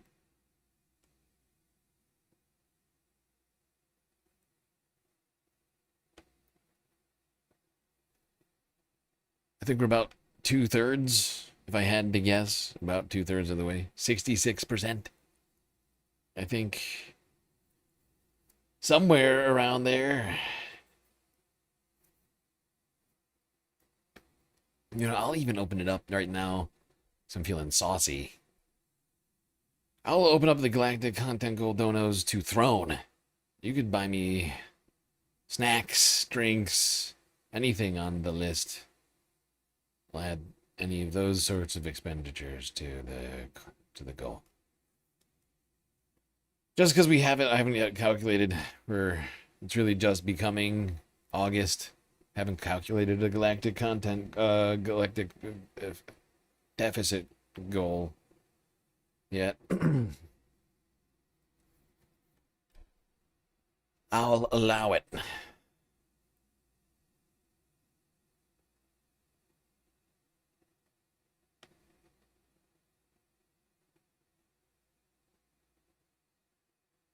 Somebody mentioned they wanted to help me with the mic stand situation. This would be a perfect time for that. Although that's... How much is that? I forget how much that is. What are we doing? Okay. Well, move on from health and how much it's costing to be healthy in the United States. And more broadly, about how people are feeling about the economy here in America. I thought this was America. Huh? Isn't this America? I'm sorry, I thought this was America. To the numbers. Harry Emden. Nope.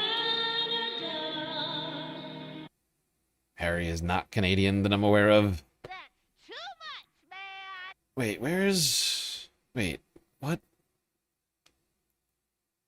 Is this... Holy Toledo. Oh my god, I'm just realizing... I gotta change that. They're all red? How are all three of those squares red? They all look the same. Oh. Those are all wrong sound shots. Sometimes I'm not perfect. Look, I use what is basically like a form of synesthesia to remember where all the sound shots are on my soundboard. I have 8 sets of 16. I make them all different colors. They light up. They're pretty. And I remember them by shapes of colors. And sometimes I don't look hard enough. I don't realize what I'm looking at.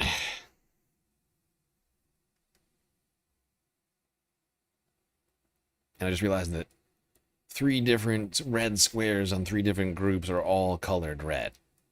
And that's a real problem. I've tried to make it so that's not the case, but it's hard. There's only so many colors. It can be difficult.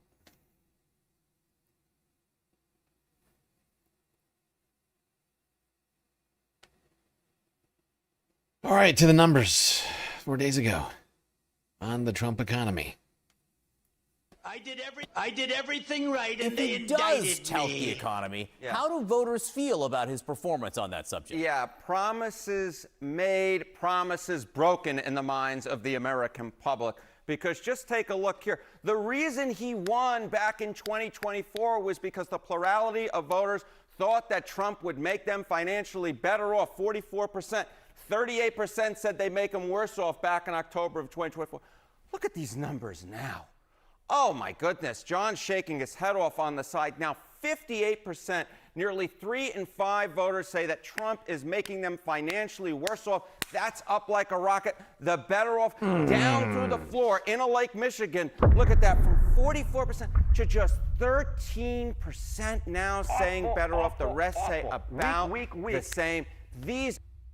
Man, these are some bad numbers. Holy Toledo. Holy Toledo, Batman, those are some bad numbers. 20% of people think they are worse off.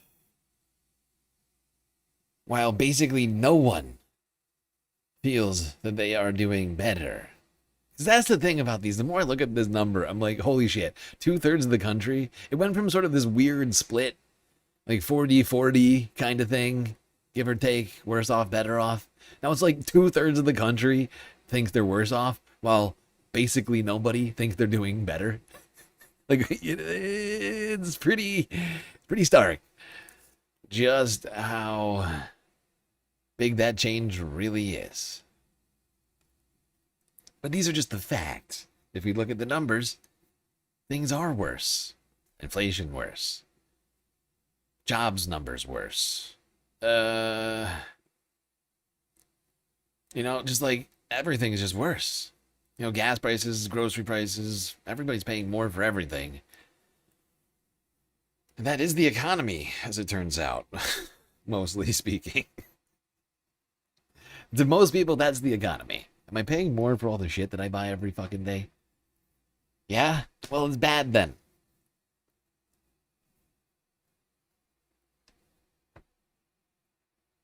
Then it's bad.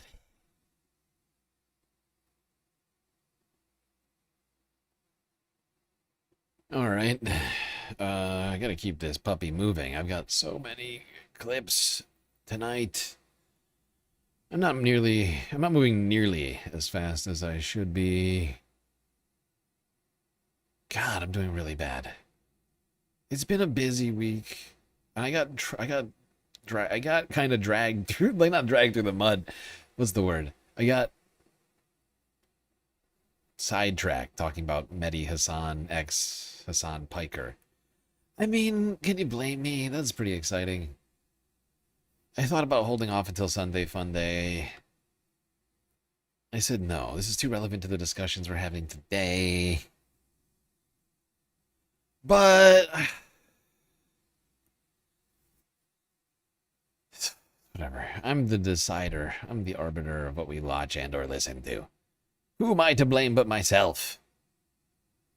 Awful. I made a huge, tiny mistake. All right, staying on the economy. Let's talk about groceries. That's one of the big expenditures for people. You know, it's like groceries, gas, healthcare, mortgage, and or rent.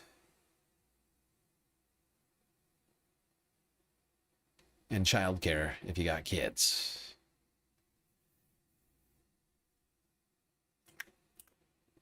However, one man's got a plan that's going into implementation this week. Zohran Mamdani. 8x16 is crazy. Is there even that many colors? No, there aren't that many colors. Which is, like I said, why I rely on not just color, but the arrangement of the colors, right? Because if you imagine a 4x4 array of colors, you can kind of make different patterns, right? You can like intentionally try and differentiate one from another by color and hope that that helps your brain recognize what you're looking at. And honestly, it does, at least for me.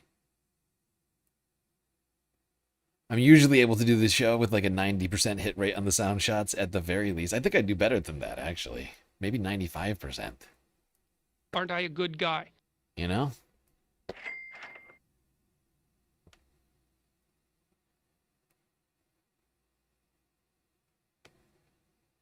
All right, Zohran Mamdani. Zohran Mamdani. The big announcement on city-owned grocery stores this week. Big help for affordability for New Yorkers. Eyewitness News ABC 7 New York from 4 days ago. Mamdani administration hoping to make grocery shopping in New York City cheaper when officials launch its new city-owned grocery stores. The mayor says this basket of goods will include all fresh produce, meat, seafood, along with some pantry staples and refrigerated goods. And the discount will apply to all people. Doesn't matter what you make. Here's Eyewitness News reporter NJ Burkett with the details. In East New York, Brooklyn, where the mayor made his announcement this morning, his vision for municipal grocery stores is getting clearer. We now know what the discounted items will be and how much shoppers will save. No New Yorker should have to worry about being able to afford to feed their family. For Mayor Mamdani, it's a crucial step in fulfilling his campaign promise of providing affordable groceries for working New Yorkers. He announced that certain basic necessities in each of New York's 5 neighborhood groceries will be discounted by 30%. Items like produce and pasta, meat and seafood, bread and yogurt, and rice and beans, and more. Once a month, our 5 city-run grocery stores will set prices for this core set of goods at 30% below typical retail prices. Yes, indeed. Now, this is sort of like a...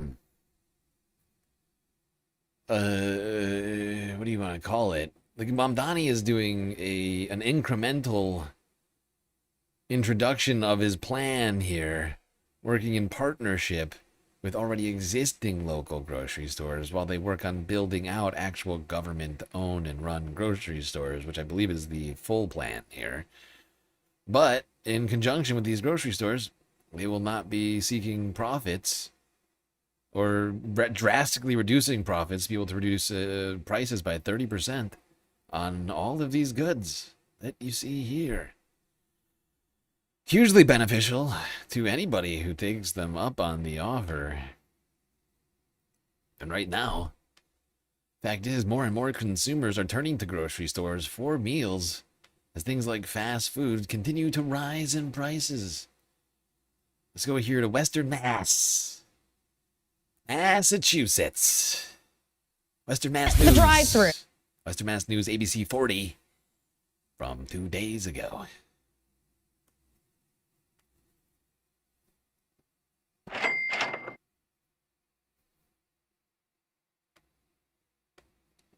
The drive-thru. More Americans are heading to the deli counter for dinner. According to the International Business Information Service, Americans spent more than $400 billion on fast food last year alone.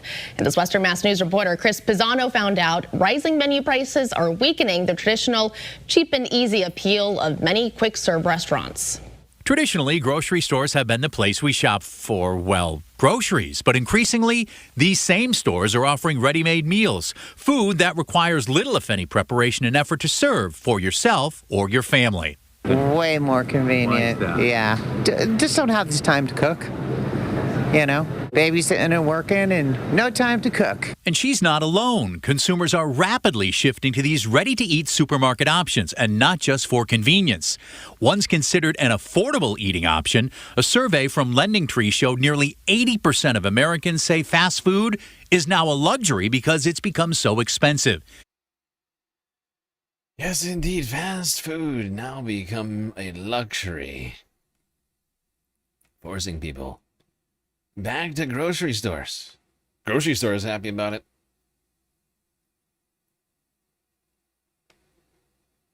But a disturbing trend for the reasons it's happening. Nobody can even afford to buy a hamburger at Wendy's anymore.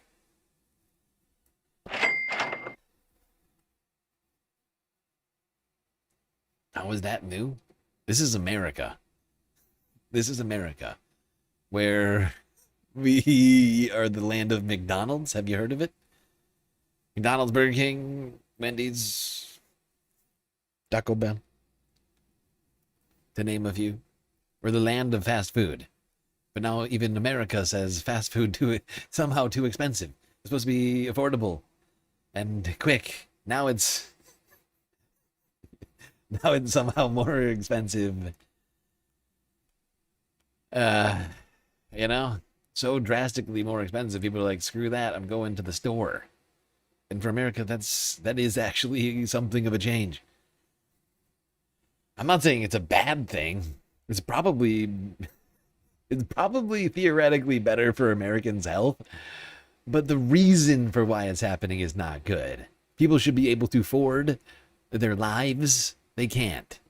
They're having to change their lives because they can't afford them. And that is a bad trend. Something that the president wants to fix, but has no idea how. Saying this on Monday. Rates should be lowered.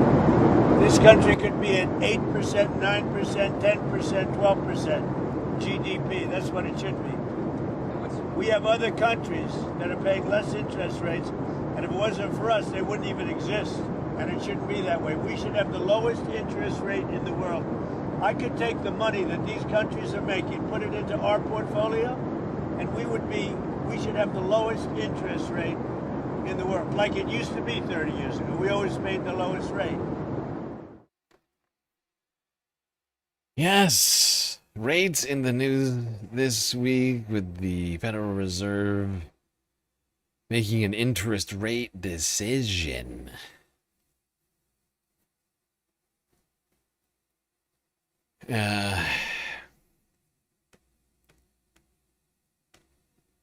Unfortunately for the president, the Federal Reserve, at its meeting of FOMC governors, the Board of 12 decided to leave rates unchanged, although there was some disagreement about the trajectory, including some officials suggesting the potential for rate increases The opposite of the thing the president has been begging, demanding to have happen.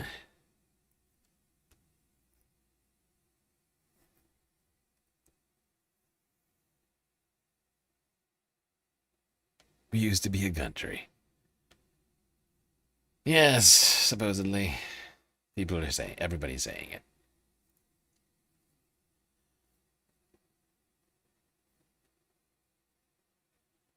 Everybody's saying it. How many subs did we get today? 2? Why aren't they counting? It's really weird. The subs aren't counting towards the goal. Even though I definitely started a goal. None of them have counted. So I guess it... Let me think.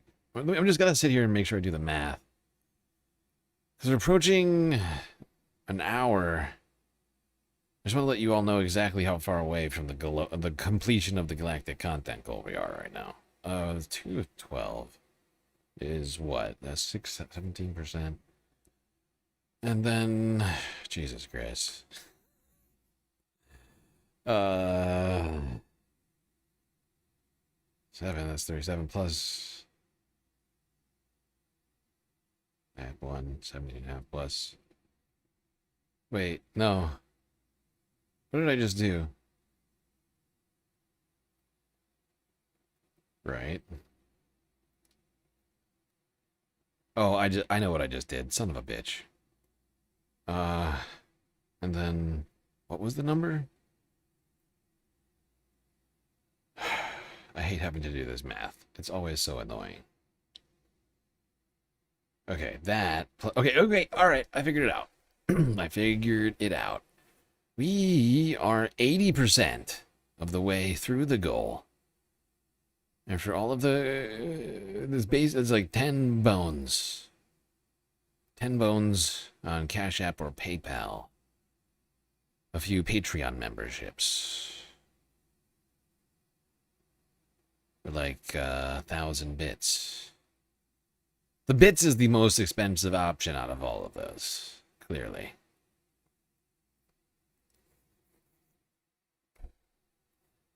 It's just about what they all add up to me at the end of the day. But we were very close. Very, very close to completing the galactic content goal, people. Every dollar counts.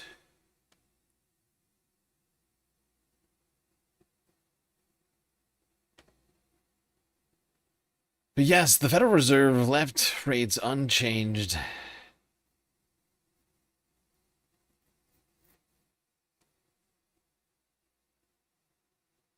The possibility of the Fed raising interest rates now increasing, seemingly, to many analysts.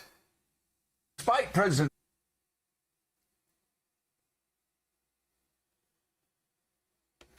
shut your stupid mouth. I don't need to hear from you whatsoever. Ever again, Joe Scarborough.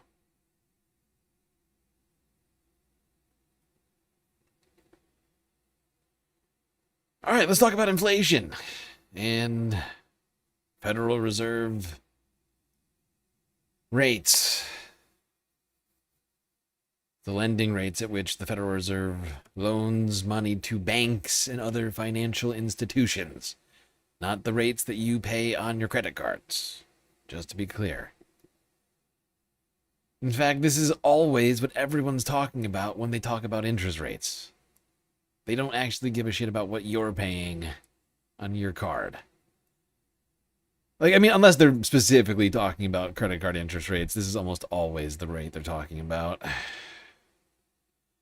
Because trickle-down capitalism, actually. The reason we talk about Federal Reserve interest rates more than anything else, not the actual rates that people are paying on their loans, is because we believe in trickle-down capitalism, and that the rate at which the Federal Reserve loans money to banks determines what they loan the money to you at, and is bullshit.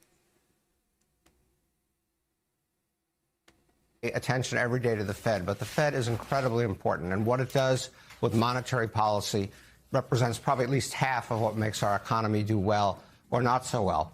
But what's happened in the last few months is quite interesting. Some of it has to do with war. Some of it has to do, of course, with the war. But you can... Oh, damn. Columbia Regan immediately donating 10 bones on Cash App. Thank you, pal. Wow.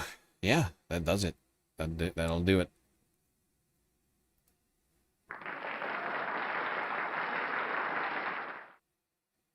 That'll do it. That'll do, Regan. That'll do.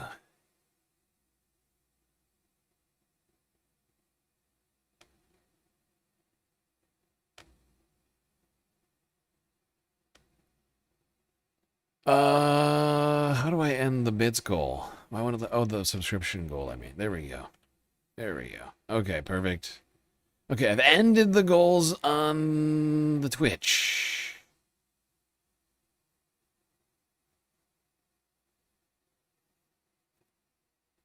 Ended the goals on Twitch.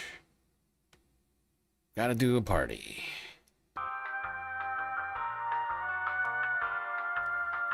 Quick celebration here for completing another galactic content goal. Thanks to all of you and your support. We now know that the stream is no longer in danger. And that we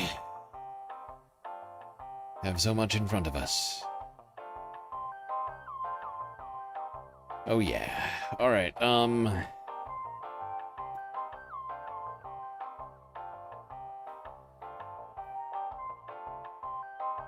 am I thinking? Do we take a break now, or 4.5 in? Jesus. I wish I hadn't started late tonight. Alright, confetti party over. I'm sorry. Oh, thank you everybody for your beautiful support. To all of you. Great generosity. Keeping the Galactic News Network funded. Cannot thank you enough. Alright, so...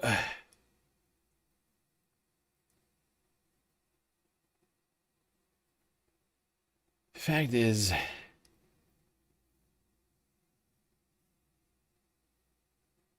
this graph is boring as shit. I don't want to talk about it very much. These are predictions. These are like stock market predictions on where inflation is going to go from the Federal Reserve, as well as what's been happening in the bond markets. Two incredibly boring things. Federal Reserve predictions and bond market predictions. Suffice to say, the Federal Reserve thinks inflation is going to go plummeting down to 2%. I disagree. The bond market thinks rates are going to keep going up. I agree. And I agree on that. So I agree and I disagree in two different places. That's it. That is really it on that one. I don't feel like going into it very much. Mostly because I'm still kind of exhausted from last night. I haven't eaten, so I think I'm kind of hangry right now. I'm trying to think how I get food on a break. Right now, 4 a.m. Eastern Standard Time in a space station. Oh! So I think what I'm going to do is take a quick galactic intermission, try and solve that. But we will be right back after these brief galactic messages.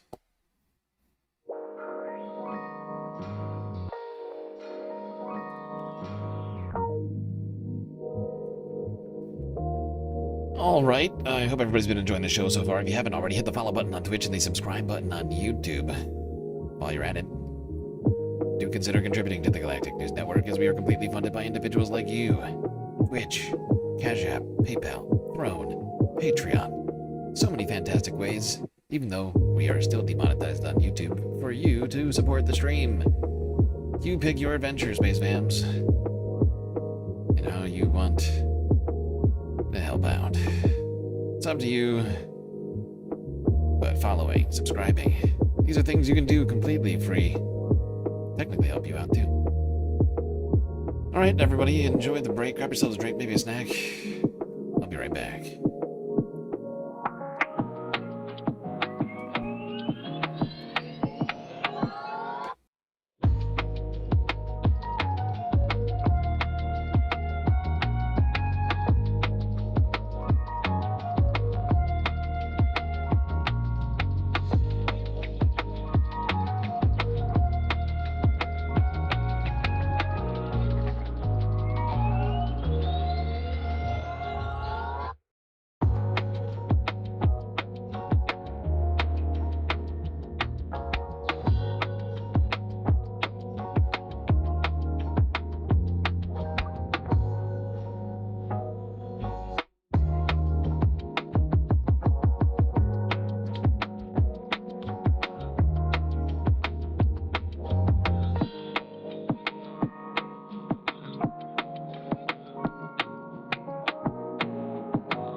right, everybody.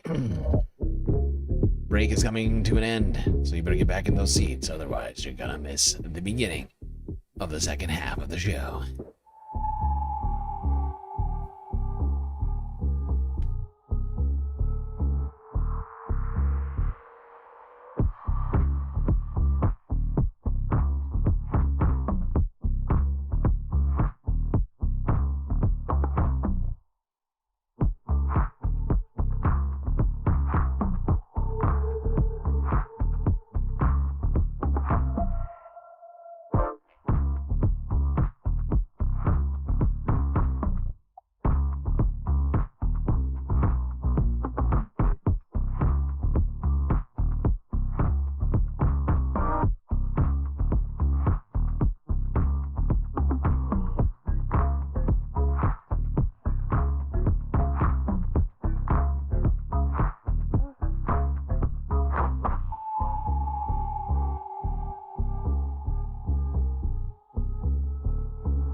Okay, everybody, sorry for the delay. Wow, a lot of mutes in here. I wasn't talking just now, although I was talking at one point. Maybe I was muted then. Definitely not muted anymore. Columbiarican _9505 just cheered 100 bits. Hey GSL, do you know you are muted? We see the flapping of the gums, but no audio. What gives? I wasn't talking. I wasn't talking. Swear to God. I just got back. Although at one point I said that the stream was going to start soon. I don't know if I was muted then, but it was like 10 seconds. It's like 10 seconds, and then I was gone. I have no idea what happened.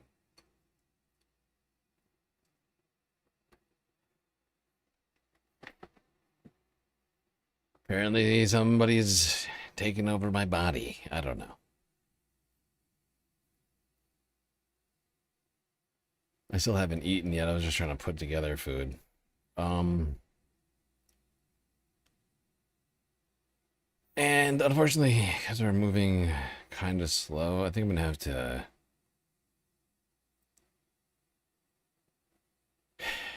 I think I'm going to have to skip. Let me think.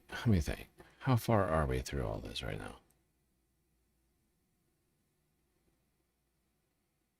What are we going to...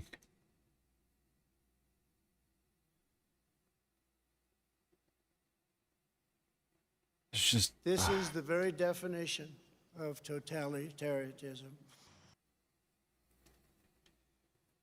I think I'm just going to skip the AI talk for tonight because we have so much else to talk about, like the environment's like collapsing.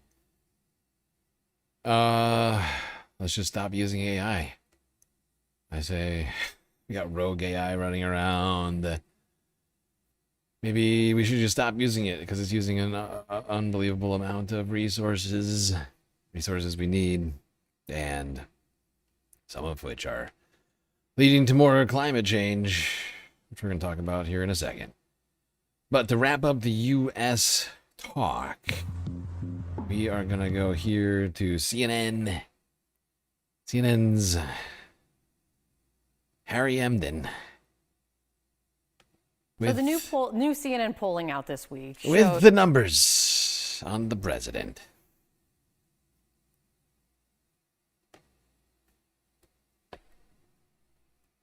Holy Toledo. So the new CNN polling out this week shows that President Trump has hit some historic lows, underwater on just about everything. His overall approval rating has slipped to 34%, matching his career low, which came just after January 6th, which has led to a question now being asked, which is, where exactly is the floor for the president's polling? CNN's Harry Enton running the numbers for you on this one. What are these polls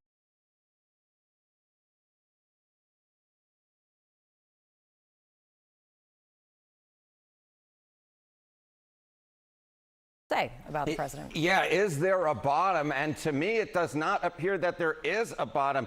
Trump is heading towards an electoral black hole. I feel like this is like one of those magician's tricks, right? Where the floor just falls out beneath you. And that is exactly what is happening with President Trump. Kate off on the side laughing there. Trump's... Like, it really is crazy to me that it's taken this long, honestly, for his popularity to go back to the Jan 6 lows. And it's crazy that... It's honestly crazy to me that he became, like, as popular enough to become president again after doing an insurrection.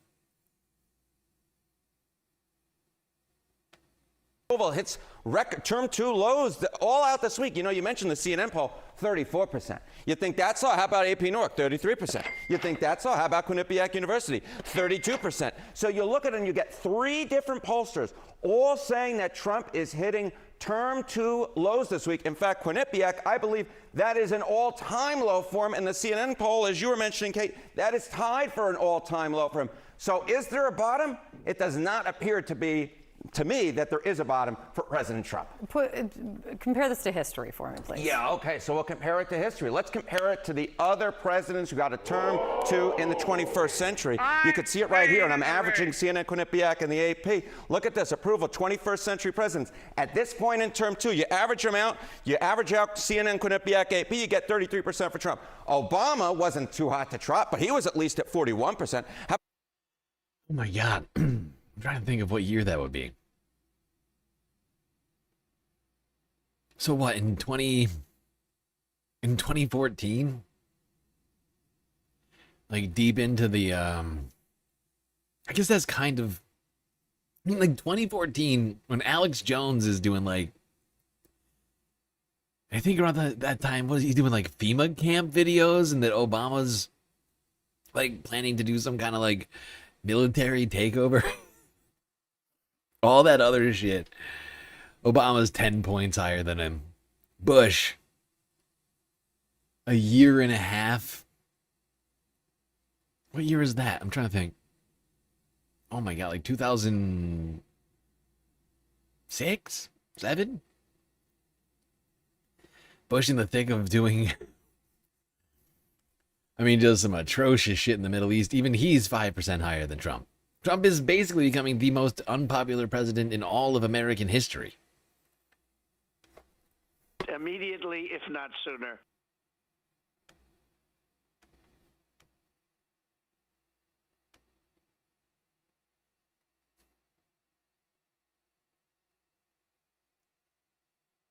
That seems bad.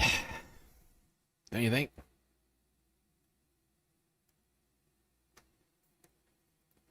You know, it is fascinating, though. These numbers.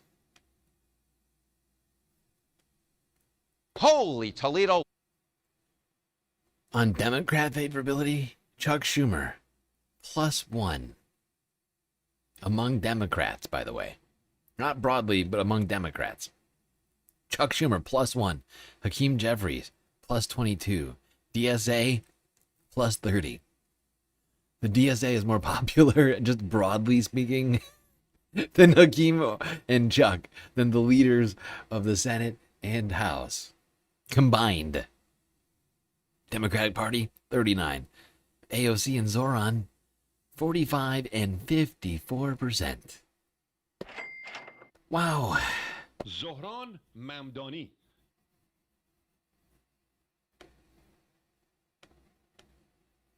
It seems like a no-brainer if you want to win in the Democratic primaries. If you want to get Democrats out to vote in the general, might want to embrace a slightly more left-of-center candidate.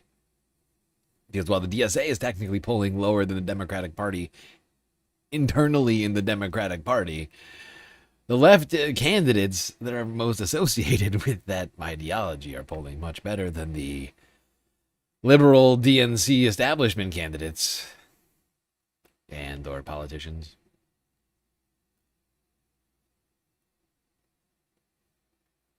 So Trump's hitting historic lows. Zoran hitting historic highs over here. And Democrats like Chuck Schumer and Hakeem Jeffries chasing just horrible approval numbers within their own party.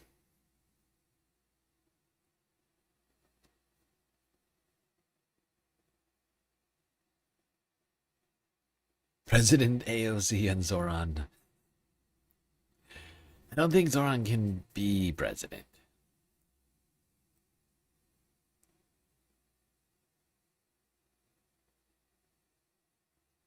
All right, it's time to talk about the environment, which is completely collapsing. You're watching fires. Horrifying, historic, and devastating fires across multiple continents. Insane, devastating storms. Droughts. All at the same time. Some all on the same continent. America.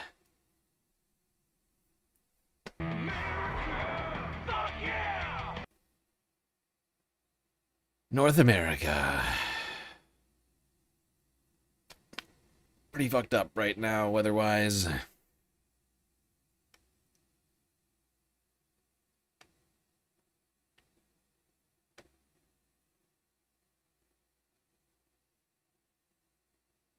Got the Super El Nino. Supercharging some of these horrifying weather events we're seeing.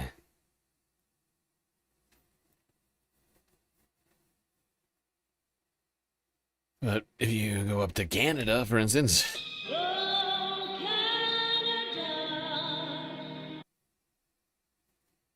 the British Columbia Wildfire Service is hitting capacity as over 100 fires burning across the province this week. CBC News got us started off 4 days ago.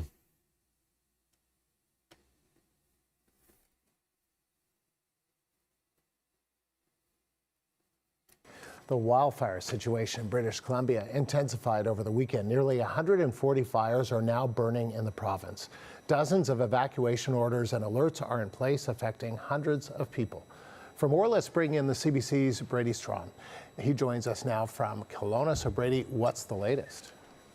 Hi, Andrew. Yeah, hot, dry conditions here in the interior. And of course, we hear about these evacuations in the Clinton area. This is on top of the community of Boston Bar in the Fraser Canyon that has a large fire there that's evacuated the community. And with the weather, a continuing of hot, dry conditions, low humidity, and gusts of winds, fire officials are saying that, yeah, it's really not, the weather is not helping them. So yeah, I mean, look at that map. It is across the entire territory, a massive area of fires. Concentration here in the south, but crews are stretched to their limits right now in Canada, trying to fight all these blazes. They have continued throughout the week. For more updates on this, this is CTV News from 2 days ago, with more residents on evacuation alerts.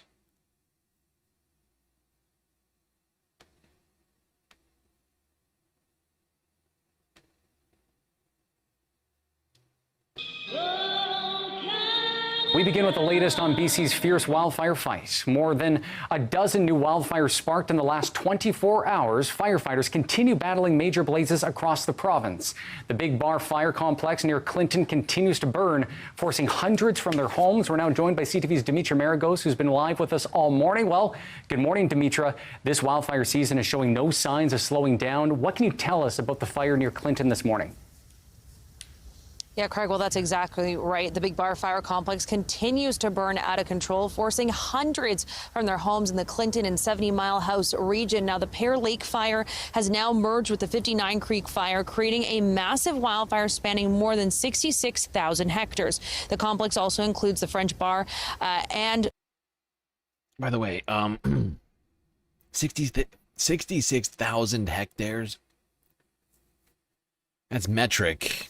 In freedom units, that's close to 150,000 acres. French Bar fire, which is also out of control. The BC Wildfire Service warns the next 48 hours could be critical, with hot, dry conditions, gusty winds, and the threat of thunderstorms all expected to drive extreme fire behavior and rapid growth. The province says crews remain focused on protecting homes and critical infrastructure, while downed power lines and heavy smoke continue to create dangerous conditions.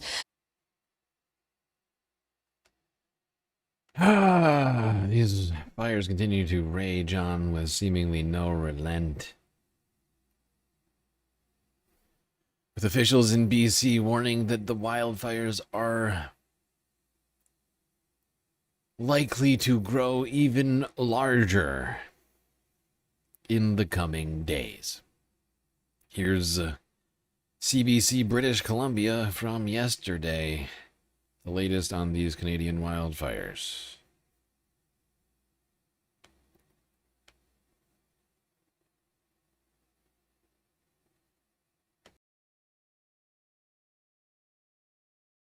Evacuated from their home last Friday, residents of Clinton in BC's interior are still waiting to know when they'll be able to go back to their community.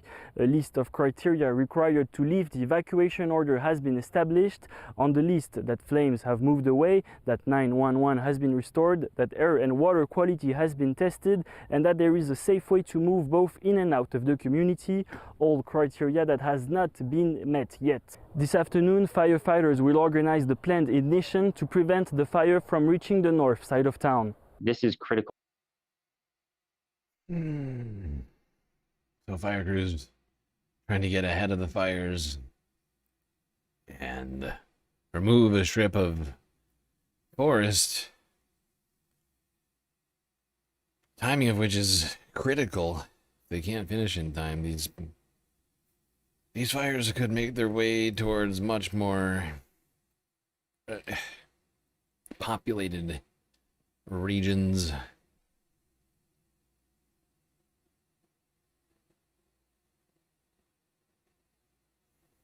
It's quite disturbing.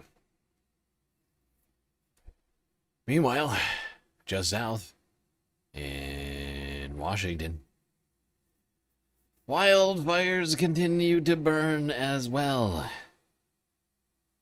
Massive, horrible ones. I mean, it's every state at this point, it feels like, in the West, where we are just seeing never-ending wildfire activity. Washington, Oregon, Utah, Colorado, just getting hammered this year. The state's largest wildfire continues to grow amid hot, dry, and windy conditions in eastern Washington. The Kaiser Canyon wildfire grew about 2,000 acres since yesterday. It's now burned more than 128,000 acres. More than 1,000 firefighters are now battling that blaze. It started July 16th in Okanogan County, and over the past 2 weeks has burned an area twice the size of Seattle. For perspective, crews are up against red flag conditions, especially on the east side of the fire. They are working to keep the flames from moving farther east. An area twice the size of Seattle. And it sounds like a lot. Until you realize it's only part of the story. All right, one more clip from King 5, this one from yesterday. Seems like there is no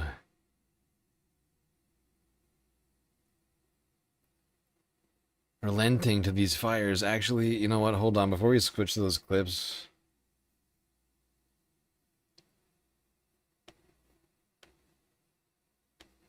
Homes along the Highway 121 corridor. One of their biggest concerns is spotting when wind carries embers beyond the main fire. Spotting potential for this fire has been roughly up to a mile. If the winds are over 40, it has the potential to ignite even farther than that. Crews say they are making progress. The Kaiser Canyon fire is now 17% contained. The Little Giant fire burning west of Lake Chelan is now more than 24,000 acres and is still 0% contained. Level 1, 2, and 3 evacuations have stayed the same for the past 3 days. Right.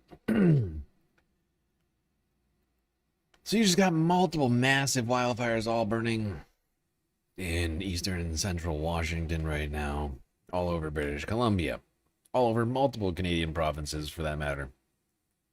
More than a dozen large wildfires are burning in Washington. This right here is video of one of the largest, the Modrite fire, burning south of Inchelum in Ferry County. New numbers. Yep, everything is burning. It's burning fast. Now to Utah. No, wait, nope. I'm getting too ahead of myself. Oregon. Can't forget them. Multiple 100,000 acre fires burning in that state. Here's New York Post from Monday.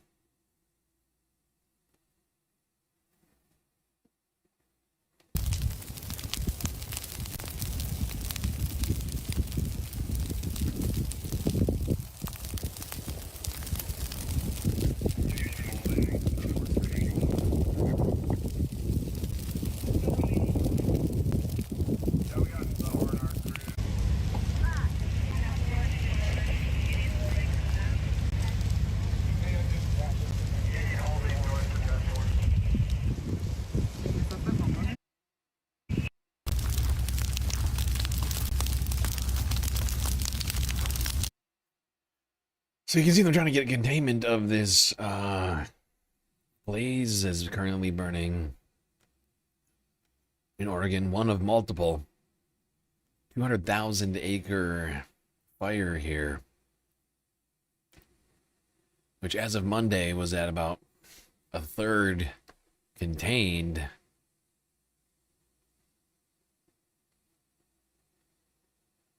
But these fires have continued to burn. The state asking for help from the federal government.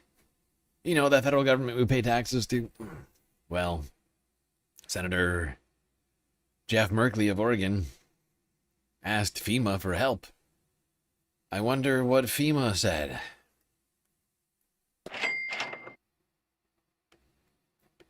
The U.S. has just hit its highest wildfire preparedness level of the year. It's another way of saying federal resources are stretched thin. There are currently 34 major fires burning in Oregon and thousands under evacuation orders. More than 15,000 firefighters are now working to contain all the flames. Senator Jeff Merkley says a big concern right now is whether the money for firefighting will last through the rest of the season.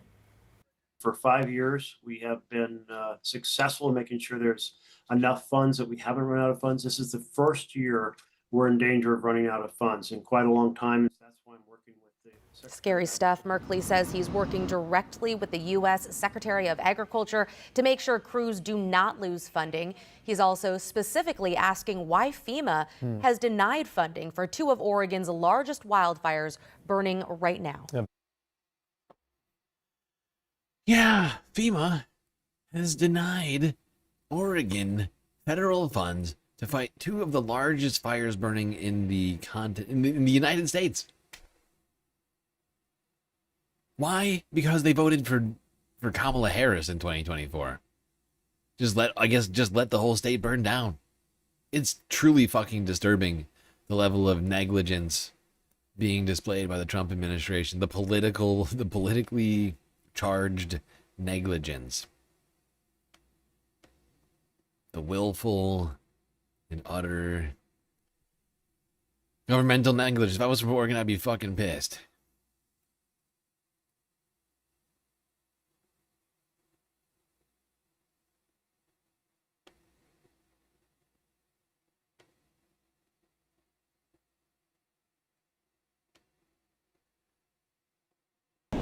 This video. All right, let's get a view of how these fires are being fought right now from the air. This video, taken high above rural Oregon, follows the flight of an Air Force C-130 heading towards skies blackened by wildfire smoke. If you see a 2 and 5 fly over, that's us. The view from inside the cockpit shows what the pilot sees as they prepare to dump flame retardant on one of Oregon's wildfires. Major Kai Tran is the mission commander for a team stationed at the Peterson Space Force Base in Colorado Springs. My job is to make sure that everybody is in the loop on whatever the operation needs. Since early July, the team, along with two C-130 Hercules aircraft, have been temporarily flying out of Klamath Falls, helping in Oregon's firefighting efforts.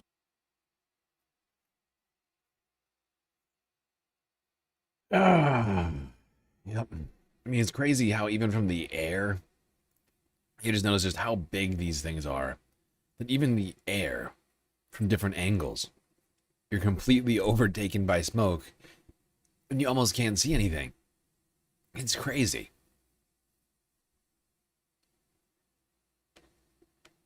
I guess that is where smoke goes. But it's a lot of smoke.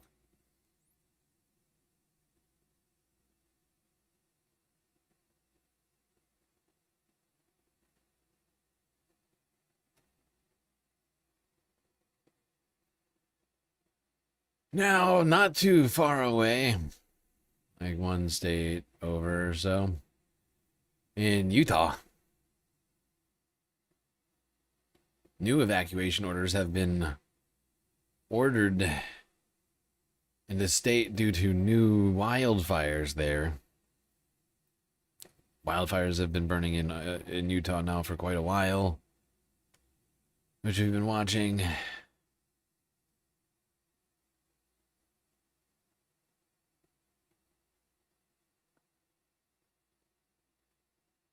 Oh shit, I almost forgot this happened. Almost forgot there's a fire in California too. The Woodside the Woodside fire, which is near Sonoma County. Here's Cron 4 from earlier this evening. Well, right now, major road closures along Highway 1 and toxic levels of smoke are taking a toll on businesses as well. Cron 4's Amanda Harry has more from Jenner. Thursday, throughout Sonoma County, it smelled like a campfire. Now, the smoke smell is much more subtle. Businesses like Jenner Inn are feeling the impact of the fire in more ways than one. Around here, we just try to take one day at a time. Jill Updike is the innkeeper at Jenner Inn. She spent Thursday and Friday calling guests to warn them about the Woodside fire, burning only about 20 miles away. She says the impact has been a double-edged sword. Earlier today, we had several cancellations for people who had asthma or just don't want to be around the haze and the smoke. So they've canceled. But then towards the end of the day, as other people who are vacationing north of us have been canceled, they are coming back down Route 1 and they're checking into those rooms that have been. Yeah. Anyway, fires burning in California as well, affecting businesses and communities. Most of the West is on fire, including Utah as well, where Hollywood scenes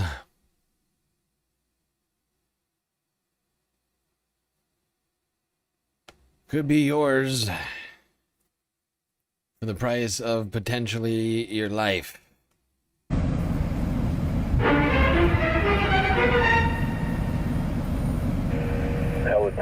That's right, it's a fire NATO in Utah. This is ridiculous! Fire fucking NATO. Air wide mouth, air attack on Airgun 18.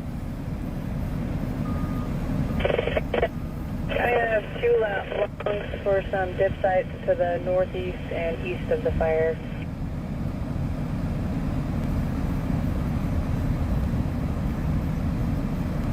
Attack, go ahead. Yep, just a good old fire NATO. Smoke NATO, fire NATO, whatever you want to call it. Some kind of unusual NATO happening amidst all of the fires in Utah. Here's KSL News Utah from 2 days ago. One more clip.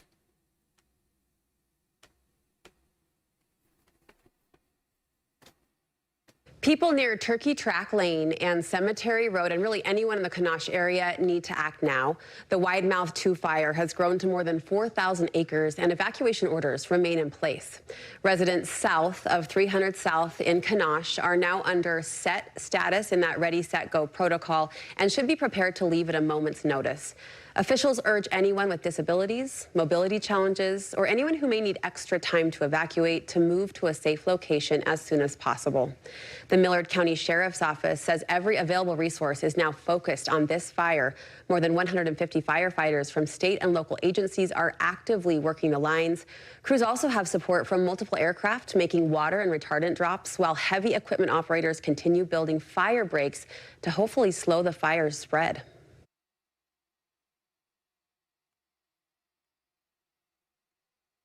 Yeah. So in the West, everything's on fire or out of water, like in Las Vegas, where they are now enforcing new water restrictions.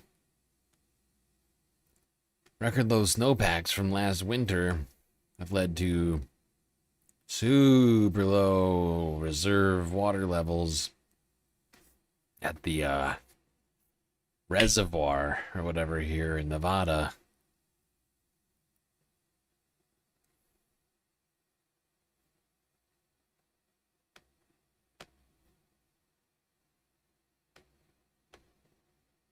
As the state grapples with severe drought, New Mexico City is stepping up its water conservation efforts.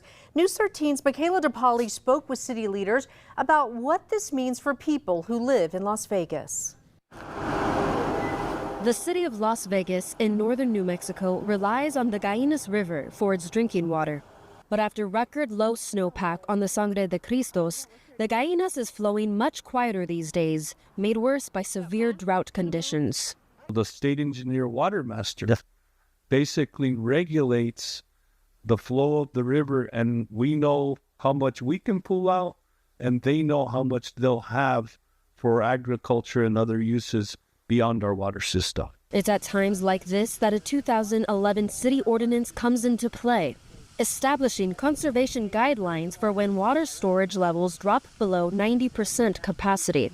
The city just initiated Stage 3 restrictions.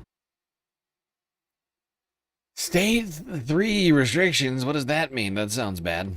We're preparing, we're making sure that every drop of water is saved. Under Stage 3, residents can only water their yards once a week, compared to Stage 2's allowance of twice a week. Mayor David Romero says it won't be too drastic of a change for residents because many prioritize water conservation to this extent already. Yes, thankfully it won't be anything too severe yet here in Las Vegas, although I would point out it's only August 1st, and things are probably going to continue to heat up for at least another month. Yes, that's supposed to be a river. Not quite rivery right now. Well, I mean, it's rivering. I mean, it's barely rivering. A trickle. A trickle of water there. Looks like a puddle, yeah. It's all managed by the reservoir board, wherever that is located. We're managing all the water upstream.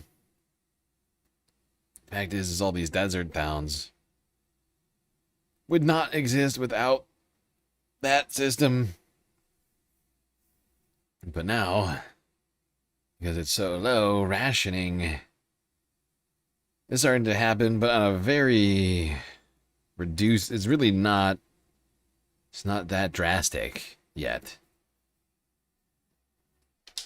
I think it could get a lot worse than that. Lot worse.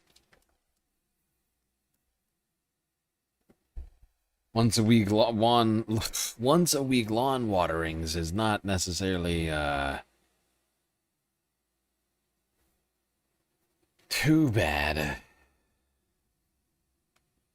You could be like Colorado ranchers, which are having to literally truck water in daily to feed animals.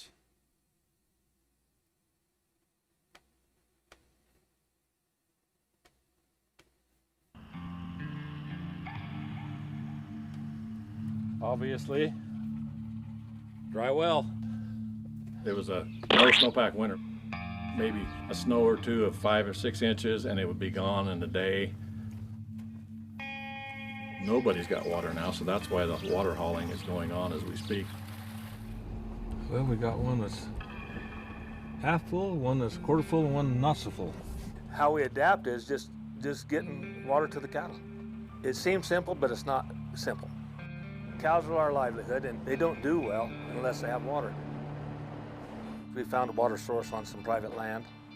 It's every bit of money, every bit of time, every bit of effort, and a lot of sleepless nights of trying to control what is really not controllable.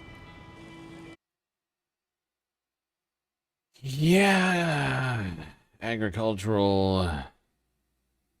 animal agricultural, farmers, essentially, cattle ranchers and such in Colorado are struggling real hard. No water. Wells running dry, looking all over the place where they can find water, and then trucking it back to the cows.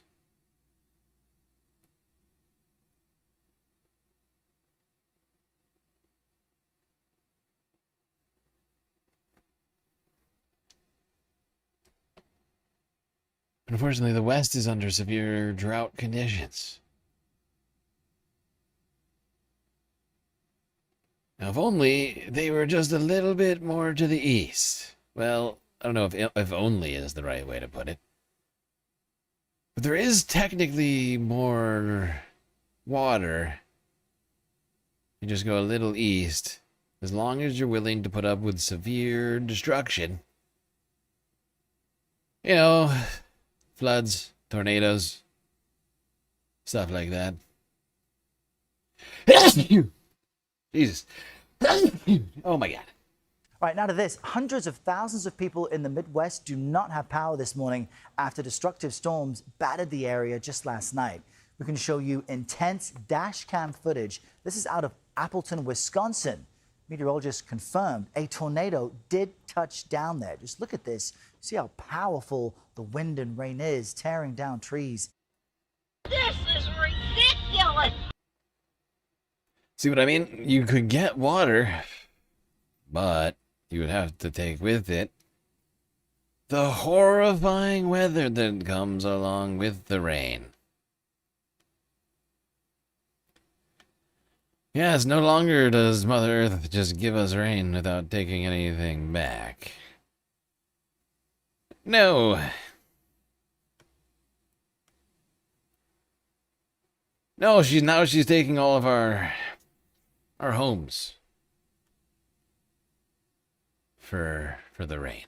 Homes that are damaged for blocks around where we are. And after this storm did all this damage here, it continued moving south down across the state and into Illinois.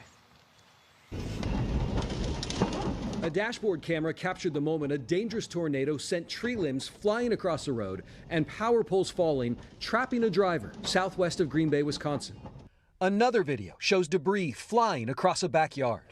It's definitely a tornado. We should go to the basement. The tornado blasted through neighborhoods, packing winds more than 110 miles an hour. I still in shock. Like, this is traumatizing. I feel like we should have died, but we didn't. Ripping roofs and walls off of homes, uprooting trees, and leaving piles of debris littered across yards.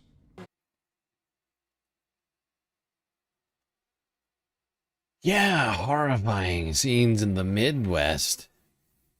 The storms ravaged the region, while the West, it's on frickin' fire. More on these tornadoes seen across Wisconsin.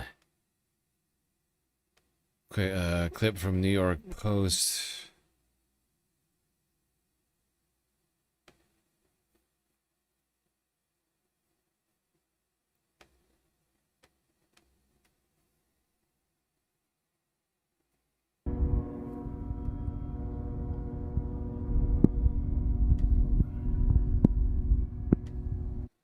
Why do Americans live in sheds? Because homes aren't meant to be lived in the United States. They're investment vehicles. Meant to be sold to the next schlub. Next rube. You know, we don't make them to last, to live in. We make them to sell quickly.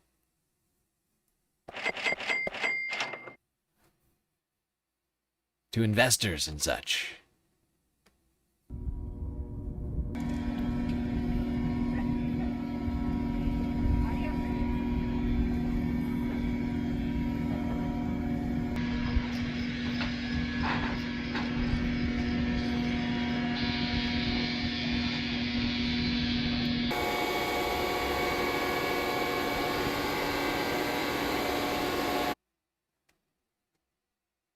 Yeah, pretty horrifying scenes here in Wisconsin. Devastating tornadoes. I think EF4 or something like that. Really bad. Schlubnado.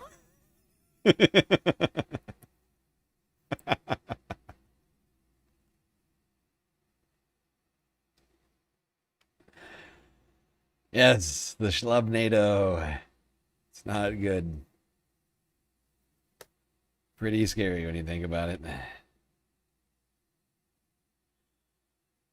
Meanwhile, just a bit north of Wisconsin, In Edmonton, Alberta, I guess northwest, they're smashing rainfall records. Here's global news. The summer in Edmonton has been a wild ride. It was like sheet rain, so much windier than I've ever experienced. There was moments where I thought for sure the stage was just going to come down. It was a lot. It was intense. Amy McBain was among the more than 30,000 left to shelter at Commonwealth Stadium last weekend after a powerful thunderstorm brought the Post Malone concert to an abrupt end. Just 2 days later, This is so bad. She was caught in another flash flood. I've got friends whose basements are flooded every time it rains at this point. Our city can't really handle any more water. It is the wettest summer we've ever had on record. The wettest summer we've ever had on record. Everybody's having some kind of record summer, year, rainfall, drought, fire season.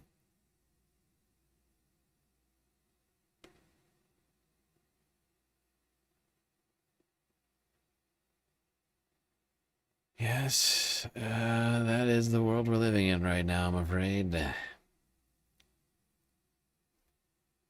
Back down to the United States. In New York, the tri-state area, and Washington. Oh, dramatic scenes from flash floods, other storm damage. Starting the, I think it's the Hudson Valley. New York Post. 2 days ago.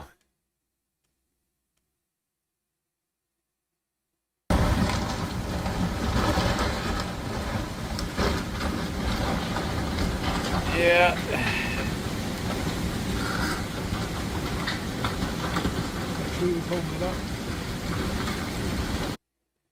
That is apparently a 300-year-old landmark. The age of the building is important, because it implies that the building's been standing there for 300 years. Follow me?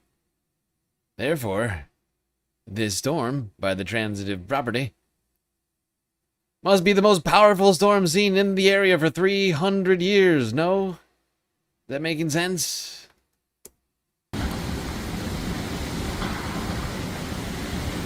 Which does make sense when you think about it, since the whole town seems to be underwater here. I mean, you look, there's a road. I know it's easy to miss. There's the guy taking the video standing on a road, looking down a road that no longer exists, and seemingly goes past buildings that are quickly no longer existing. And it's quite a scene.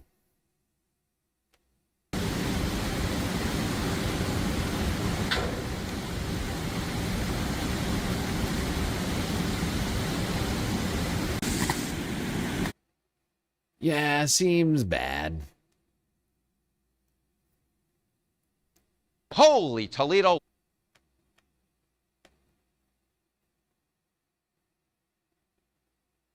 Meanwhile, down in Jersey, flooding at the Passaic River led to the deaths of at least one child. Here's Eyewitness News ABC 7 from 2 days ago.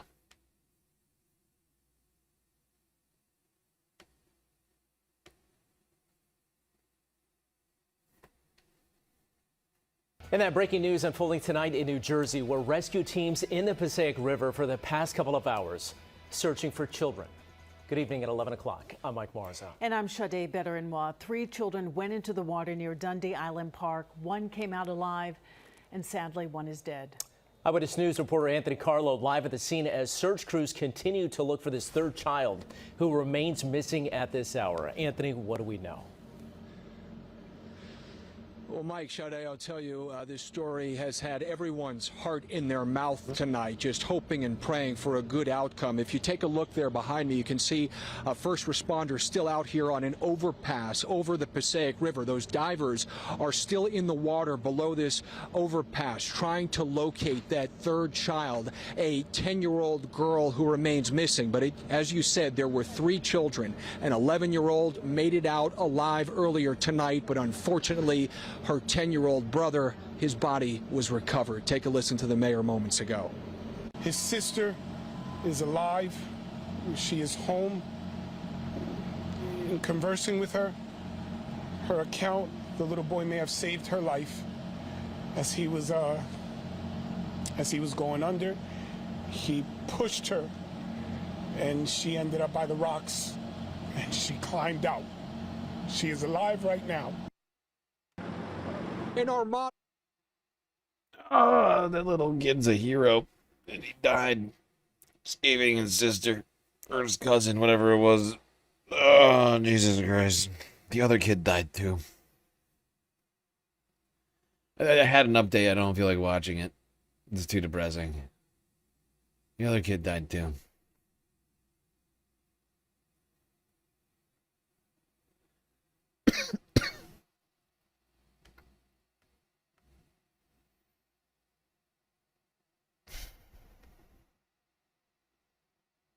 Rather than save himself, pushed his, you know, tried to push somebody else out of the water. It's crazy. Oh, it's crazy. Such a young child be so selfless. I'm sure the family is really struggling with that one. Meanwhile, a little further south, to the DMV. DC motor vehicles. Nope, that's not it. The DC metro region, whatever it's called. NBC for Washington. 3 days ago, storm damage seen all across this region as well. All right, those heavy downpours today led to flooded roads just like this one and plenty of standing water out there. This was the scene along Western Avenue in Friendship Heights in Northwest D.C. this afternoon. The storm hit some parts of the district especially hard. We sent News 4's Joseph Olmo to check out the damage around the region tonight. He's live along Georgia Avenue Northwest. And Joseph, I understand the storm really did a number in that area. Yeah, hey, Sean, good evening. Thankfully, we drove through several neighborhoods in Washington, D.C. and in Montgomery County. Most of them were all clear when it came to storm damage. But then driving along Georgia Avenue here in the Petworth neighborhood, and look at this gas station, the roof over their gas pumps just toppled over here. I'm very happy to report that there were no injuries. There was actually a gentleman inside of that work van there. Jesus Christ. Can you imagine being in that van? Oh my God, the canopy went halfway through the van. This is ridiculous. Whoever was in that van is very lucky to be okay. Wow.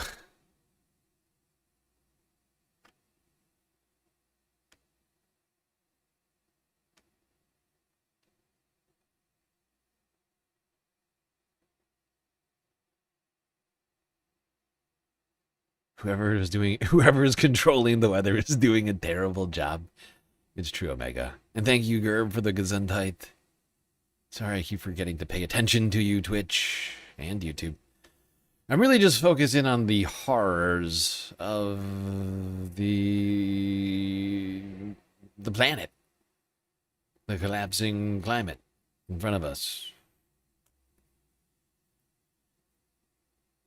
Watching society collapse in front of our eyes. Not the best vibe. If I had to rate it, probably like a 2.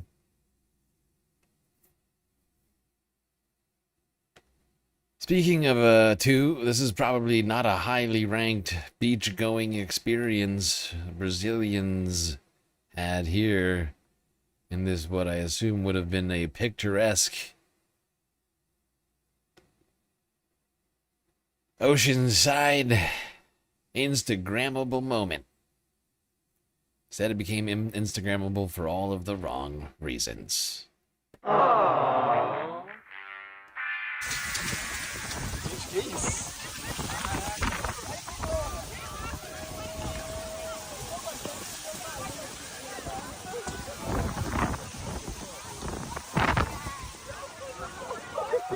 Que porra tá acontecendo, pelo amor de Deus?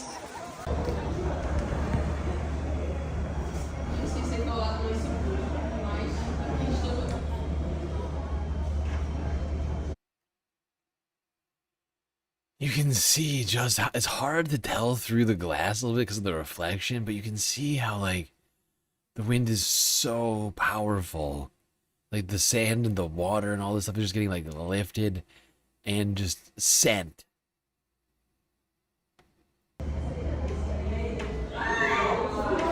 Holy shit.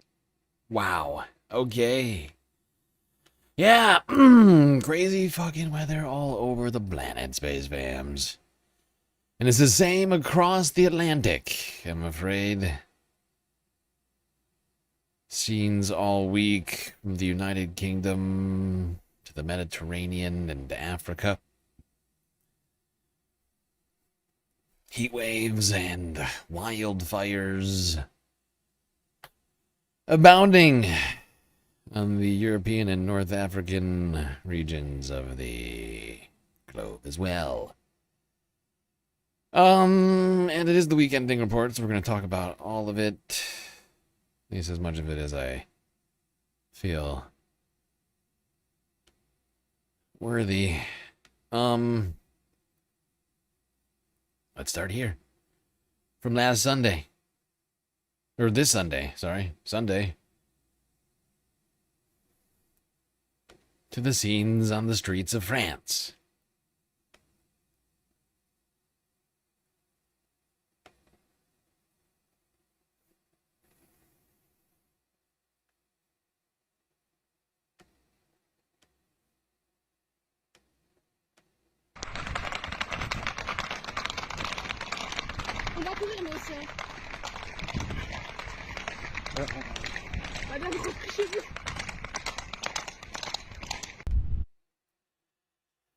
Yes, we talked about this pack of non-wild horses gone wild.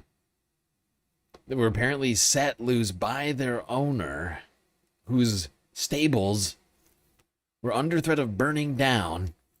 Rather than to watch his horses die, they very humanely, reasonably just released the horses and said, "Get the fuck out of here. I'm leaving too.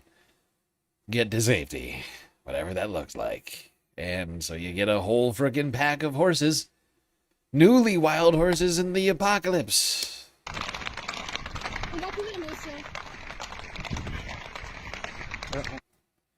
Yep. Now, hopefully those horses were, I suppose, retrieved.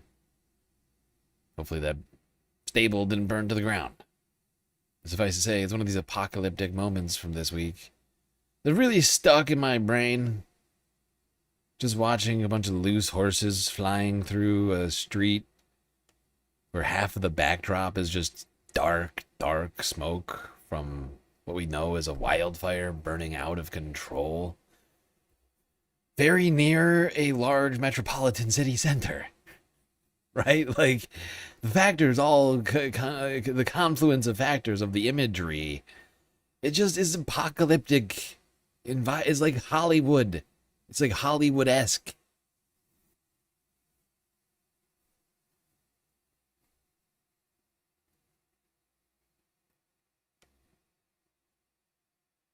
And yet SAG-AFTRA and no other film production crew had anything to do with it. Just some random footage somebody caught minding their own fucking business.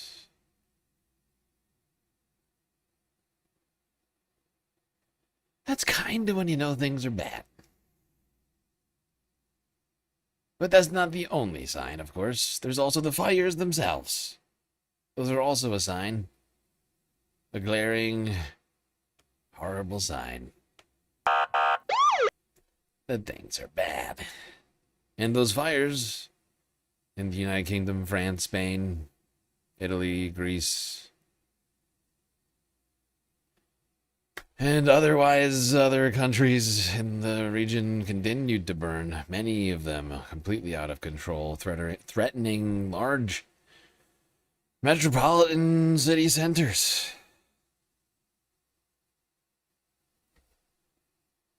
Here's Monday.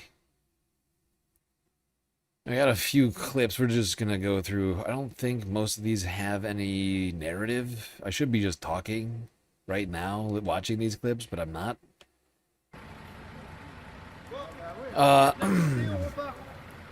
This is from Forbes Breaking News. This is the 26th, which was actually Sunday, now that I'm looking at it, not Monday. Posted Monday by Forbes, but actually Sunday night. You can see firefighters battling away, struggling to clear a line.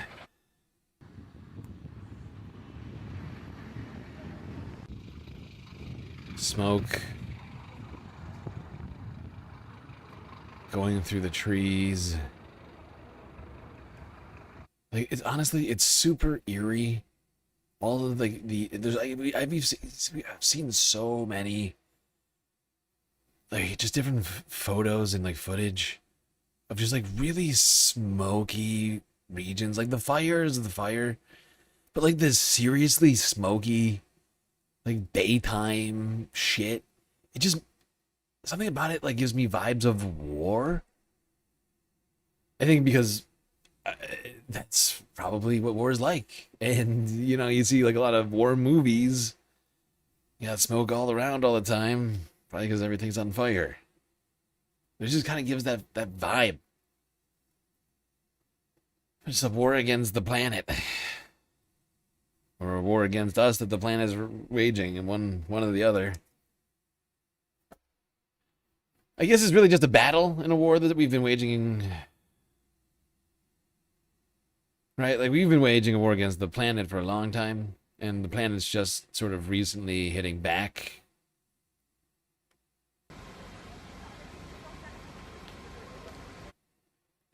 But the vibe's not good. Another clip from Forbes from Sunday.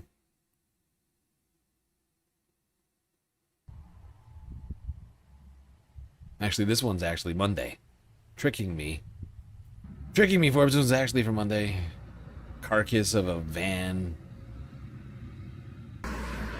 Completely burnt out homes, which... Columbiarican_9505 just cheered 100 bits. Watching all these fires and weird storms and wind gusts makes me angry at Elon Musk and his rich friends for ruining the planet. Seriously, with multiple schlubnados. It's out of control. Are we starting? Is schlubnado a thing now or something? Are we doing that? I just want to point something out because this is something that's been, we've talked about a couple of times, but I think it's important. You know, even though Europe has homes that are actually, we were just talking about how the U.S. is built out of sheds. Even though the European Union, you know, is built out of bricks and stone, not sheds, as was mentioned earlier, they're not impervious. They're not impervious to these things. And even if the structure still remains standing somewhat here, completely burnt down. I mean, everything that was important about the building's gone. You know, everything inside of it. You know, everything, their belongings all gone. Roof gone. Everything basically gone, aside from the bricks. I mean, great, okay, you have the bricks, but got a very long road ahead of you in rebuilding this here. And even though bricks and stone are preventative somewhat, they are not impervious. They are not impervious. Neither is metal.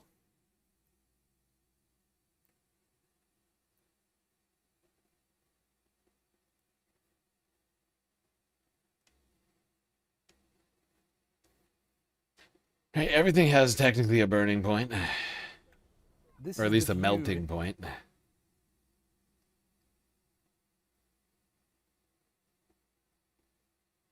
And at some point, rocks just turn into magma.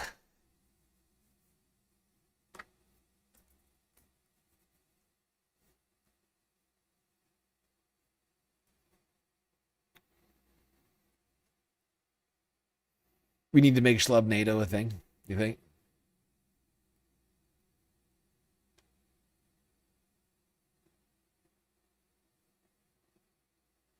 All right, let's go to España next for more horrifying scenes from this week. Seen on this highway engulfed in fire.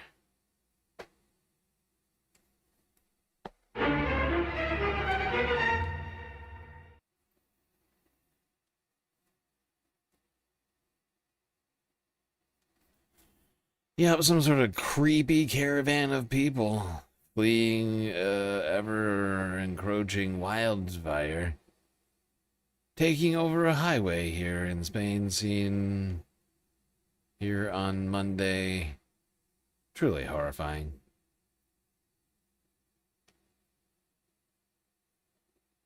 Truly horrifying. Looks like Mordor or something. Like pre-Mordor.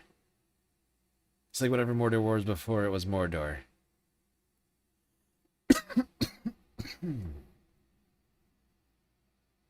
It's a burning, ember-filled landscape. Slowly consuming everything.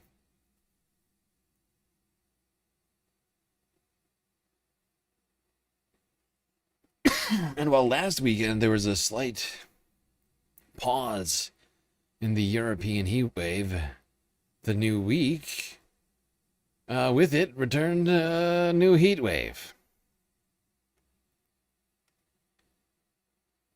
And as a result, firefighters went right back to struggling to fight it back in France. France 24 from 3 days ago.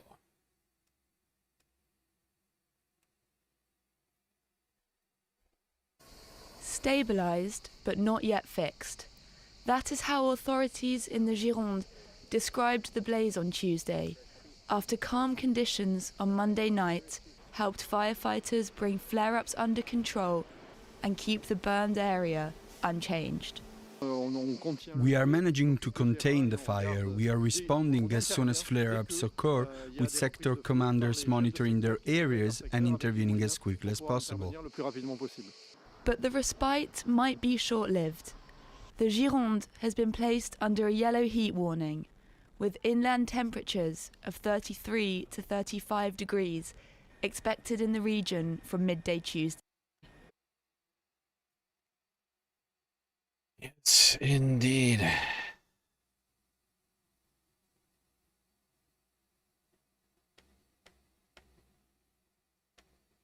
The heat returned, and with it, the fires continued to ravage,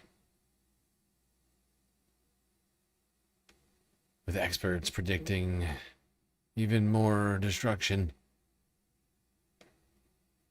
in the coming days of summer. Here's Channel 4 news from 2 days ago, I think. Firefighters say it's David versus Goliath. A week after it started, they're still struggling to contain this fire, and volunteers are throwing everything they have at it too. This wildfire's deadly perimeter has ravaged people's homes and people's livelihoods. This morning, as a heat wave descended, they strategized again how to hold it back. Firefighters have brought us here to show us what they're working with. Already huge blazes have swept through this area, but this started this morning and it came from the other side, and you can see its rim sort of moving slowly towards us. The wind. The Rhine is drying up in Germany. Yeah. We talked about that. Yeah. I mean, last week, like last week or 2 weeks ago, I can't remember now. We were talking about like all the rivers drying up in Eastern Europe. The Rhine, the Danube, a bunch of Netherlands estuaries drying up. It's all going bad. Awful. Weak. At the moment, but firefighters tell us if it picks up, this could be a real problem for them. We're not even at the hottest part of the day yet. We were told this area would be engulfed by the afternoon. The risk is moving north, and so already regions of France that weren't previously affected by this kind of fire, like Brittany, are experiencing more and more. With climate change and rising temperatures, you could see this kind of risk becoming greater in the UK. You've already had fires in Scotland, so you've got to start preparing right now. Immediately, if not sooner. By the way, some of the images from France are fucking disturbing. There's some very crazy images coming out. In these regions that are sort of surrounding Bordeaux, just utterly decimated. Like as we go through these today, it feels like they just get worse somehow.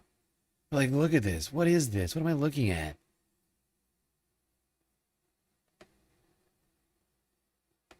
Wildfires in Spain have made a 21,000-acre environmental graveyard of this pine forest along the country's eastern coast.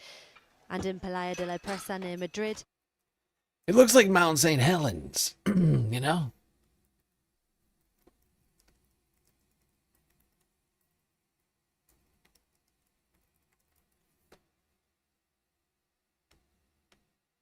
See, everybody seen the aftermath of Mount St. Helens? Like, this is what it looked like. It looked exactly like this. Just slightly different. The tree, instead of burning down, they got knocked down.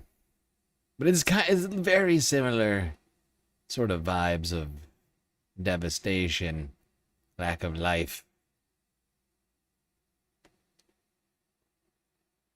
Pine forests along the country's eastern coast. And in Playa de la Presa near Madrid, David returned to see what was left of his home. It's a real disaster. All my memories. I had everything here. My father built it 40 years ago, and now everything's gone. Today, a senior official from the EU's emergency response team warned that 2026 could become the biggest fire season in European history, surpassing even last year's record. Heavier rains in winter have given wildfires turbocharged by heat waves more greenery to burn. Back in France, the weather that draws... Like, I honestly don't know how anybody can hear those statistics and say climate change doesn't exist. Last year, there was a record wildfire season in the EU. This year is a new record, worse than the previous record the year before. And it's the same sort of statistics. Whether it's ocean temperatures, atmospheric temperatures, pick a indicator, and you got the same fucking thing over and over again.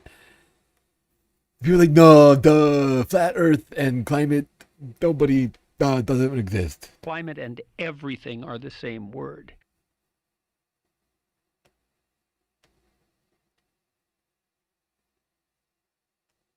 Yeah, exactly. It's the year after year thing that's alarming. Of course it is. That's the main thing that I keep trying to drive home to people. Thank you for pointing that out, Mitty.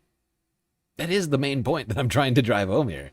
It is the year after year thing that should be alarming to everyone, because that's the scientific proof that we are rapidly descending into climate chaos. Far worse than what we're seeing right now, where our lives are completely upended. and perhaps the entire the entire like future of the planet upended. That's what we're talking about. That's what we're trying to prevent. And that's what these year after year new records in the same places are telling us that we are rapidly descending into. And that's the thing that we should all be most concerned about. Okay, now to the scene in France on Wednesday from the Associated Press. So this is what large parts of the forest look like after nearly a week of this fire burning. Now, there are no huge flames here anymore, but there are hot ashes everywhere and smoke still rising from the ground. With the vegetation so dry after several severe heat waves, firefighters know that these hotspots can flare up again at any moment. Helping them are dozens of local volunteers. Yeah, I know it's crazy to think, but these wet spots, it's crazy to think of a wet spot able to relight. But these, they absolutely can. They absolutely can. If you ever worked in a kitchen, you'll know. Water vapor, that shit can be pretty dangerous. In fact, get hot enough, exposed to flame at all, you get yourself in some problems. You know, and you know, there's all sorts of other sorts of like oils and chemicals and other sorts of things in the ground. It's peat moss, dry brush, needles, like pine needles and other things like that. That are just sort of slowly, whatever you want to, what do you call it? I want to say simmering, but that's the wrong word. Slowly burning, I guess. That's not the word I'm looking for, but I'm not going to sit here thinking of words all night. And yeah, like those embers can suddenly light a fire, which can then explode very quickly. Even if the ground's kinda damp. Not enough. Not nearly enough.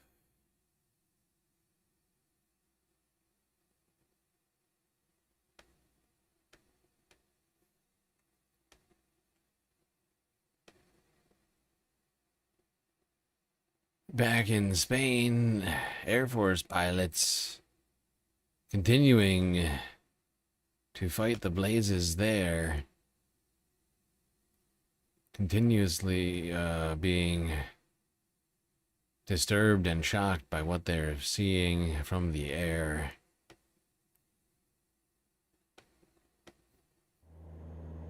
Es que no dejo de sorprenderme. I just can't stop being shocked. The fire has indeed been on a colossal scale. We've been flying for kilometers from the loading point to the drop zones, taking in a desolate landscape. And the truth is, it's a real shame, because we're fighting to defend the greatest treasure we have, our countryside and our natural environment. And it's very emotionally draining. It's very hard to see the devastation caused by the fire. The aircraft skims across the water's surface, taking on up to 6,000 liters of water, a truly impressive figure, given that it is the largest aircraft of its kind in operation in Spain. Fleets of planes here trying to fight these fires back in Spain. Trying to prevent Madrid from being engulfed in the fire.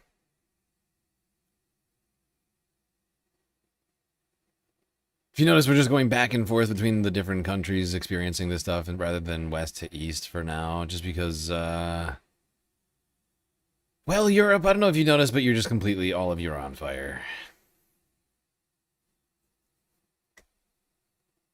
And it makes almost more sense to be talking about these fires chronologically. And honestly, I'm considering doing the same thing to the United States lately, because of the fact that they're all happening in the same weather systems.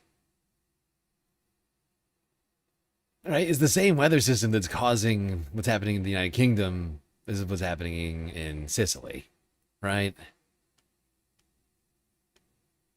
It's just hitting at slightly different time.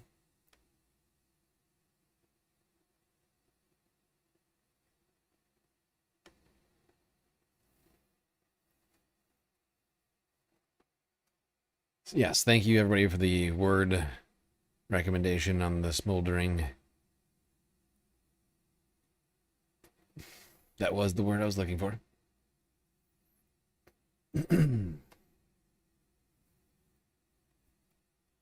'Twas the word I was looking for. Thank you, Space Fams. Alright, now to the United Kingdom, where you are having some serious problems.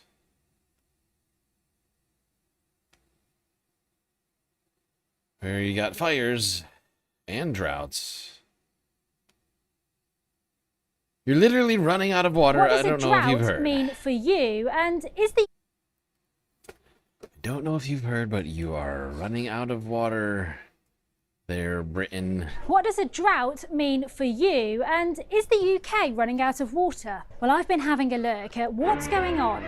This, first of all, could well be what your part of the UK looks like right now. If you have a garden, your lawn might even be a similar colour. Of course, though, it is not just about grass being brown. Some reservoirs have been low on water, which is used to generate power or even treated and supplied to you. At this time of year, some of this is expected, but summer so far has been exceptionally hot and dry across much of the UK.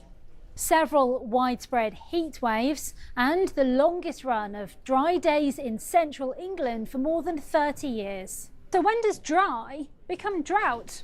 Drought is effectively a prolonged period of low rainfall, but there's not one universal definition. That's because the impact varies depending on the environment, the people, the businesses.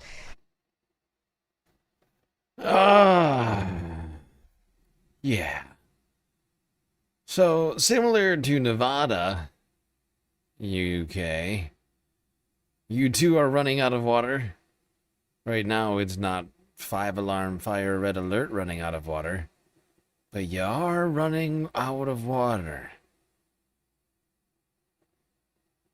You are in a red zone, or like a burnt orange zone, I guess you might call it, where you're like on the cusp of some real bad shit. You're on the cusp of some real bad stuff, I'm afraid, and it's all a result of this heat and drought that's been going on across the planet. Maybe, just maybe. What is a drought?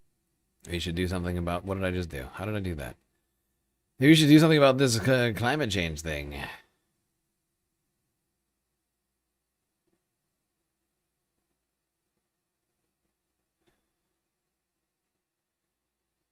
But one big problem with all of this, which we have to talk a little bit more about, is agriculture.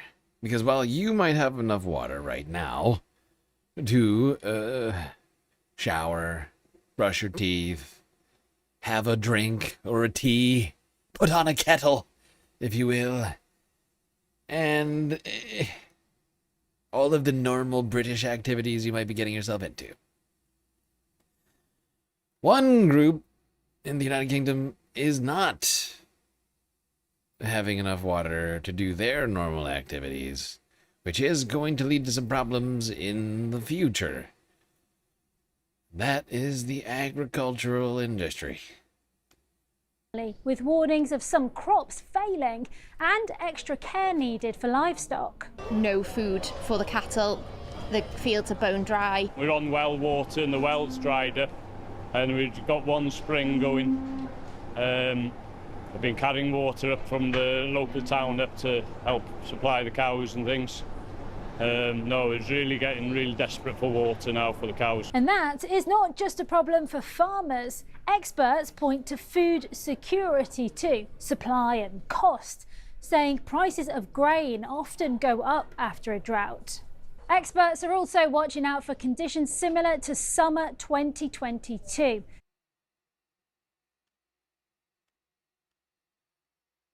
Okay. Now, let's go to this situation. A wildfire in Suffolk.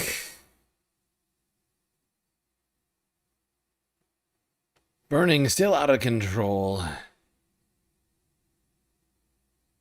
Another of a series of fires seen here in the United Kingdom recently.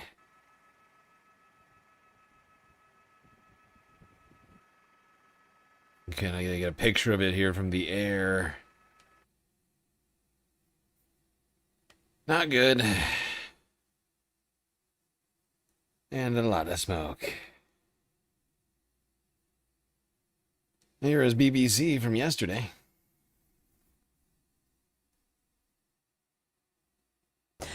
Record-breaking wildfires continue to tear through parts of Europe as much of the continent remains gripped by heat waves. Forecasters warn that fire-prone conditions will spread towards the centre of the continent this week, with Greece and Turkey among the countries affected. As the wildfire threat starts to shift east, around 8,000 people have been evacuated from the Greek island of Crete. Officials there say 3 firefighters have been killed. Fires are also burning on the island of Lesbos, while a blaze on Paros that was largely contained yesterday has flared up again. And in the Gironde region of France, firefighters continue to battle relentlessly against recurring flare-ups and are bracing themselves for a long-haul operation. Sorry, I forgot that this BBC clip started off with non-British wildfires, but this is all, I'm just doing all this in chronological order right now. But yeah, as I mentioned before, Greece also on fire.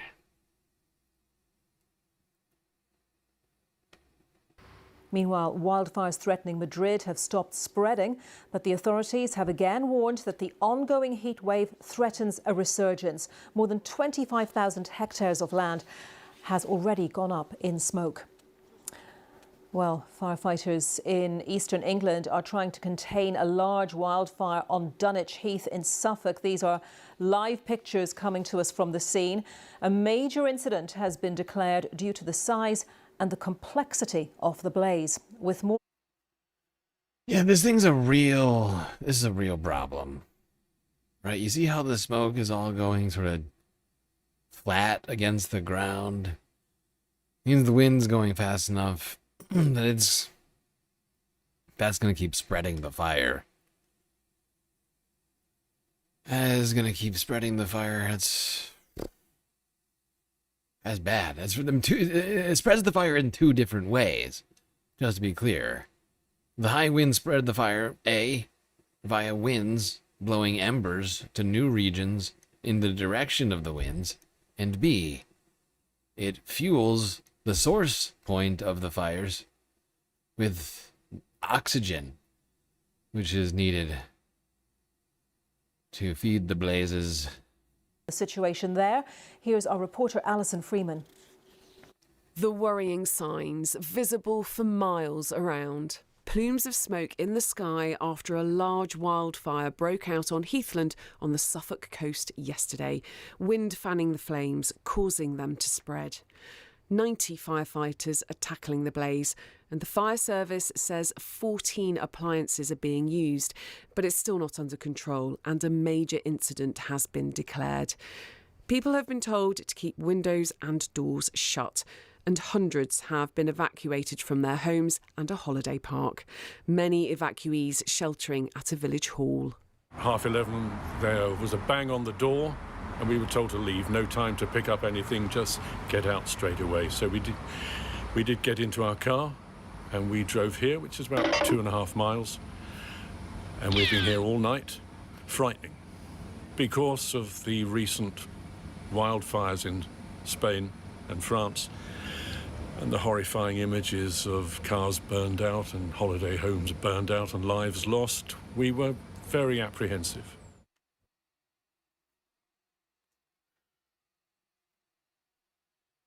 Yeah, I think that's very reasonable sort of thinking from that guy.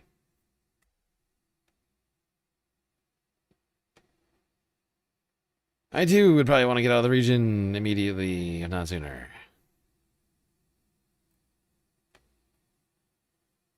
Better to be alive than not alive, I always say.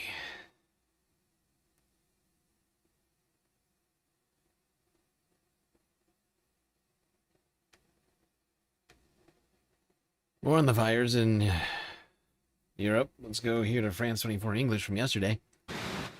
It is.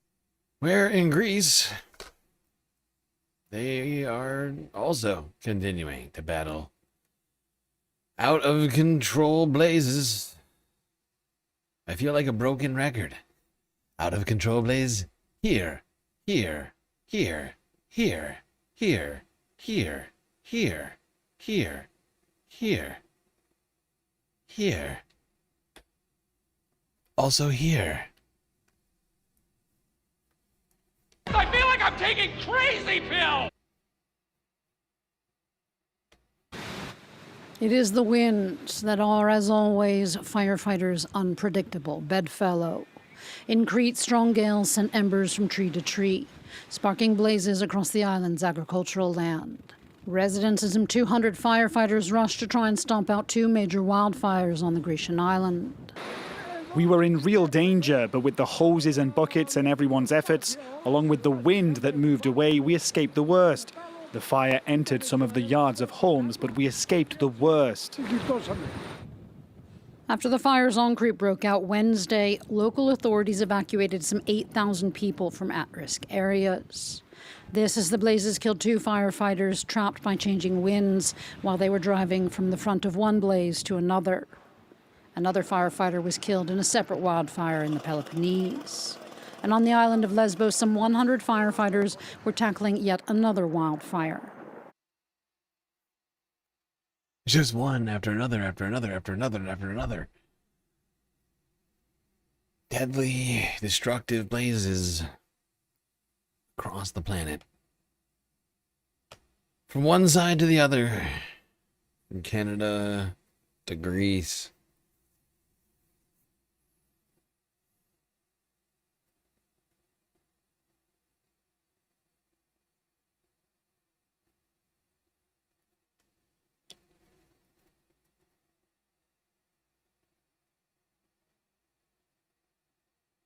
Meanwhile, there are, in fact, other effects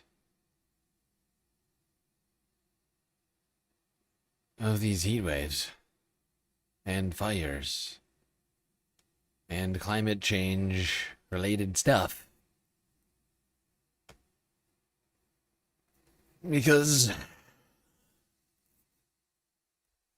sure, you got dry land, you got drought, you got fire, you got crazy climate-fueled storms. But you also got very warm waters, which is leading to dozens of new invasive species to the Mediterranean Sea, which are absolutely, if you can't figure it out, going to be almost certainly detrimental to the native species in the Mediterranean. Things like clownfish.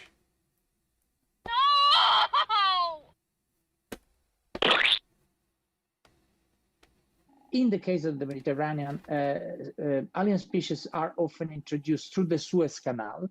So they come from the Red Sea and the Indian Ocean. That means that there are tropical species that are finding more suitable conditions in the Mediterranean because the temperatures are rising. And the numbers are increasing. Nowadays, we estimate that there are over 1,000 alien species present in our sea. A good ball. You hear that? 1,000 invasive species currently in Mediterranean waters now as a result of the changing climate and things like the Suez Canal. Combination of the two, really. Human activities, one or another, causing these sorts of things to happen.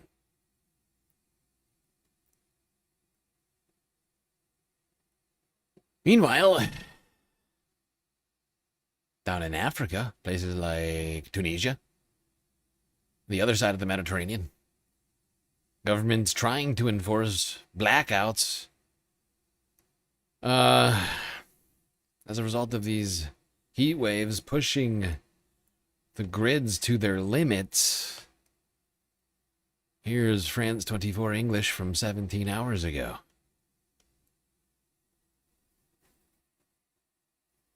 In Zarouin, northern Tunisia, chickens that survive the heat wave are stumbling over dead ones. The dead chickens stretch back all the way to the end.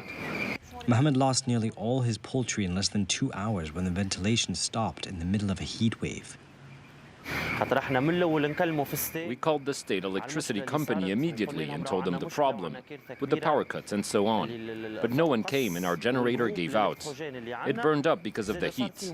We had to run it constantly for 2 weeks in 50-degree weather. Sorry, everyone, for not giving you more warning on that horrifying image. I forgot. Honestly, I forgot about that part of this story. Oh, God. Farms are seeing mass die-offs of birds as power cuts hit Tunisian farms and, well, everyone, forcing them to turn off their air conditioning.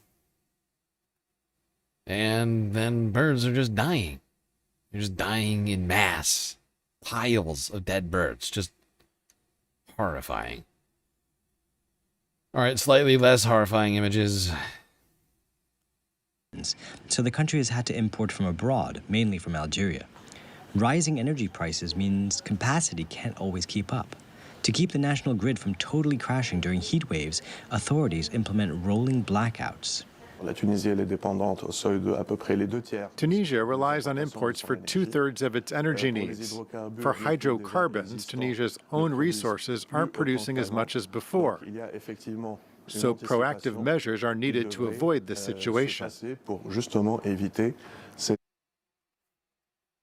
Damn, that dude is sweating hard. And he is indoors. Yeah, it does make for a great shopping experience there. Yeah, there's actually a confluence of factors happening here in Africa. On the other side of the Suez Canal, now exports of oil via the Suez, the Red Sea, are dropping as a result of tensions happening between the Houthis and the Saudis. So you have less oil coming, and so they have less energy to keep buildings cool. It's all fucked. We're fucking each other like in so many bad ways. And ourselves. Most importantly, ourselves. We should stop this.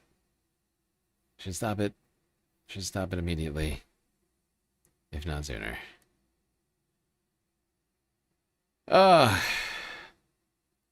Meanwhile, horrifying images in Pakistan. Excuse me. Horrifying images in Pakistan. Lionfish, not clownfish. Thank you. Thank you, lionfish. Did I say clownfish? My bad. That's my bad. Sorry, I'm not a marine biologist, and I forgot what fish we were talking about. They both have stripes, okay? They both kind of look like clowns. They both a little bit look like clowns, but you're right. Lionfish. It doesn't look at all like a lion. I would like to point that out to everyone. The lionfish doesn't even slightly look lion-esque in any way, shape, or form. If anything, it looks kind of like a actually not a raptor. What's it called? A Deinonychus, right? Like the venom-spitting raptor. I feel like that's what it looks like. Not a fucking lion.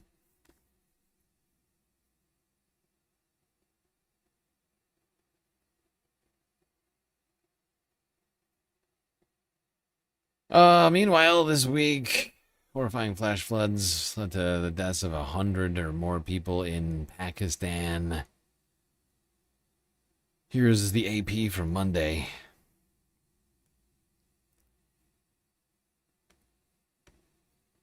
अब यहाँ पर मसला हमें यह आ रहा है कि ना यहाँ पर कोई इंतज़ामिया ना इधर का कोई काउंसलर ना कोई और राब्ता ही नहीं कर रहा। अब 1122 वालों की एक कश्ती आई हुई है, वो भी जनाब जो है ना उस पे As you can see, people are just literally wading through chest-deep water to get food. Aid is not coming fast enough to people in the region, and the whole region is, as you can see, very much underwater. And traveling can only be done by boat.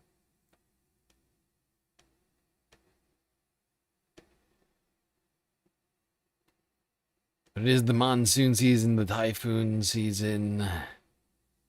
And a second typhoon in 2 weeks. A third typhoon, really, in 3 weeks, hit southern China. 大量杂物被刮到了路中间，甚至被刮落的广告灯箱铁凭借着一行缓慢驱车，到达了惠东县的海边。狂风之下，道路出现积水并受到阻塞， leading to some serious damage in Guangdong province. Sunday, Monday. Horrifying scenes there. Alright, that's it on the environmental news for tonight. I think we move on to other topics. We still got a bunch of stuff left. God, I am tired right now. I didn't get enough sleep earlier. I just didn't. I think I got like 4 or 5 hours. I'm just so beat.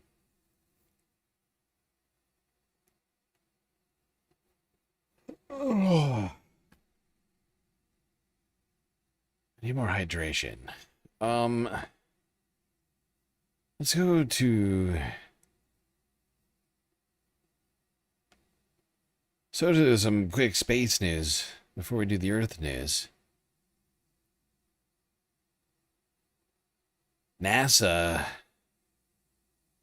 the American Space Agency, holding a brief press conference to preview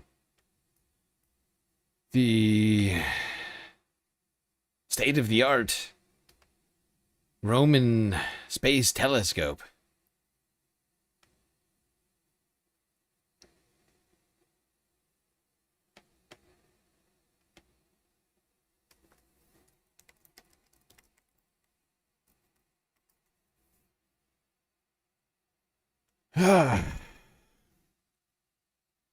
They've been working on this project for quite a while.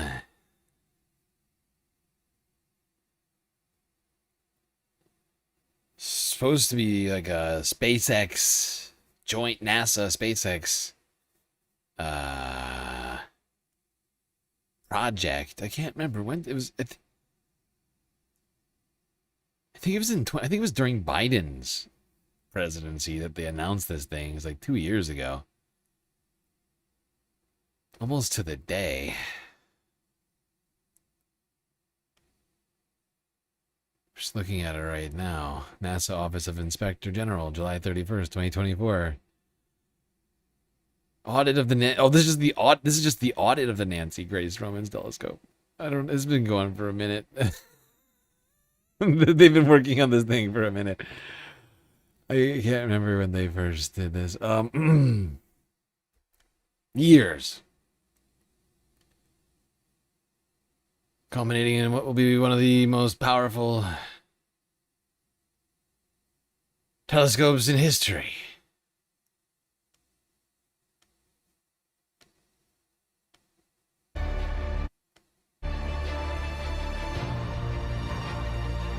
I'll be right back.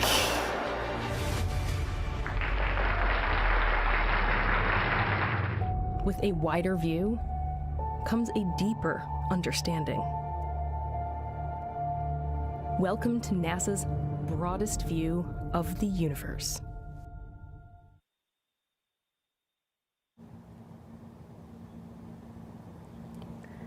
Hello, everyone, and thank you very much for joining us. I'm Elise Fisher with NASA's Office of Communications, and we are here live from the agency's Goddard Space Flight Center in Greenbelt, Maryland, where NASA built its next major eye on the universe, the Nancy Grace Roman Space Telescope. In our news conference today, you'll hear from our experts all about Roman, which is right now undergoing final preparations for a launch next month. Immediately, if not sooner.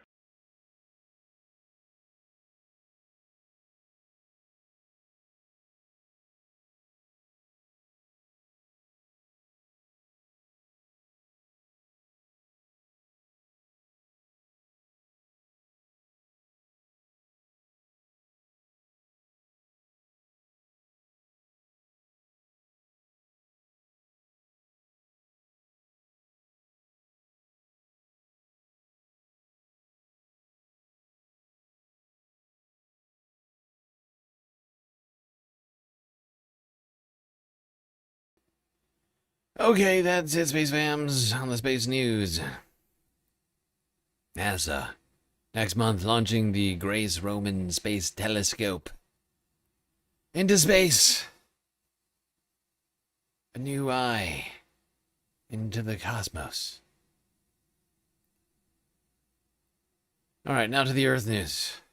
One big scandal this week that affects everybody, because basically everybody is involved.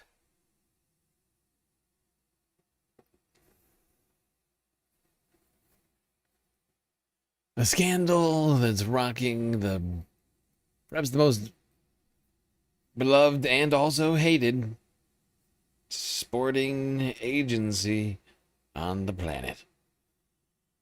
The FIFA, which decided to unveil a very controversial, privately backed, profit-seeking company involving a Kushner. Why can't we get rid of these people?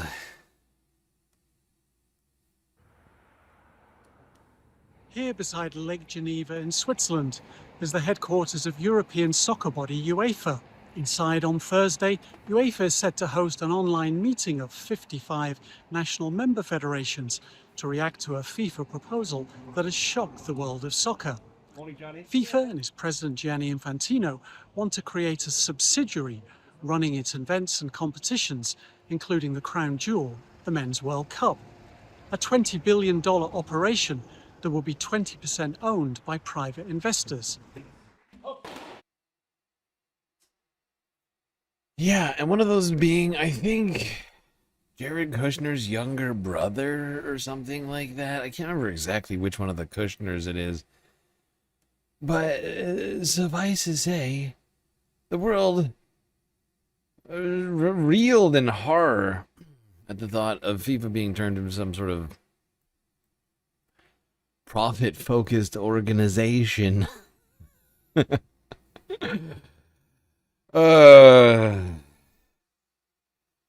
And some private individuals would be seeking profit through FIFA, something that's not supposed to be owned by private investors and rather the countries themselves. Now, of course, FIFA's always doing a bunch of corrupt stuff with money, but this is a new version of corruption being proposed in broad daylight. I think a lot of people are like, dude, what are you talking about?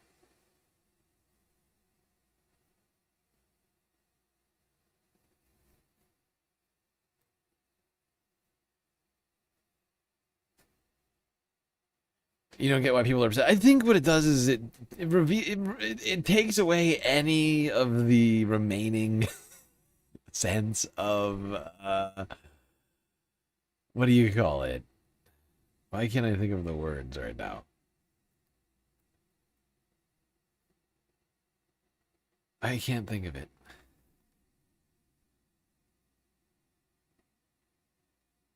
like neutrality or interest in whatever all like the fake like international blah blah blah that it tries to represent, and instead just makes it quite clearly and intentionally profits of a profit-seeking corporation. But yeah, I know they've always been doing corrupt stuff, but this is, I think, this just takes it to a new level, I think.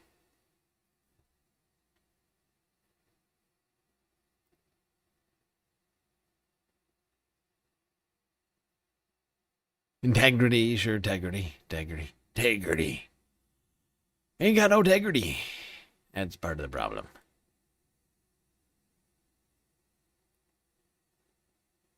Ain't got no integrity.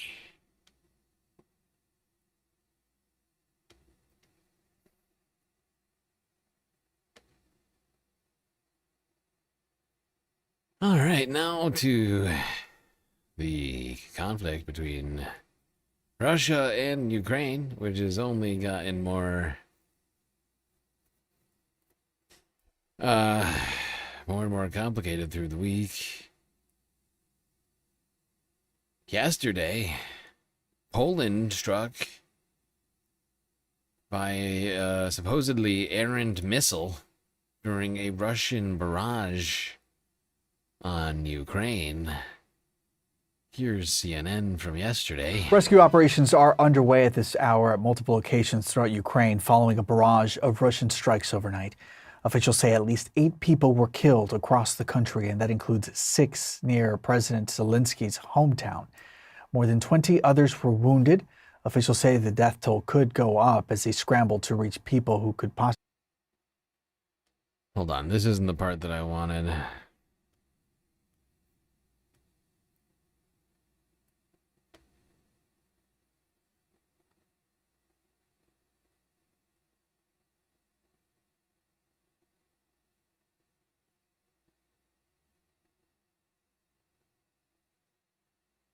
When do they actually fucking talk about Poland?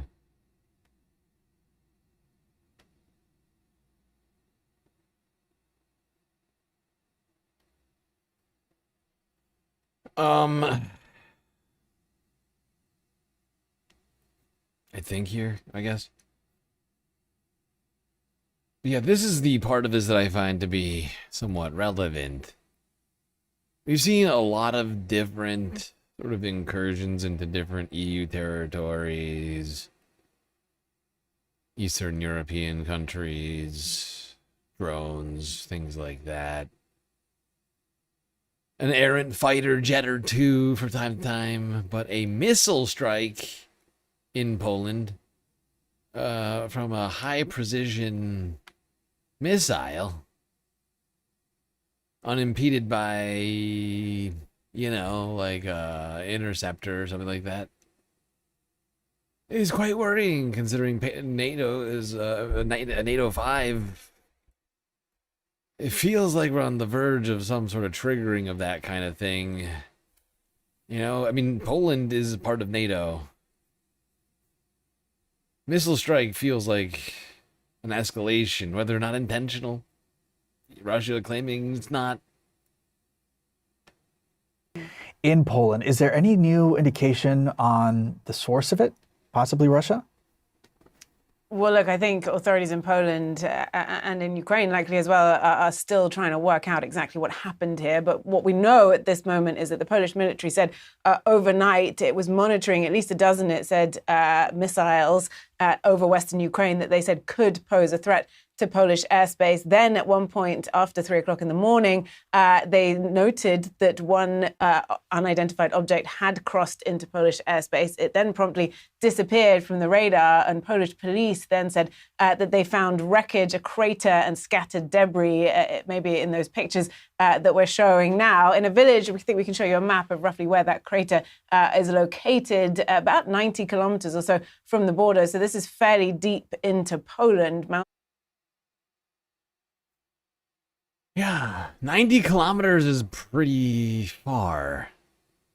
You know, I don't know exactly how fast these missiles may or may not be moving. One would assume it's hundreds of miles an hour. But even that means it's in Polish airspace for what, 5-10 minutes?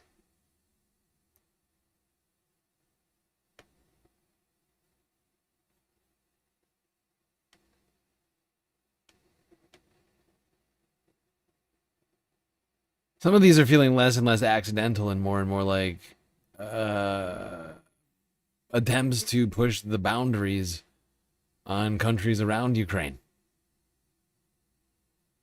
This is the vibe I get. Just been watching more and more of these in and out.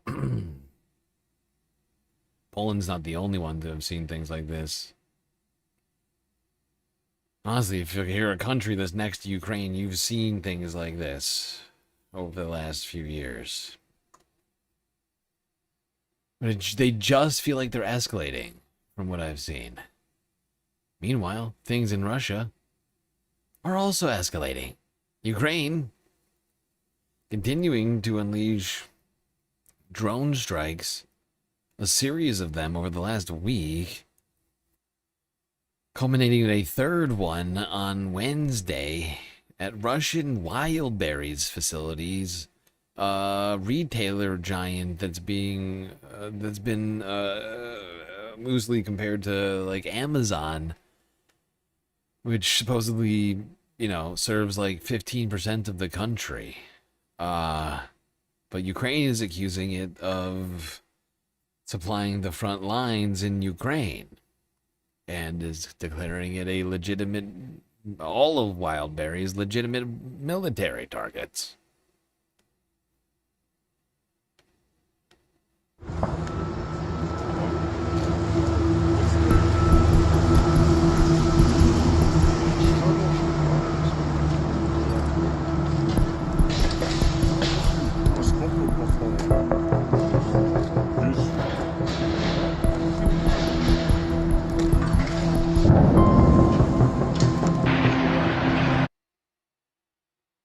These photos are freaking insane. Like the video, just giant clouds of smoke emanating from these places. One would assume that they're all just filled with everything Amazons are filled with, which I suppose are very burnable things. But yeah, these strikes continued into this week, with at least 3 different strikes in the last week on these wild berries in Russia. Some of them deep within the Russian territory. Ukraine continued to improve and prove its ability to strike deep inside of Russia. The image that they're injecting here sometimes can be a bit stingy when it goes in, but be able to... These conflicts just never end, do they? When will it end? When will it end? I would like it to end at some point. All things technically do have an end. Just doesn't feel like it.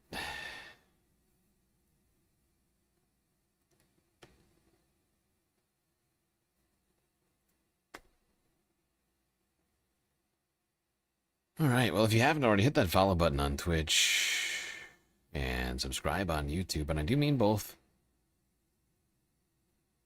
Also, do consider contributing to the Galactic News Network, as we are completely funded by individuals like you.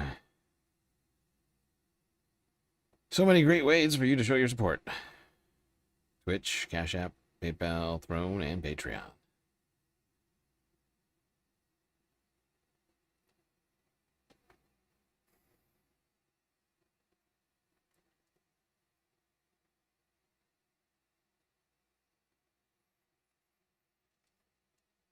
Okay. Moving from one conflict to the next. From Russia to the Middle East. And it's been a busy week in the Middle East.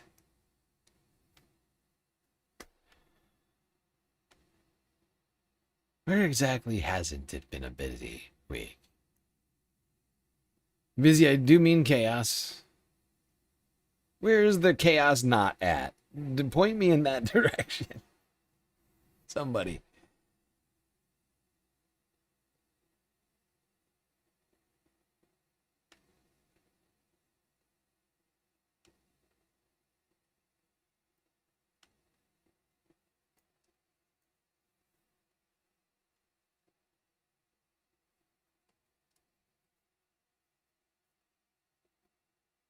Okay. Okay. Let's do the Middle East. Very busy week. A lot of things happening with the full resumption of the military conflict between the United States and Iran.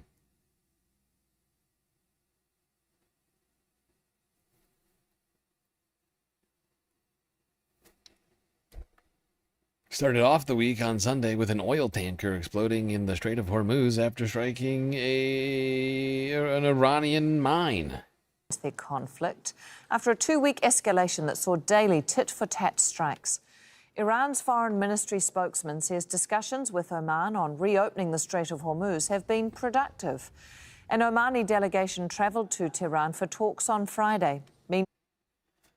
Yes, those talks did not go well. Everybody's saying it. Hold on. Where's the thing?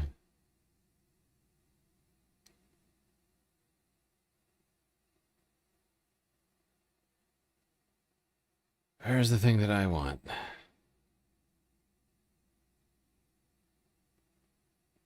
I think here.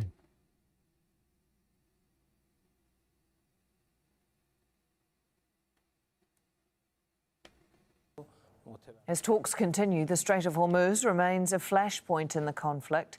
Iranian media say an oil tanker exploded after hitting a naval mine as it was passing through the waterway. The ship had reportedly left the route designated by Iran. Tehran has been demanding that all vessels transit through Iranian-controlled waters around Larak Island, north of the strait. It's rejected the southern route that goes along the Omani coast. Meanwhile, Iran's foreign minister, Abbas Araghchi, has warned his country will respond to a Ukrainian attack on an Iranian vessel in the Caspian Sea. Yeah. So not only did we have a tanker blow up in the strait after striking a mine trying to avoid the toll, supposedly, Ukraine did a strike on an Iranian vessel in the Caspian, which they claimed they were going to respond. Another sort of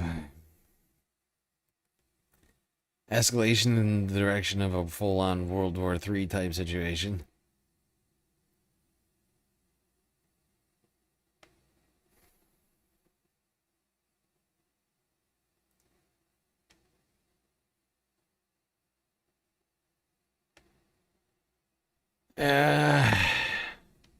On the other side of Saudi Arabia, escalations between the Houthis and the Saudis continued throughout the week, with the Houthi rebels on Monday claiming that they shot down a Saudi drone. Posting a video here.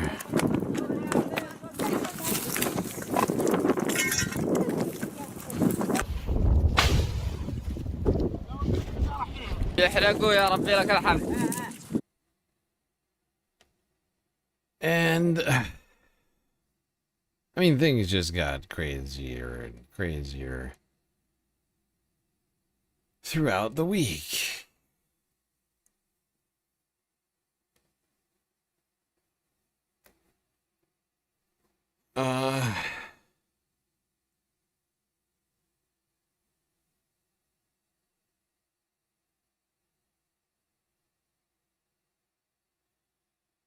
U.S. forces also on Monday claiming to have taken down an Iranian tanker attempting to leave the strait.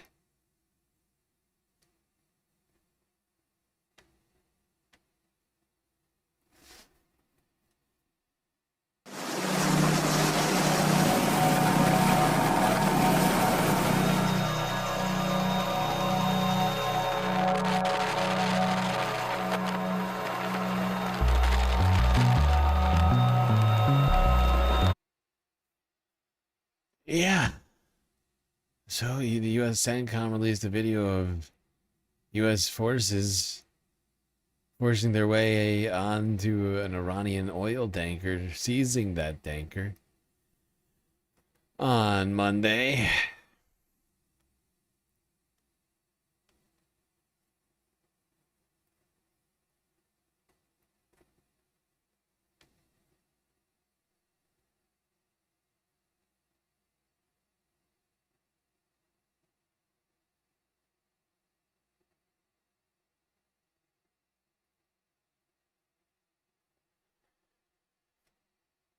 Meanwhile, U.S. casualties continued to rise, exceeding 600 at the beginning of the week, according to CNN.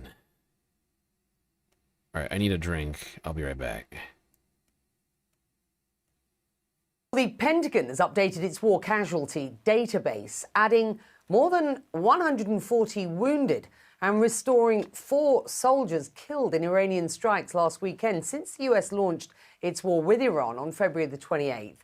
18 US troops have died and 624 have been wounded. Now, this comes after the Pentagon faced scrutiny last week when an apparent data glitch on the website meant the casualty numbers actually decreased. Well, CNN's Davis Winky joining me from Atlanta for more. And understandably, people now seeking further detail on the latest casualties, the updated figures, who they are, how they were injured, and why it is that these numbers were reduced over the weekend, not increased. Davis, what do we know at this point? Becky, this saga is really interesting in that it goes a lot to show the way that this Pentagon's approach to transparency breaks from that of previous administrations. They've been treating the Defense Casualty Analysis System, this online database, as the ongoing source of truth that the public and the media can access for updated information on war casualties. The issue with that, though, is that we've been observing this website on a minute-by-minute basis for a week at this point, and we saw data fluctuation. Yep, the White House is trying to hide casualty numbers in Operation Epstein Fury. Perhaps shocking to no one.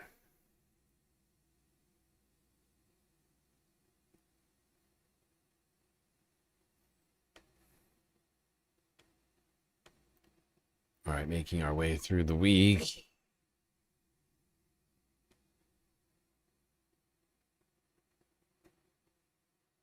Back in the United States,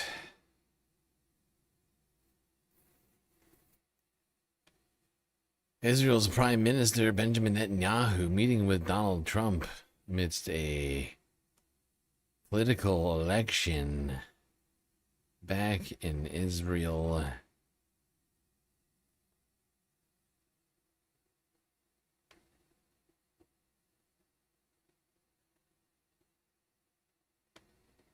Welcome to The Lead. I'm Jake Tapper. 5 months into this war with Iran, and what does President Trump have to show for it? Well, 61% of the American people disapprove, for one.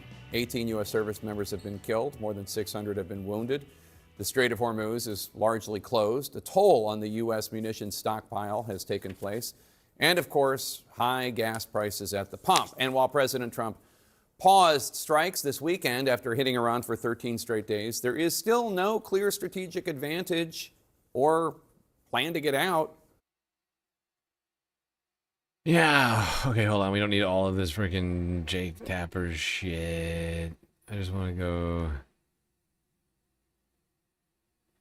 Where's the Trump part of this? Here? Rebuilding them, including one called Pickaxe Mountain. All this culminating on the day that Israel's Prime Minister Benjamin Netanyahu met with President Trump at the White House for about an hour and a half. Hours before their meeting, Trump downplayed pressure to escalate the war with Iran, underscoring a strain in the U.S.-Israeli relationship. This is what Trump said when asked on Fox before the Oval Office meeting about reports of Netanyahu. I don't need Bibi to tell me that. Bibi's telling me that because he wants me to stay involved. Yeah.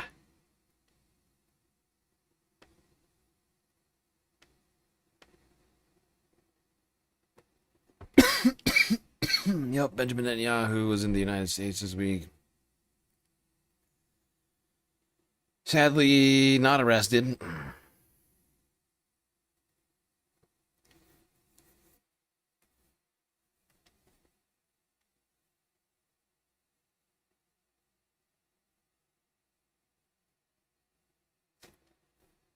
Meanwhile, a series of strikes launched by Iran across the Middle East.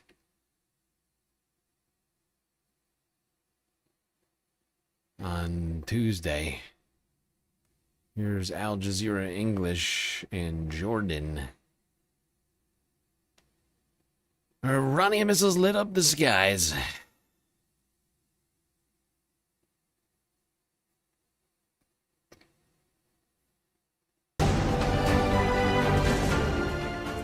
You're watching Al Jazeera. We have some breaking news for you. It is Iranian state media saying that a number of missiles have been launched from the center of the country toward Jordan. Jordanian sources say explosions have been seen in the skies over the country. Now, don't forget, on the 17th of July, 3 U.S. military personnel were killed at the Salti Air Base in Jordan. We'll have more on this story, but at the moment we have the U.S. military saying that at 5:45 p.m. Eastern Time, that is, of course, about 45 minutes ago, the Islamic Revolutionary Guard Corps forces launched multiple ballistic missiles from Iran. The IRGC really at the moment for launching these missiles from central Iran, and this is all coming at the moment from the U.S. military, at least. That's what we have so far. U.S. forces remain vigilant and at a high state of readiness as well. They've also said that all these missiles were in. Yep. Iran launching a series of strikes on Jordan, supposedly intercepted. But Jordan was not the only target on Tuesday. Let's get right over to NBC's chief White House correspondent, Garrett Hake. Garrett, before we get into today's ceremonies and meetings, let's start with Iran's surprise attack on U.S. forces. What are we learning? Well, this took place around 5:45 this evening, CENTCOM says, and as you pointed out, was meant to be a surprise attack on U.S. forces with ballistic missiles, we believe, fired at U.S. bases in Jordan, although at this hour that's not yet been confirmed. This would mark the most significant Iranian aggression in several days after what was almost 2 straight weeks of fighting, then a couple of days of quiet, which President Trump said was to give space for negotiations, at least. Ah, yes, beautiful negotiations. I could have sworn this was a different clip. So sorry, Space Fams.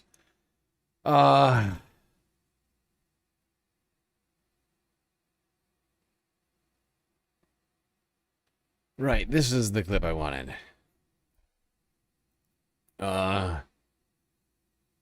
Fire engulfed a U.S.-owned gas tanker in Egypt.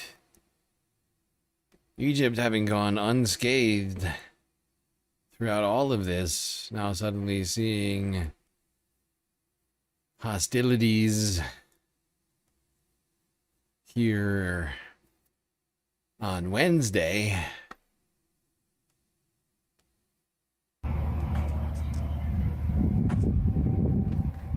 What is apparently a U.S.-owned oil tanker, now smoldering here off of the coast of Egypt in what I assume is the Red Sea, but I guess could be the Mediterranean. Egypt has land on both sides, if I'm not mistaken.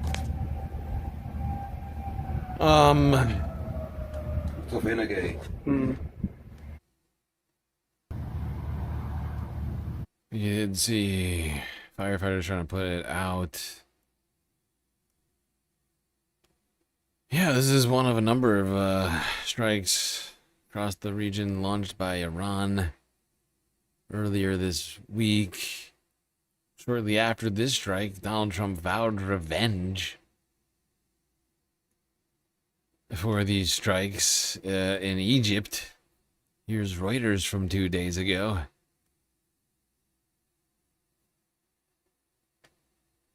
I've been briefed.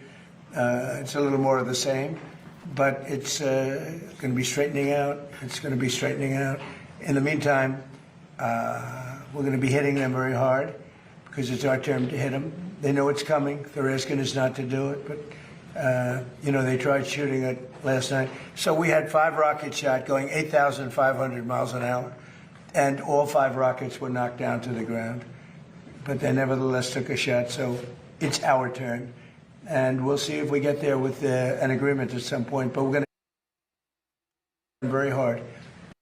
We're going to hit them very hard. It's our turn, said Donald Trump from the Oval Office on Wednesday. And hit hard the United States did. Hours later, U.S. forces launching a series of strikes against Iran. Here's Al Jazeera from Wednesday night. It was in the Mediterranean. Yeah, that's what I thought I heard. I just couldn't remember off the top of my head. All right, we've got some breaking news. The U.S. is carrying out strikes on Iran just hours after Donald Trump threatened to hit the country hard. So explosions have been heard near the Strait of Hormuz. This is the first American attack on the country since Friday, July the 24th. The U.S. administration said last week it was pausing the bombing campaign to give diplomacy some space. All right. The background on this, we have seen over the last 48 hours, we have seen strikes on Saudi Arabia from Iran-backed groups. Look at America giving Iran, look at him, Iran, but giving peace. Look at us giving peace a chance. Giving peace some space by bombing Iran. This is how you do peace, right?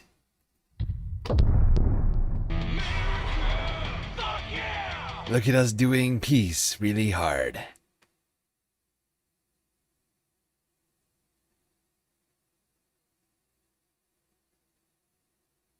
We do peace better than everybody else. That's what people are saying. Everybody's saying it. We're the best at peace. Here on what the bigger picture is for the Americans. These strikes now are going ahead after this pause that we've seen for the last couple of days. They had wanted to give time for negotiations, to let diplomacy have a little bit of space. Now that they're going back to direct strikes on the Iranians, what kind of indications has Washington given as to what their goal is here? Well, the reason we're not getting a lot of detail at this point is that it would appear that these operations are still ongoing. Certainly there was a report circulating a couple of hours ago that these attacks were underway, CENTCOM confirming they only started at the top of the last hour. And given the extent of the operations in the past, they may still be ongoing, and there may well be operations in the sky above Iran at the moment. Of course, Donald Trump has claimed that, that Iran couldn't do anything about any attacks. They aren't in a position, and I'd asked them not to do anything tonight. And yeah.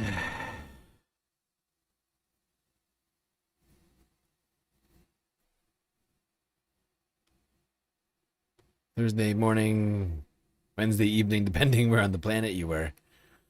The United States launched another series of strikes on Iran, continuing this conflict into oblivion. It feels like a never-ceasing, forever war. A term I've been trying to avoid using. But we keep getting told over and over. I probably would be less apt to call it that as so quickly, but it's just they keep telling us it's not a war, and that they're not doing, and then we do war, and then we're told we're still not doing the war, but then we're doing the war. And for me, it's sort of like just the continual like dragging out of the premise that we're not at war when we're clearly at war is making it feel like it's going on even longer than it actually is. I mean, it's already gone over 5 months now. It's the 1st of August. We're on month 6. It looks like most of the year has now been spent fighting this war.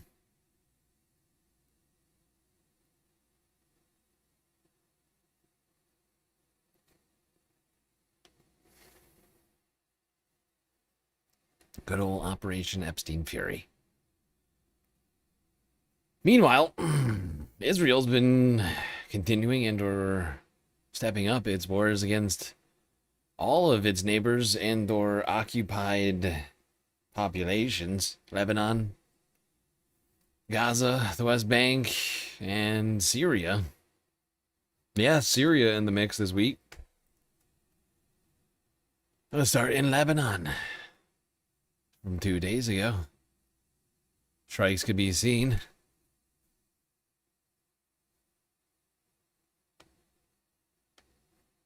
Seen here.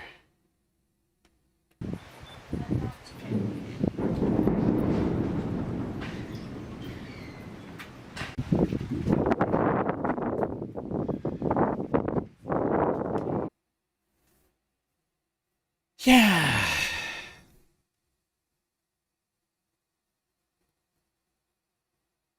They just keep doing it, even though they're at a supposed ceasefire. In Lebanon, they keep dropping bombs, missiles, whatever they got, continuing to occupy the territory and blow shit up.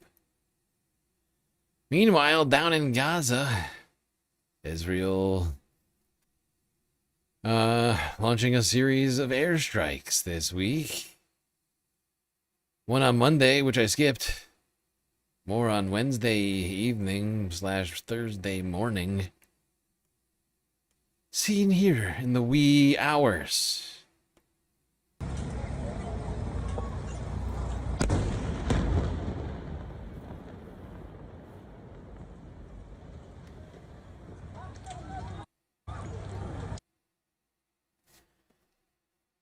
Yeah.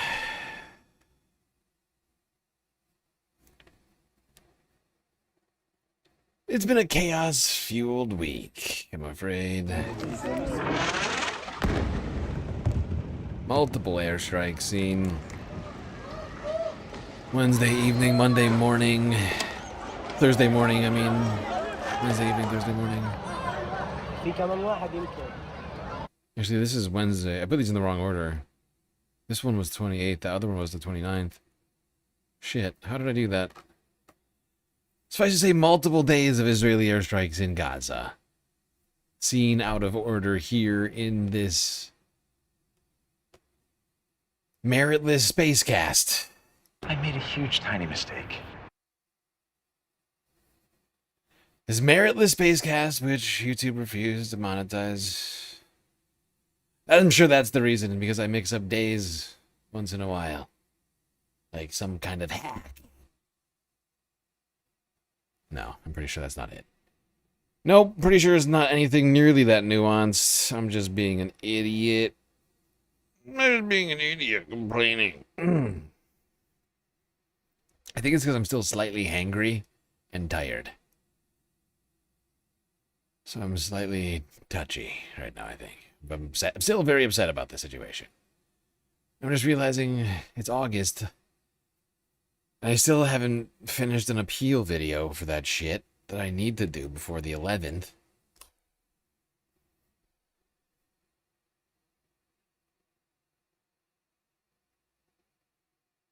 Meanwhile, in the West Bank, Israeli settler groups have been storming different territory, attacking Palestinians, getting the IDF to help them demolish people's homes. You know, just like another normal Wednesday.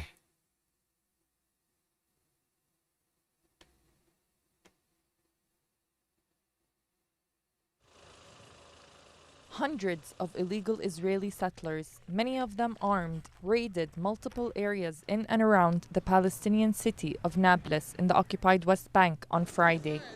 They were protected by the Israeli military. At least 11 Palestinians were wounded, including a 32-year-old man who was shot in the stomach by the Israeli army. At the same time, illegal settlers attacked a home and an Islamic cemetery and shrine. They damaged over a dozen graves and set olive tree fields ablaze. Yep. Meanwhile, similar, if not the same group of settlers. I have no way of knowing. But more settlers decided that now's the time for them to storm Syria and try and claim some land for Israel in the Golan Heights. Here's the AP from 2 days ago.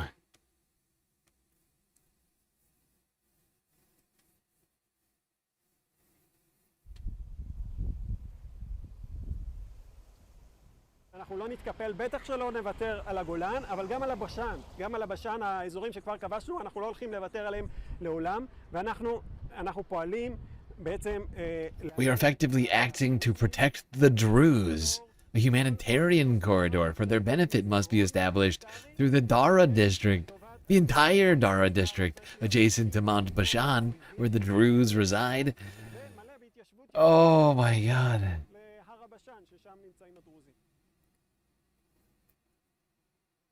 So Israeli disturbed, psychotic Israeli settlers are planning on building settlements in the Golan Heights.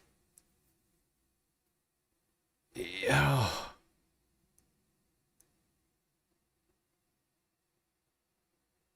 Seizing territory, claiming that they're protecting the ethnic group known as the Druze, not Jews, Druze, D-R-U-Z-E, Druze, which is just a laughable claim, and certainly not one which would hold up under international law. Not that the Israeli settlers give a fuck about that. But now Israeli settlers deciding, you know, the West Bank, not enough. Already running out of land there, let's go to Syria and make more settlements there. To protect the Druze, of course. Right.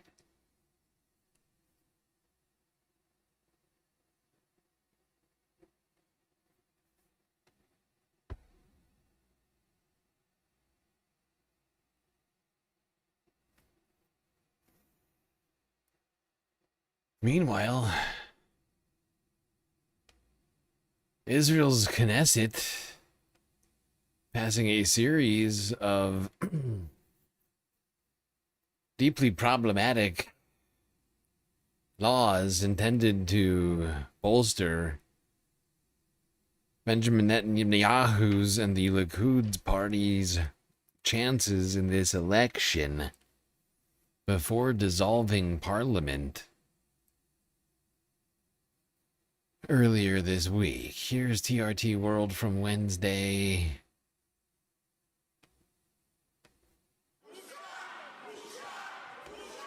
Israel's parliament didn't address the war, the economy, or even the rift with Washington, but it took care of Netanyahu's coalition partners, and in doing so, it may have taken care of Netanyahu himself. 2 draft laws in the final hours before Israel's current parliament dissolved. The first enshrines Torah study as a constitutional value, shielding ultra-Orthodox men from military service indefinitely. The second freezes arrests of draft dodgers for 6 months, while soldiers continue to fight on multiple fronts. The first is to show to the electoral base that we're doing what we promised, we're going against the judicial system, we're pro-religious laws. This is theocrat talk. This is full-on, like, theocracy, dictatorship talk. This is so deeply draconian. Oh my god. Look, we're getting rid of the justice system. We're literally saying we're pro-religious laws. Oh my god. To the government. The AG is currently overseeing Netanyahu's corruption trial. Prime Minister Netanyahu is well aware that he's facing a very serious challenge for his premiership, and he realizes that Israel, at the end of the day, is a parliamentary system. He won't be able to come back. shit. I just realized the volume's super, super low. I'm getting delirious. I'm so tired right now. As Prime Minister without his traditional right-wing coalition supporting him. The calculation is simple. Ultra-Orthodox partners got draft exemptions. Far-right partners got a weakened attorney general. Netanyahu got a coalition that holds together enough to win an election. Yep. This move, whether legal or not, may have sealed a win for Benjamin Netanyahu's Likud party, and perhaps his continued rule in the country. Look at him. Look at this fucking... Look at this psycho. Look how excited he is. Smiling from ear to ear. Couldn't be more excited.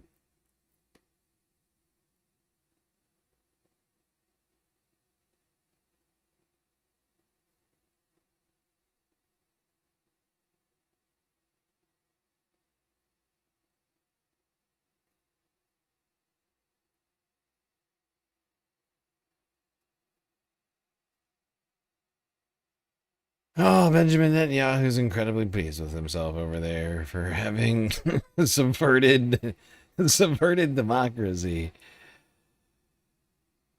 in an attempt to keep himself in power. It may have worked. We'll have to wait and see. In the meantime, big news with regards to Gaza. Hamas declaring that it will disarm so long as Israel halts all of its strikes and stops occupying all of Gaza. So, you know, probably never happening.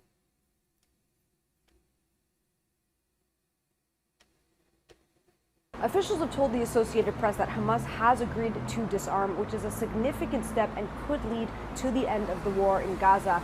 Although there are many obstacles that lie ahead, this could take an extremely long time, and it's unclear if it will happen at all. Officials said that Hamas has agreed to a roadmap to disarm, but it is contingent also on Israel also fulfilling its part of the deal. Oh yeah, that deal that Israel signed that they haven't even slightly stuck to, violated like 1,000 times now in the last 9 months. That deal? Oh, that's right. Yeah, well, Israel's not doing any of that stuff. They didn't, nor did they plan on it.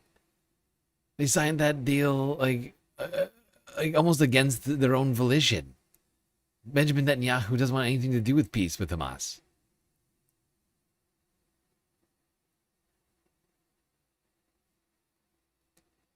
But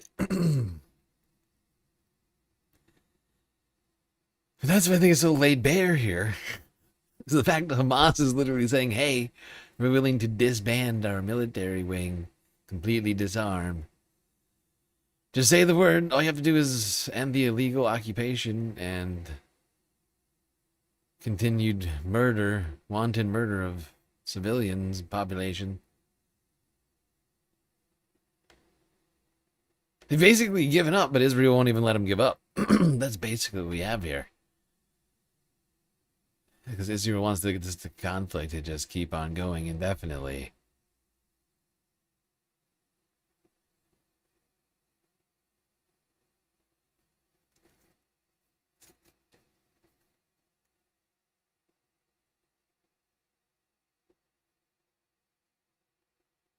Well, just a couple more clips left here. Just a couple of clips last year from the last 48 hours.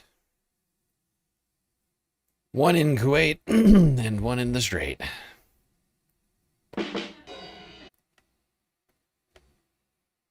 First, Al Jazeera here 2 days ago. Kuwait says that an Iranian attack hit Kuwait's minister. Chinese company building in the territory, killing at least one civilian. Kuwait's Ministry of Defense, meanwhile, says an Iranian strike there has hit a building in the country's north.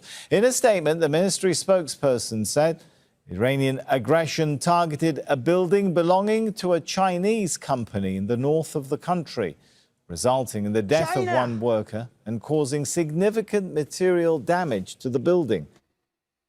Let's go. You know, it's the Caspian Sea thing with Ukraine. It's this Chinese building getting blown up in Kuwait. It's just, I feel like these sorts of things just are like just dragging more and more people into the actual conflict itself.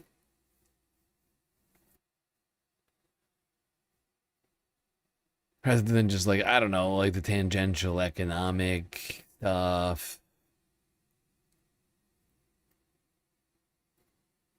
And that to me seems bad. Seems like a devolution into more chaos rather than any sort of concept of peace or whatever else. All right, people, final clip of the night. From yesterday, New York Post with the clip. In the Strait of Hormuz, after Iran claims strikes on 2 different oil tankers.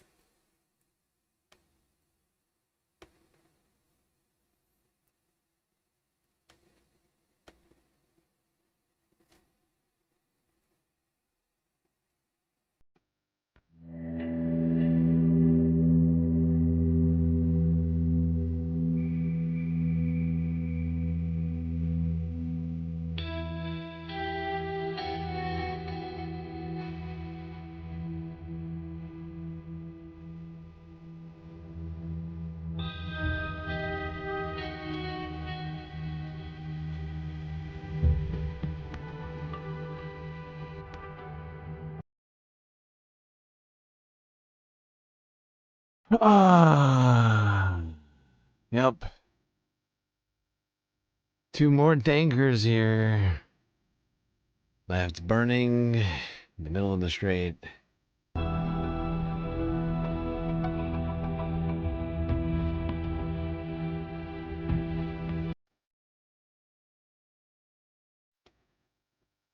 Just horrifying. That was yesterday, 31st of July. Quite a week. Now we got the weekend. Try and recover from this horrifying series of events that we have been witness to. Hopefully we're not all too traumatized.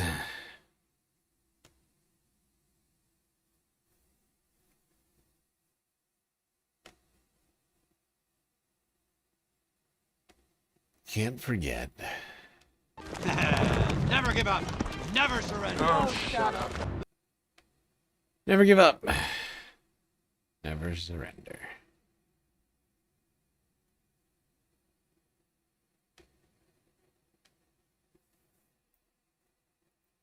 Ow. What is that?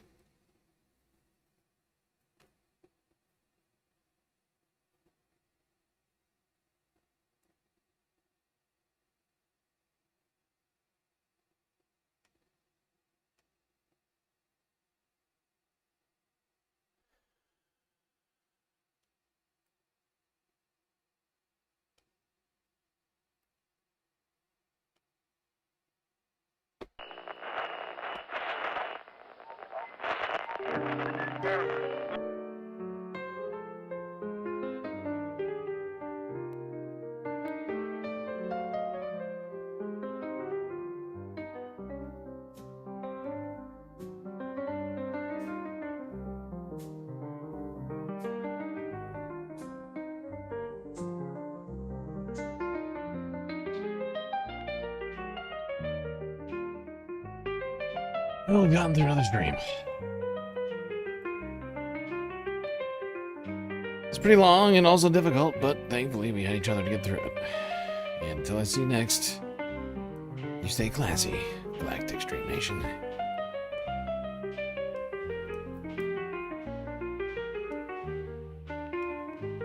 Can't forget this. These are your galactic patrons.